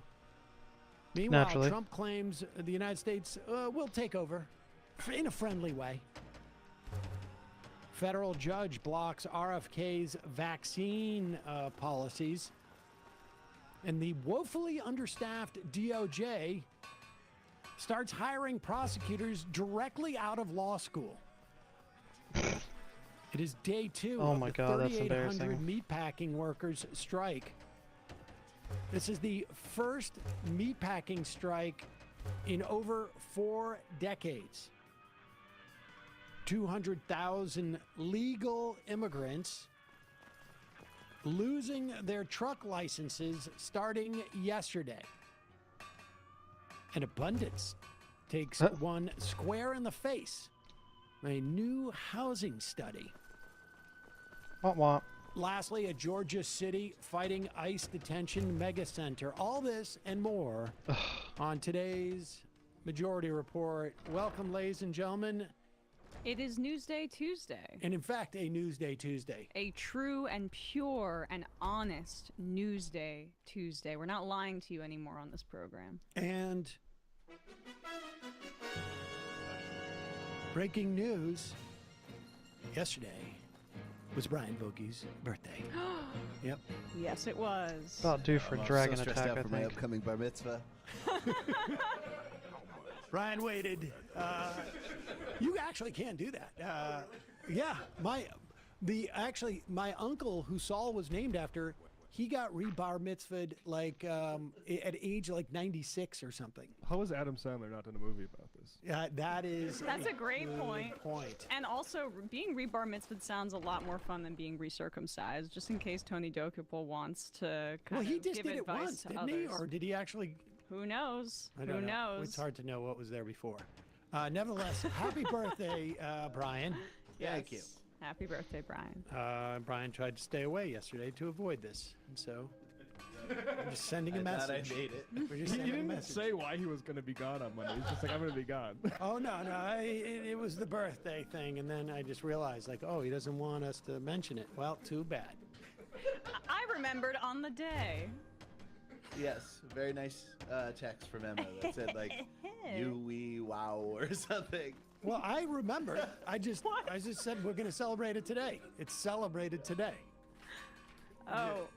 Your birthday's it's always celebrated on the first Tuesday after your birthday. I said wahoo. Oh yeah, wahoo, right. There are. Ooh. Like the song from the freaking Lion King. Okay, keep going. We've got 4 primaries in Illinois today. I mean, there may be more, in fact, but there are 4 congressional ones. Illinois 2nd, Illinois 7th, Illinois 8th, Illinois 9th. AIPAC has spent over $21 million through its election PAC, the United Democracy Project, as well as they have apparently other shell PACs. The Affordable Chicago Now. Elect Chicago Women and Chicago Progressive Partnership. Not hearing anything about the relationship America has with Israel in any of those names. It's hard to fit those in. They just Affordable care about Israeli women. Chicago now. Yeah. Affordability they care about. I mean, this all reminds me of like when Cuomo ran in, I think it was was it the governor's race? One of the races he ran under, started a party, Women for Cuomo, something to that effect, as a way of fighting all of the accusations of him assaulting women. That's what they do. Crypto and AI have spent a combined nearly $7.5 million in Illinois' 2nd, 7th, and 8th. Their super PACs, one is called Fair Shake. That's a crypto one. Protect Progress. That's another crypto one. Jobs and Democracy. AI. And Think Big AI. Yes. Opposite Day was already taken, apparently. Our democracy is in good shape, folks. Thank you to the Supreme Court for making sure free speech was protected with the Citizens United case. Exactly right. We had two different candidates on this program who are running today. In Illinois 8, Junaid Ahmed was on, was it last week? 2 weeks ago. 2 or 3 weeks ago. And running against former Congresswoman Melissa Bean, who is I would call her a corporatist. I think that she would be in favor of that. She had over $6 million from APAC crypto and AI lobbies. That is a very close race. AI donating money polling, that was to the extent that you can really freaking given to them in the form of grants or tax dollars. Awesome. He was down just by 5 points, and there was still plenty of undecideds. In Illinois 9, downstairs. Kat Abou-Ghazala, who was on this program last week, there's been a couple of polls, and she's within, 4 or 5 points of Evanston Mayor Daniel Biss. Do I have large we antlers? should Please say have large that antlers. there's a weird controversy about Biss. Weird. Sabered cat tooth. That dropped last night. He apparently was a TA at a university. He was age 25 or 26. And he had a student who was 21. After the class ended, he more or less asked her on a date or tried to get together, and then they apparently this is from her account, which she announced on Blue Sky last night. They made out a couple of times, and it apparently impacted her adversely. He called it off because he felt that it was inappropriate because she had been a student. I don't. I doubt that. It's I doubt all that very a little much. bit strange in terms of the timing. But it just matters more. I mean, Biss has Take one of each. received hundreds of thousands of dollars from Israel lobby donors. So, Even the I mean, cowhide. there you go. Case closed. But I thought we should just mention that because that's what's Yes. happening. But the idea that you had at least 2 candidates who, supported by Justice Democrats, who may still win, they both could win. When you've had this much AIPAC-aligned money is a very, very good sign on how toxic AIPAC money has become. And it's quite clear they know this too, which is why they're going through all of these hoops to hide where this money is coming from. They are also spending money in that same Illinois 9th in support of a candidate who we discussed a little bit after Kat Abou-Ghazala came on. She was supported by one local chapter, not the sort of like biggest one, I guess, DSA chapter there. Recommended, not endorsed, and she is running. She is polling significantly behind Kat Abu-Ghazaleh. So our advice to you, if you're in Illinois' 9th, would be to support Kat because she has the chance to really actually win. But just to give you a sense of what AIPAC is doing, they put money into her campaign as a way of splitting Abu-Ghazaleh's vote. Now the funny part is that the AIPAC gave directly to candidate Fine, Laura Fine, and it hurt her related to Randy Fine favorability by almost like 23 points once it came out. So they have to do these cutouts where they lie about what they actually are. This is the ad we're referring to here by, they call themselves Chicago Progressive Partnership, but it's AIPAC money going through this super PAC cutout. Bushra Amiwala is fighting for real economic justice. We must break down these oligarchs and monopolies. We must make sure that billionaires, corporations, and these oligarchs pay their fair share in taxes. Bushra's plan? 2 large Medicare antlers, for 4 all, saber cat a living teeth. wage, student loan forgiveness, real affordable housing options, and yes, making the wealthy pay their fair share. Bushra Amiwala is the real deal, fighting for real economic justice. Oh, so obvious AIPAC money that comes through from there because it's all of those things that AIPAC stands for.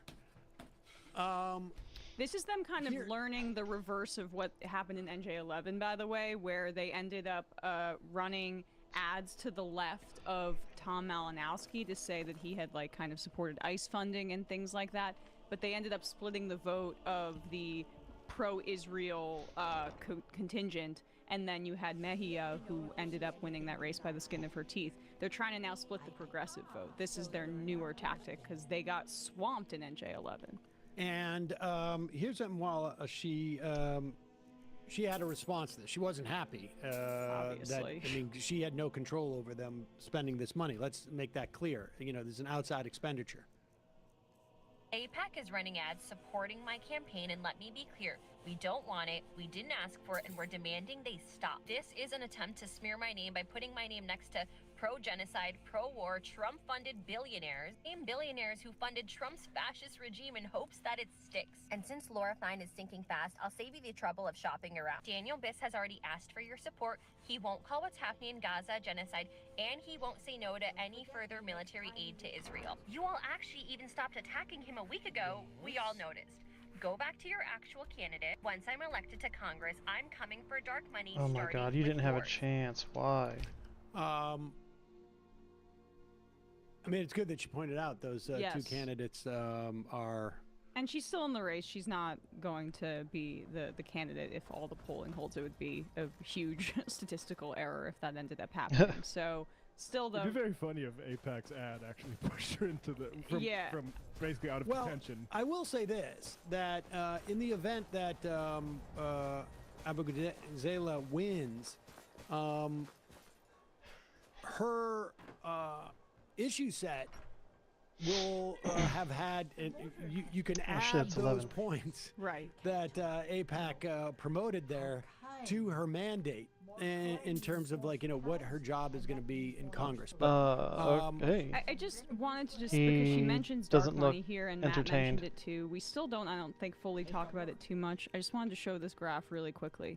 This is since the Citizens United decision. So Brennan Center for Justice had this, like you see 2010 there. That's $144 million. That's the only way he's direct spending. That's the only reason that was he's dealing with it right now. Prior to the Citizens United decision, where they determined that money is like speech, and corporations have the right to freely speak, which means independent expenditures. They can spend as much as they want without going over the totals directly contributing to a campaign. This has been the dark money corruption explosion.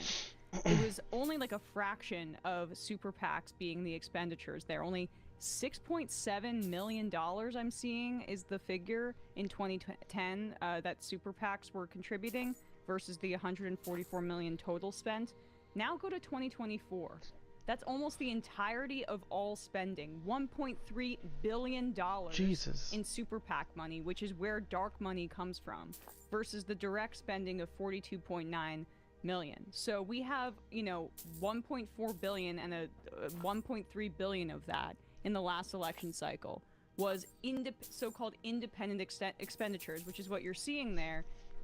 Groups that are running advertisements on candidates' behalves, but not directly coordinating with them. This is kind of a rarer thing for AIPAC to be doing this without her consent, but it's been enabled by the fact that since 2010 we have legalized corruption, and everything we're seeing in this Trump era, all of the anti-democracy, the lack of input that we have on things like our foreign policy and the responsiveness of both the Democratic Party and the Republican Party, you can look at that chart and you can see that that's exactly what has been the erosion of our democracy and moved us towards oligarchy and fascism. Well, I would also say that there's a reciprocal relationship to that, too, in the sense that wealth inequality is also why you have this explosion of spending. Yep. Because you have people out there, particularly, you know, the crypto and AIPAC billionaires, who have so much money that the idea of dropping 20 million, 30 million, in the case of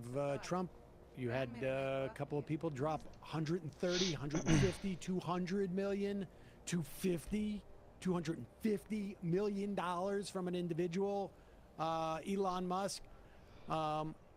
The idea of doing that, or, you know, what was it, 30 or 40 million dollars dropped on Sherrod Brown by crypto people in the 2024 Senate race. Open your shop, bitch. That wealth disparity. Hurry, I got shit to do.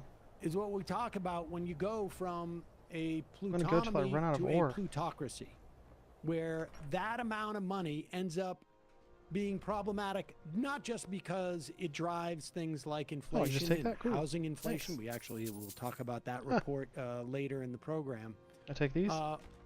But it also begins to really, I mean, we've always had a problem, but it really becomes stark. When you have that type of wealth disparity, you suddenly have that type of like political power disparity. Speech is only 74, okay. No. Silly me. I think, who was the founding father that said that? Or is it John Adams? I don't know, but I remember, at the very least, I remember Brandeis said you can have a bunch of millionaires, or you can have a democracy. You can't have both. Something to that effect. We're going to get to some of the latest on President Trump and his war in Iran. Oh, I know I need straw. And on the Cuban people as well. And on the Cuban people. First, a couple of words from our sponsor. You know that feeling when you walk out of a doctor's office and think, wow, no, they've made me feel so much better.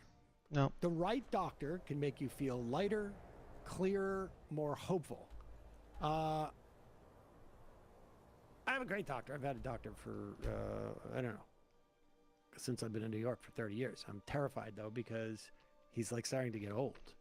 And I mean, I'm getting old, but, you know, the key is you want a doctor who's a little bit just like the same age as you or a little bit younger.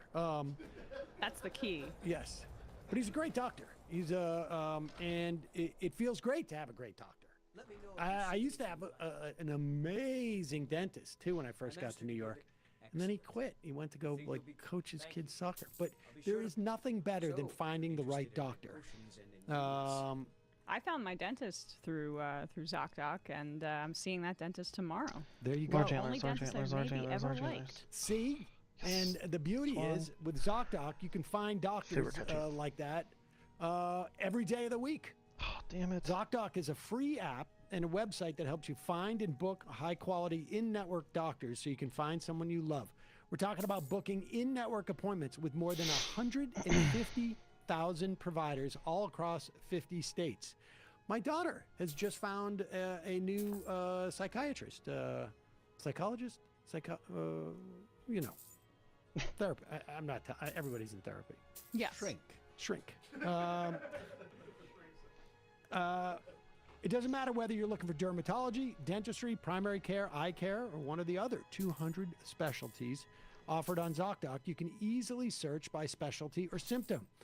When you're ready, you can see their real-time availability and click and book instantly. No phone tag, no waiting around. So you're not going to be like, going through a negotiation with somebody working at the front desk. Appointments made through ZocDoc happen fast, typically within just 24 to 72 hours of booking. You can even score same-day appointments.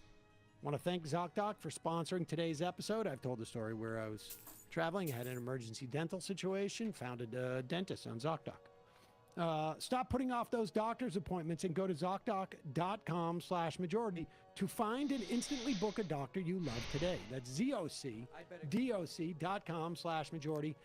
ZocDoc.com/majority. Thanks, ZocDoc, for sponsoring this message. We will put the link in the podcast and YouTube description.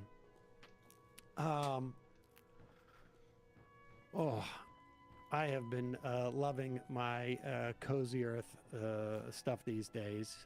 Got into a fight with my girlfriend about her stealing my Cozy Earth socks. We're still getting along. But I said I'd get you some. She has I've got her a bunch of like the thick ones. Now she's starting to take my my 1/4 socks. That's what happens. Cozy Earth crafts every piece with care, from soft, supportive socks. They just wrote that in the copy to drive it through at me.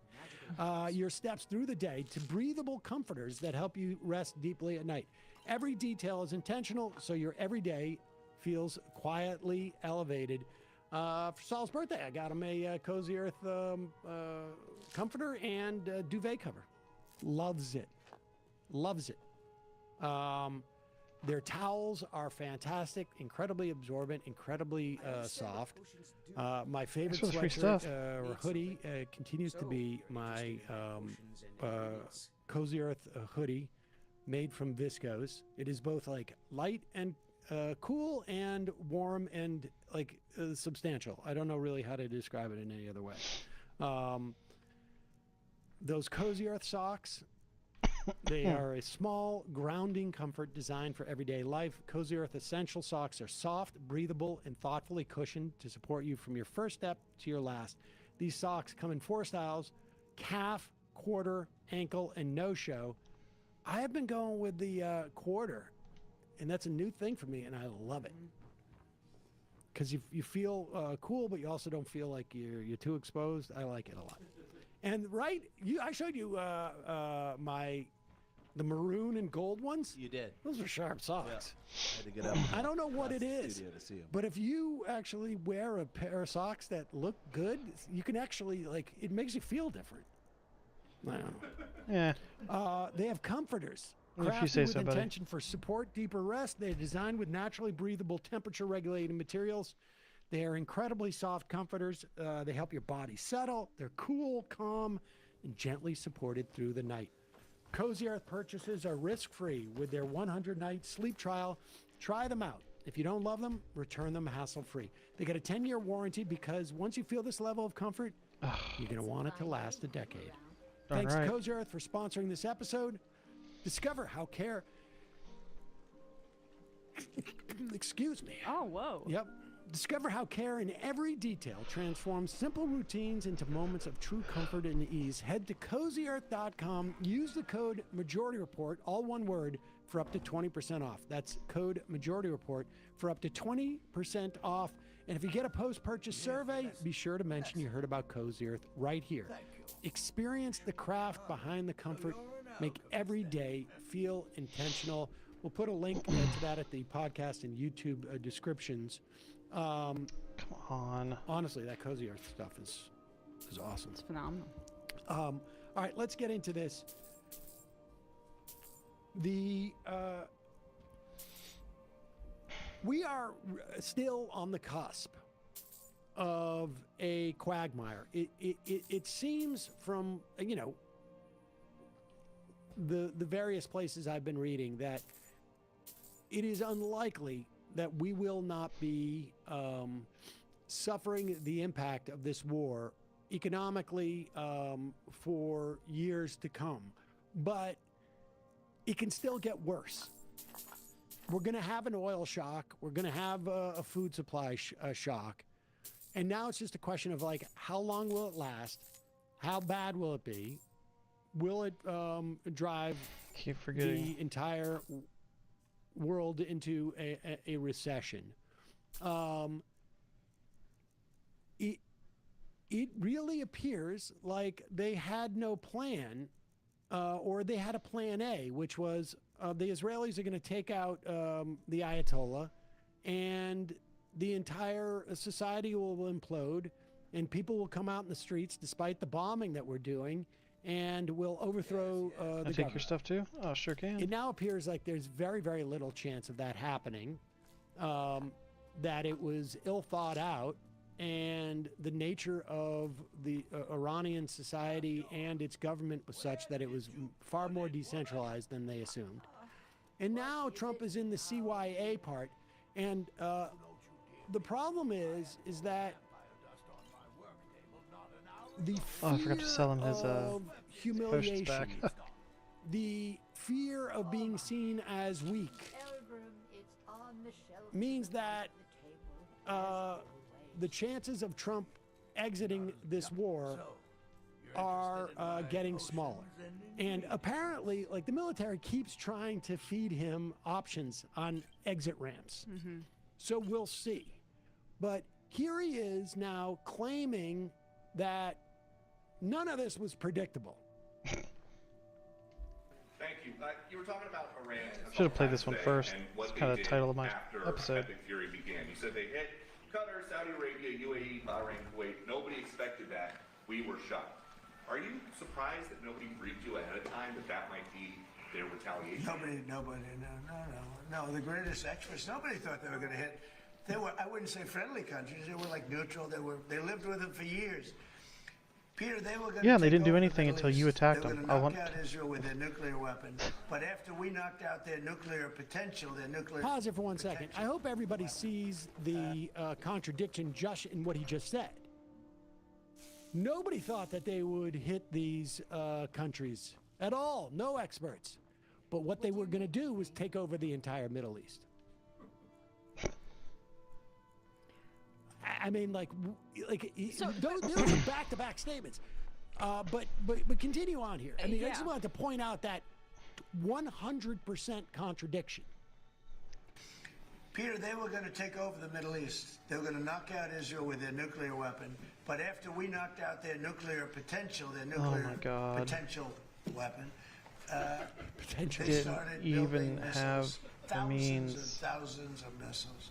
And they were going to do it with missiles while they developed. These are sick people. While they developed nuclear, somehow they were going to start at a different site, because that site somehow. You saw the site, the mountain. They were going to go into a certain area, which we know exactly where it is, and they were going to do that. And it's incredible what we've done. I tell you, the job we've done. You know? Yeah, you can say that's incredible. Okay. Let's get to that question as to whether there was any experts that could have possibly known this. Get number 2 up. This is a piece that was written on February 24th. Does anybody remember when we attacked? It was February 28th. And it was written by a guy named Nate Swanson, who is he was the director for Iran at the National Security Council between 2022 and 2025.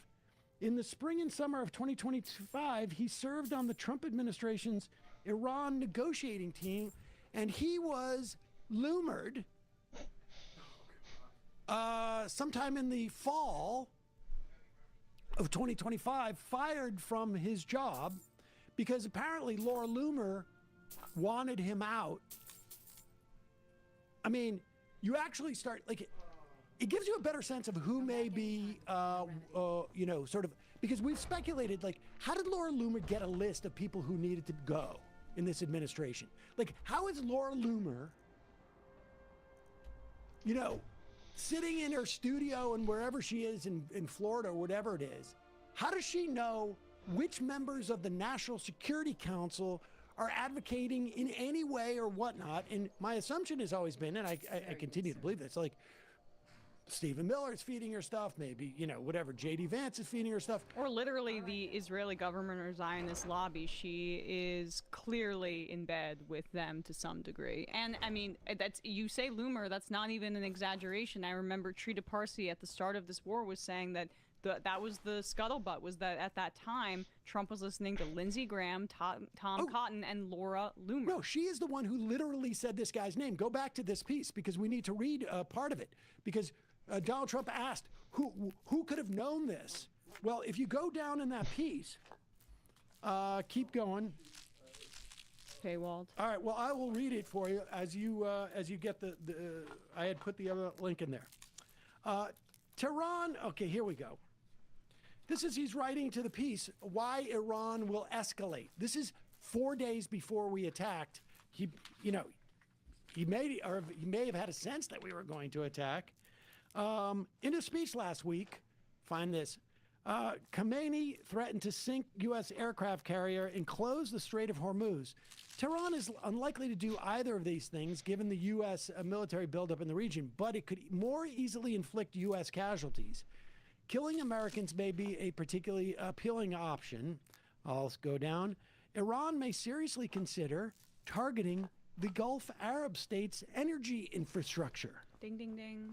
The U.S. has roughly 40,000 troops positioned And he across can't back 13 up 'cause regional his bases, ego's not too big. including the significant naval and air power it's recently deployed to the Middle East.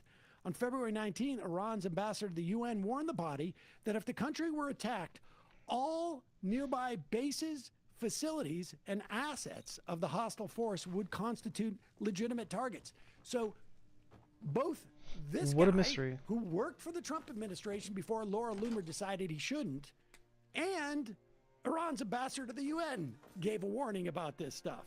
Put me back up, right? Yeah, it's okay. I mean, yeah. Finally, Tehran could target global oil flows in international shipping. Of course. Sending energy prices up and creating a serious political liability for Trump. I mean, every administration prior to this knew that this was going to be a quagmire, so you don't even need this piece, but here we go. Iran may well encourage the Houthis to resume attacking ships transiting the Red Sea. Watch for this. In the coming weeks, the Houthis have been quiet, but if Iran wants to shut down the supply of oil, the Houthis will start hitting ships because the Red Sea was sort of an alternate route for some of these tankers for Saudi Arabia.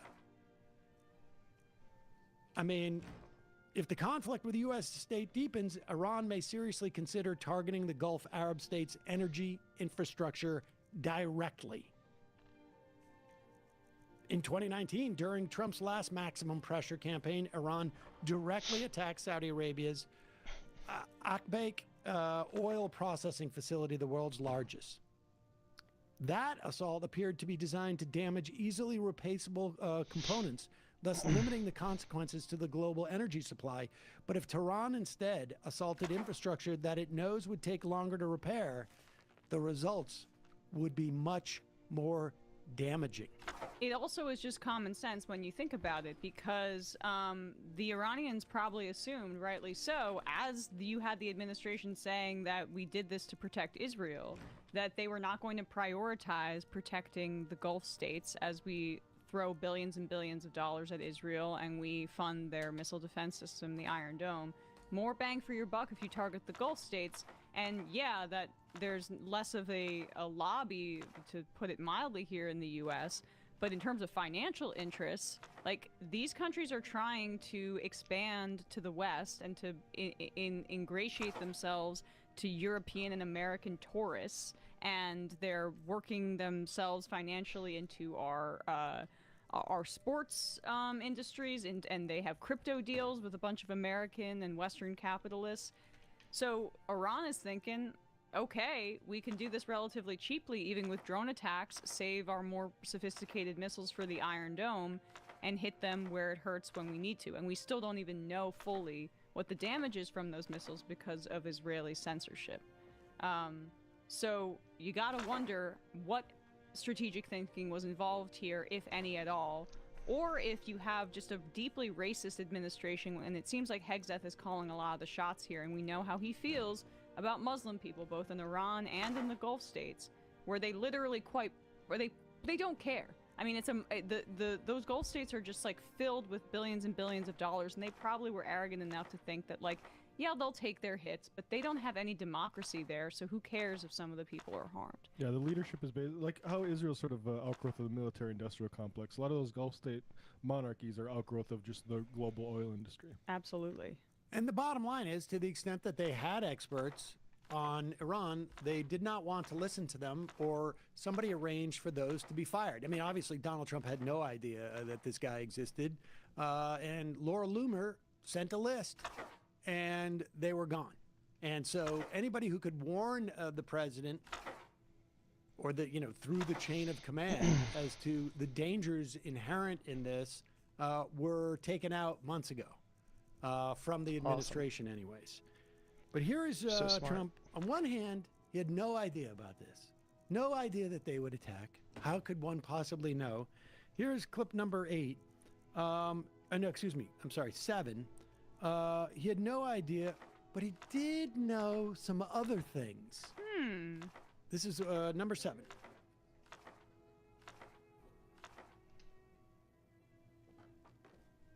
I knew about the Strait, that it would be a weapon, which I predicted a long time ago. Predicted all of this stuff. You guys were very generous in that. I predicted all of it. I predicted Osama bin Laden would knock out the World Trade Center. I made that prediction a year before he did it. I said, you better get him. He's a bad guy. I watched him be interviewed one time, and I said, that's a bad guy. You better get him.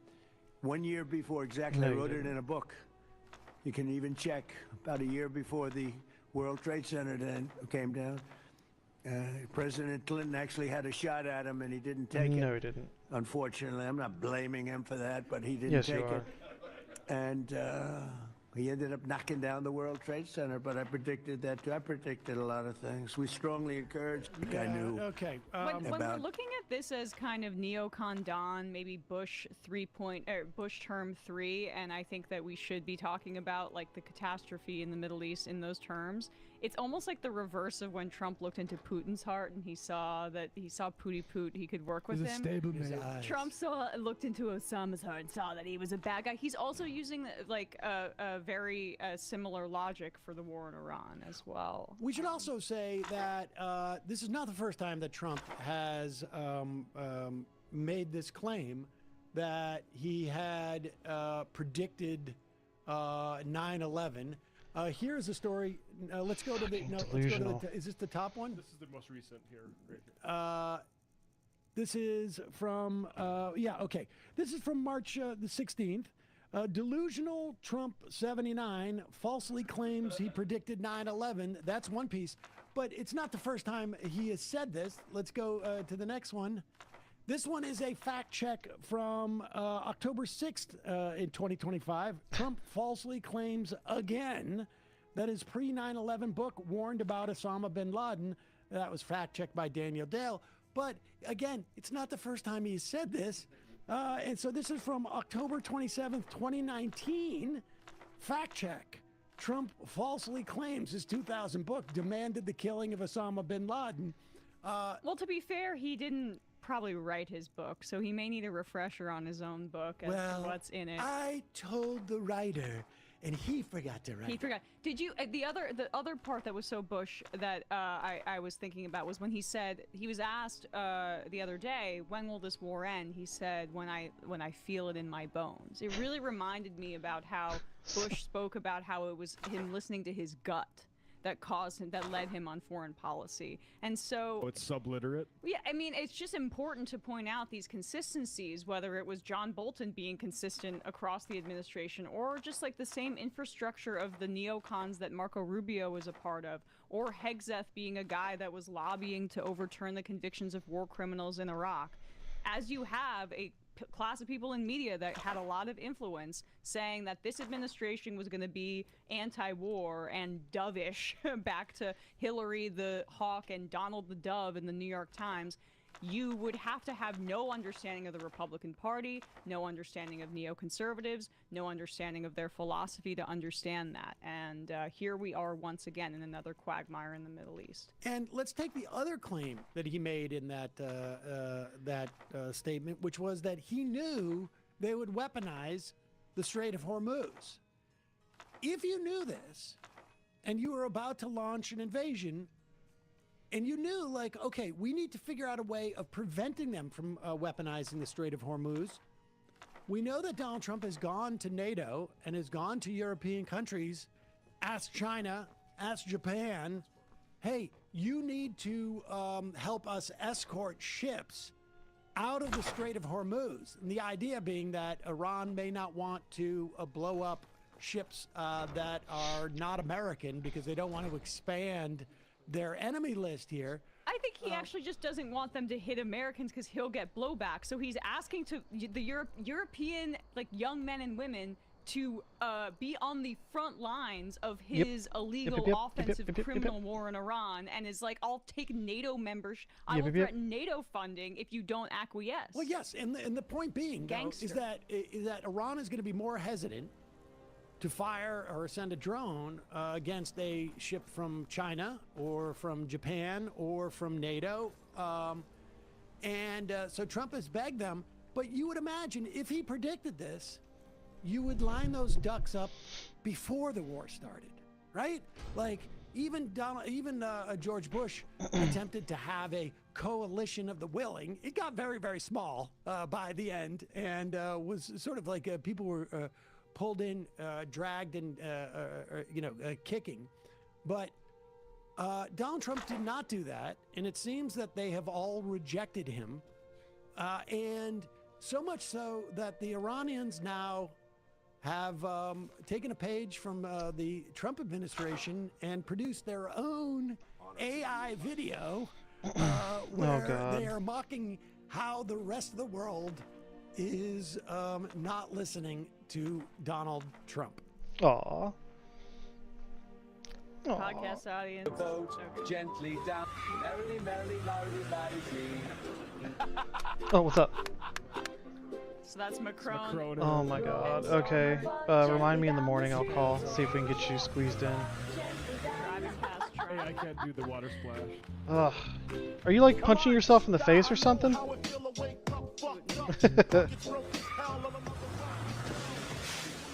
Oh, they did. Why nobody helps me to open Hormuz? That's pretty good.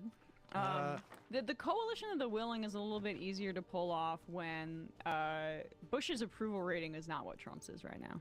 The approval rating for the Iraq war is not what the approval rating for the Iran war is right now. Oh my God. I mean, the approval rating for the Iraq war in the days leading up to it was somewhere in the high 80s, maybe low 90s. I can tell you, it was so isolating to be against the Iraq war. And that's what's so strange about this moment is like,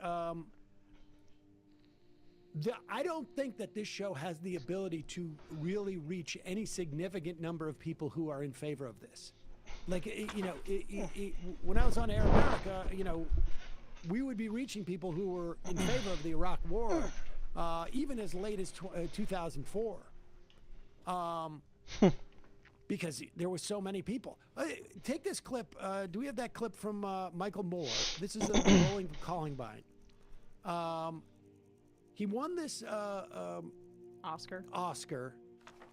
Just literally, I think it was a week or two after, maybe just days after, the beginning of the Iraq bombing and invasion. Shock and awe had happened a couple of days before.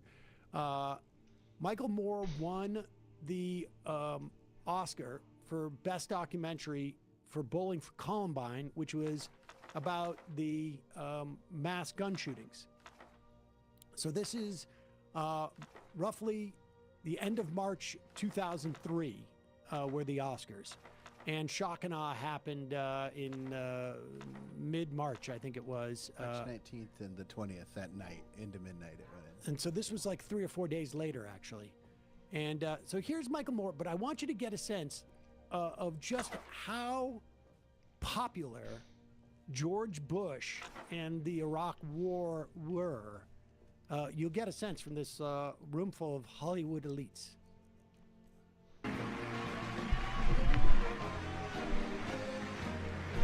Moore comes up on stage with a lot of people. Oh, you want? Thank you very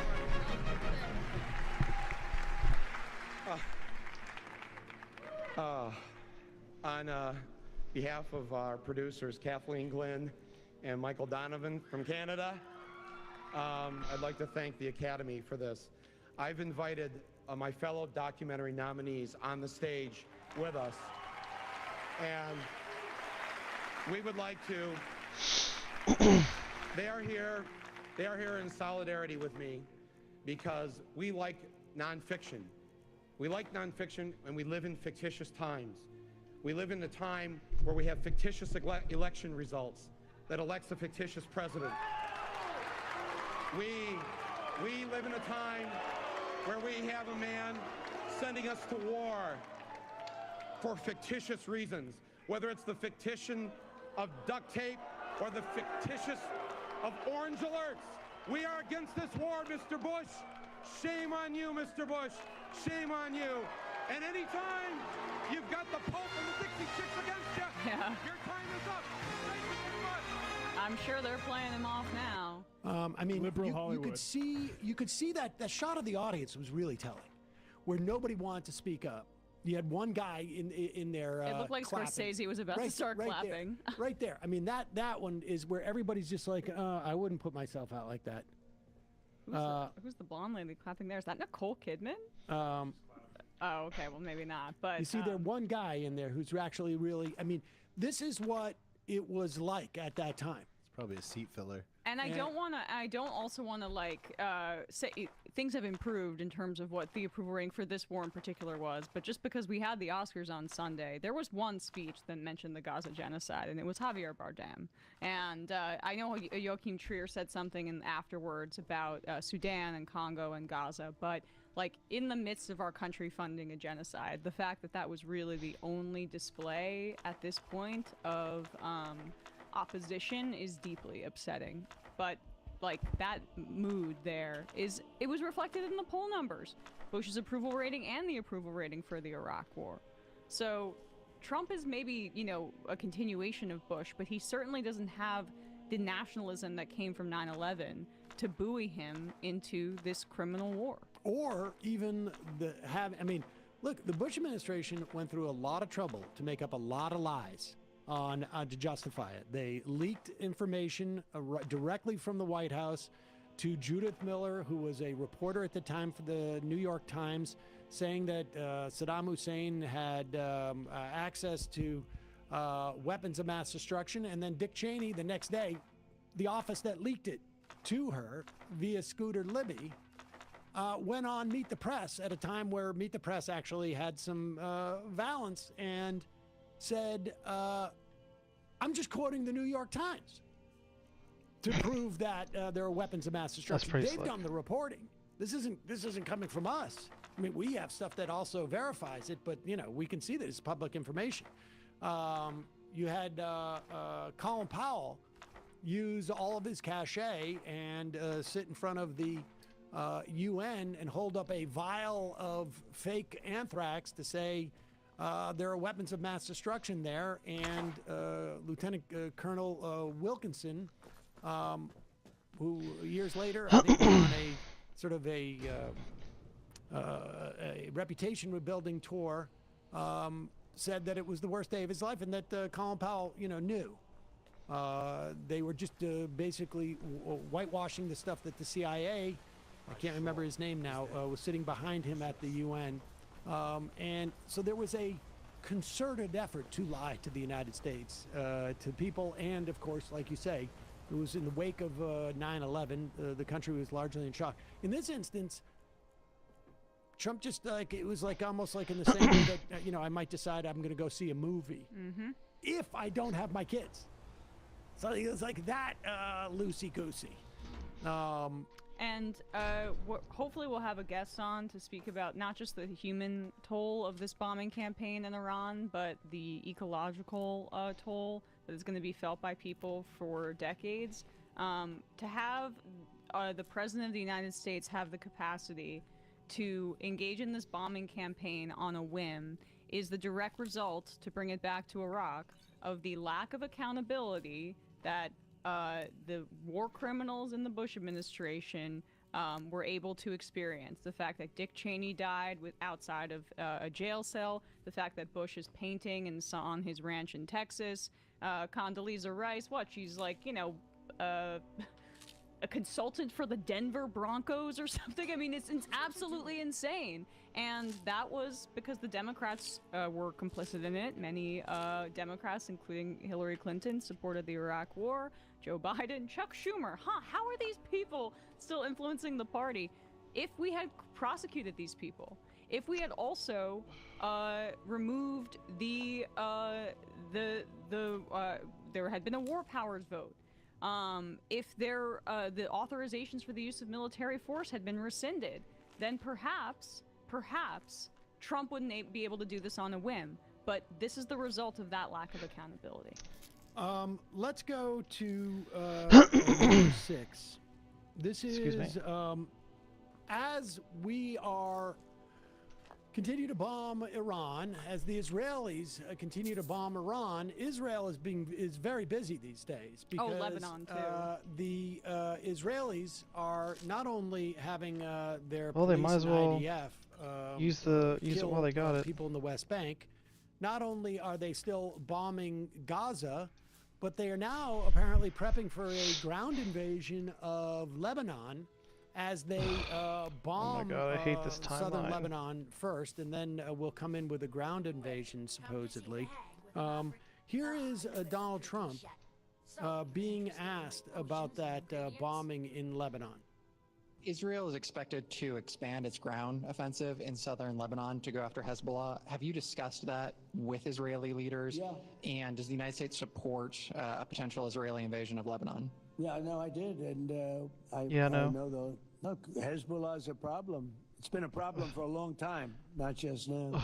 Because it's a certain area. Because I was with the other night a person whose parents live in Lebanon. I This is a wonder very what reason they substantial could have for person, hating. wealthy person, whose parents live in Lebanon. I said, really? Can you How do pause live in this? Lebanon? We Your don't even. He's talking about almost certainly Tiffany Trump's husband. Just You live there? so this is the decision. I just found this out for the first time. I mean, they've only been married for a while. People in my circle actually live there. Also, which one is it? Has Hezbollah completely been decapitated and degraded? Wasn't that the Israeli claim last year, in the same way that Iran's nuclear program was totally obliterated by the Israelis last year? Now suddenly Hezbollah's back, and they were able to build a nuke in record scientifically impossible time. They're displacing hundreds of thousands of people Almost to create a new buffer zone. Almost 1 million people in Lebanon. They are at the beginning of the Greater Israel Offensive, and they're going for Lebanon first. And Trump is now saying, because of some anecdote from his least probably favorite son-in-law, No one will although do maybe anything to Tiffany Trump stop is him. higher up on there now if this guy's rich. He's like, now that's his justification, this lunatic. I can't remember who I got this from on Twitter, but in 1919, Chaim Weizmann and David Ben-Gurion attended the 1919 Paris Peace Conference, which ended in World War I. They presented a map containing the boundaries of their hoped-for Israeli state. The map includes Oh, wait, I didn't sell my what books, is did I? now Lebanon's Litani Sure didn't. River, which is in southern Lebanon. So, Just conquest. That's what's happening. yep.